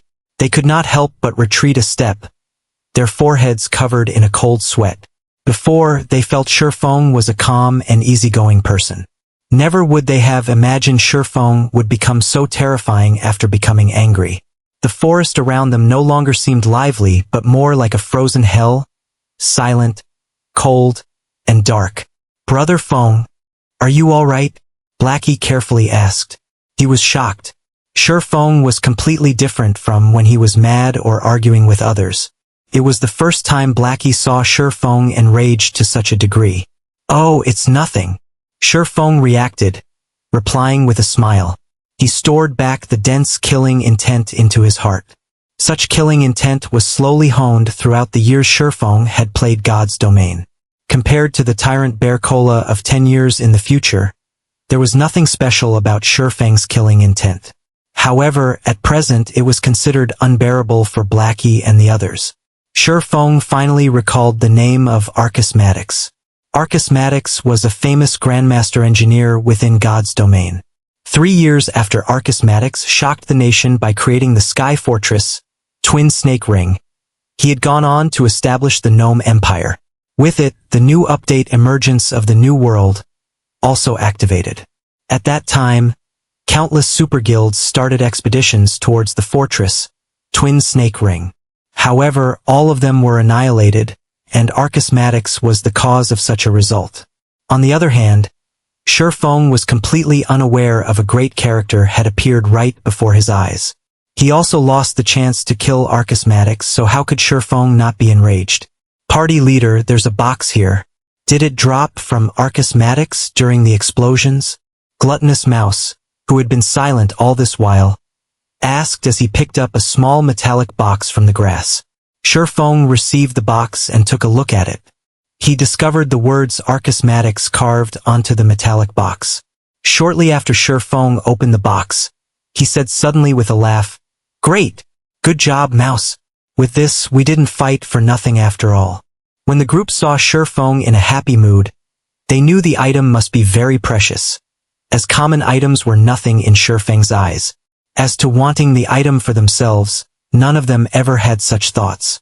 They had long since made Shifeng their idol, and being able to aid their idol naturally made them happy. Let's do it this way. You guys stay here to grind and level up. I still have something that needs to be done. Notify me when you have all reached level 4. Shifeng kept the metallic box and hastily made the arrangements.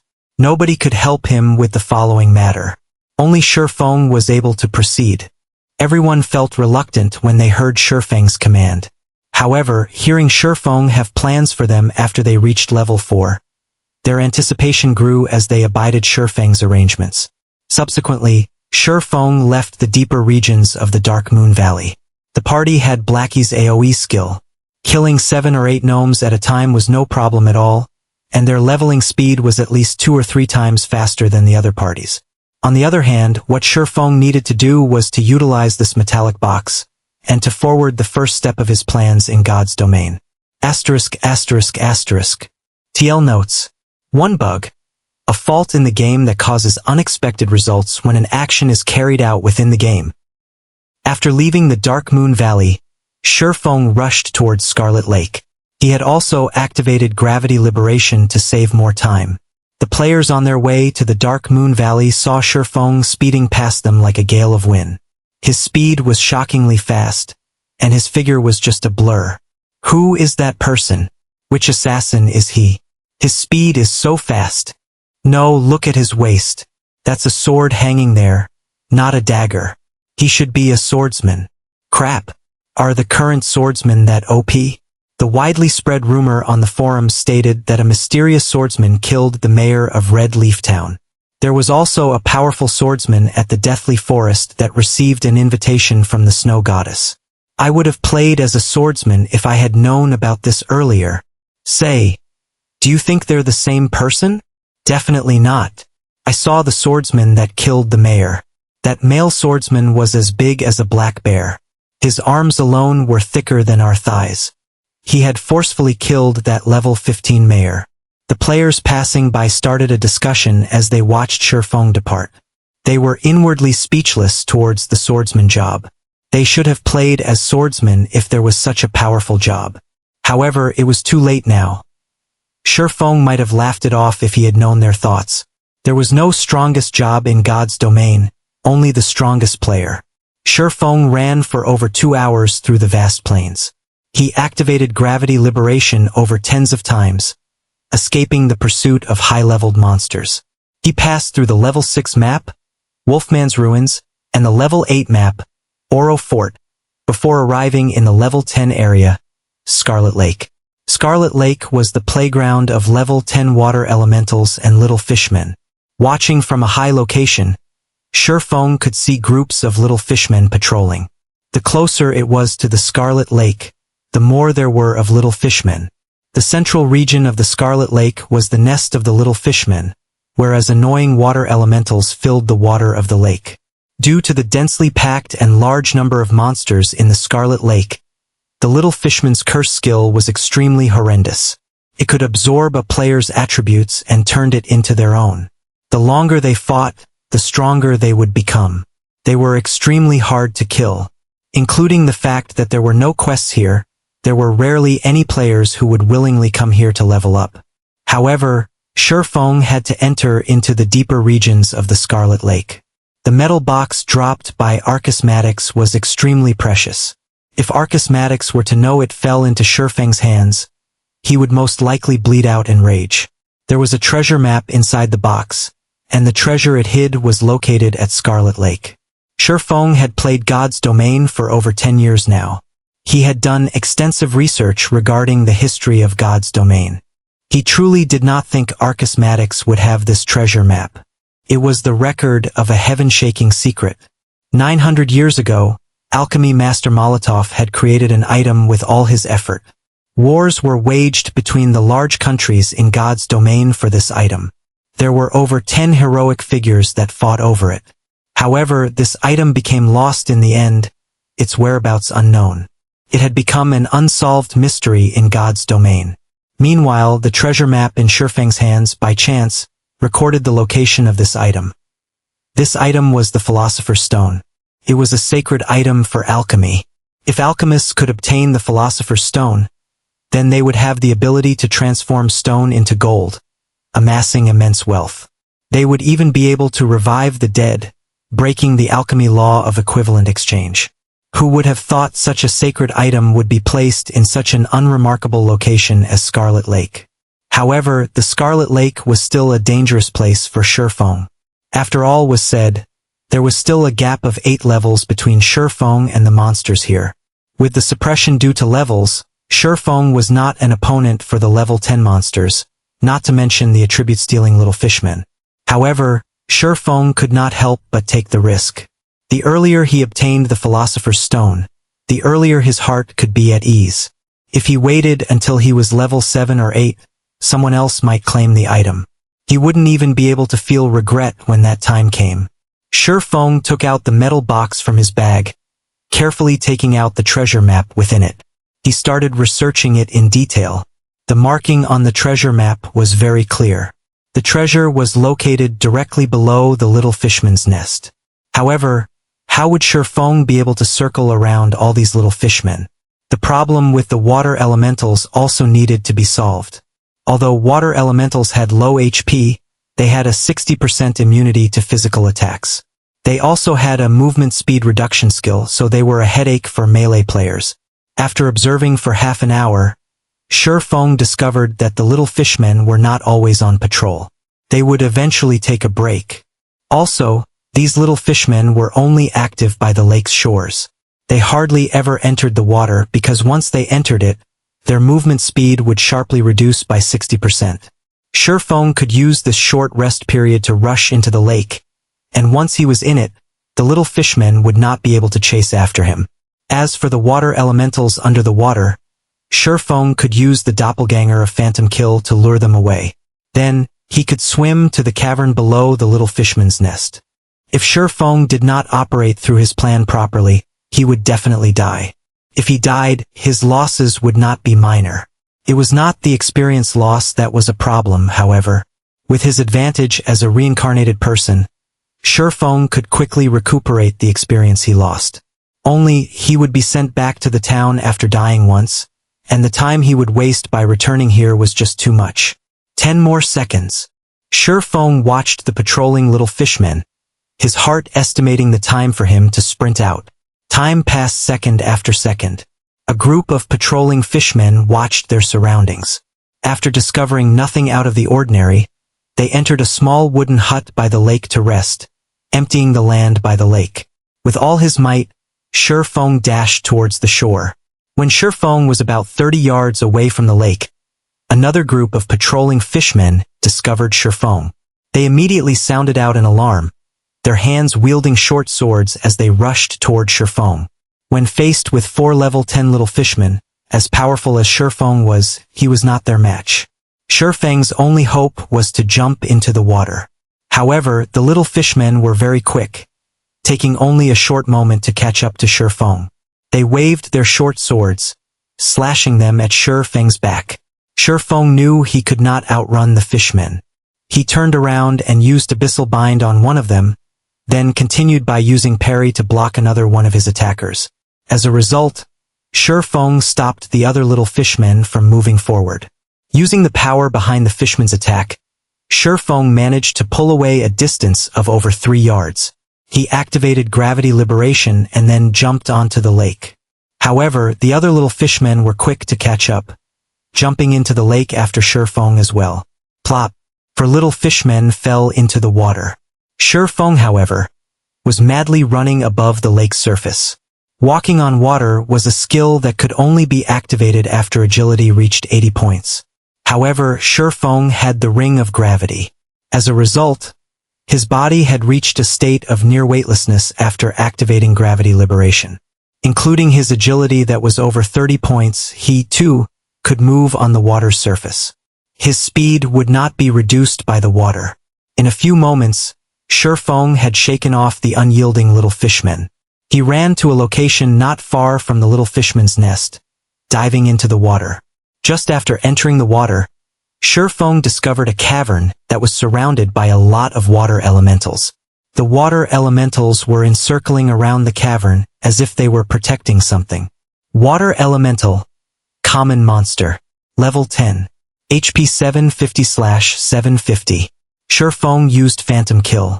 His doppelganger swam over, luring the water elementals. Just as Shifeng planned, a group of water elementals had discovered the doppelganger. One after another, they chased after the doppelganger. Meanwhile, the doppelganger swam upwards. Although the water elementals had high movement speed underwater, it was an entirely different story when they were above ground. They were the opposite of the little fishmen, becoming extremely slow once they reached the shore. With the water elementals lured away by his doppelganger, Shifeng took the chance to quickly swim towards the cavern. Before Shifeng even reached the cavern, the system notified him of the death of his doppelganger. The doppelganger had only earned Shifeng over 20 seconds. After killing the doppelganger, the water elementals discovered an intruder near the cavern. They all hurriedly swam back to the cavern entrance. After discovering Shifeng, the speed of these water elementals increased by a fold as they sped towards Shifeng.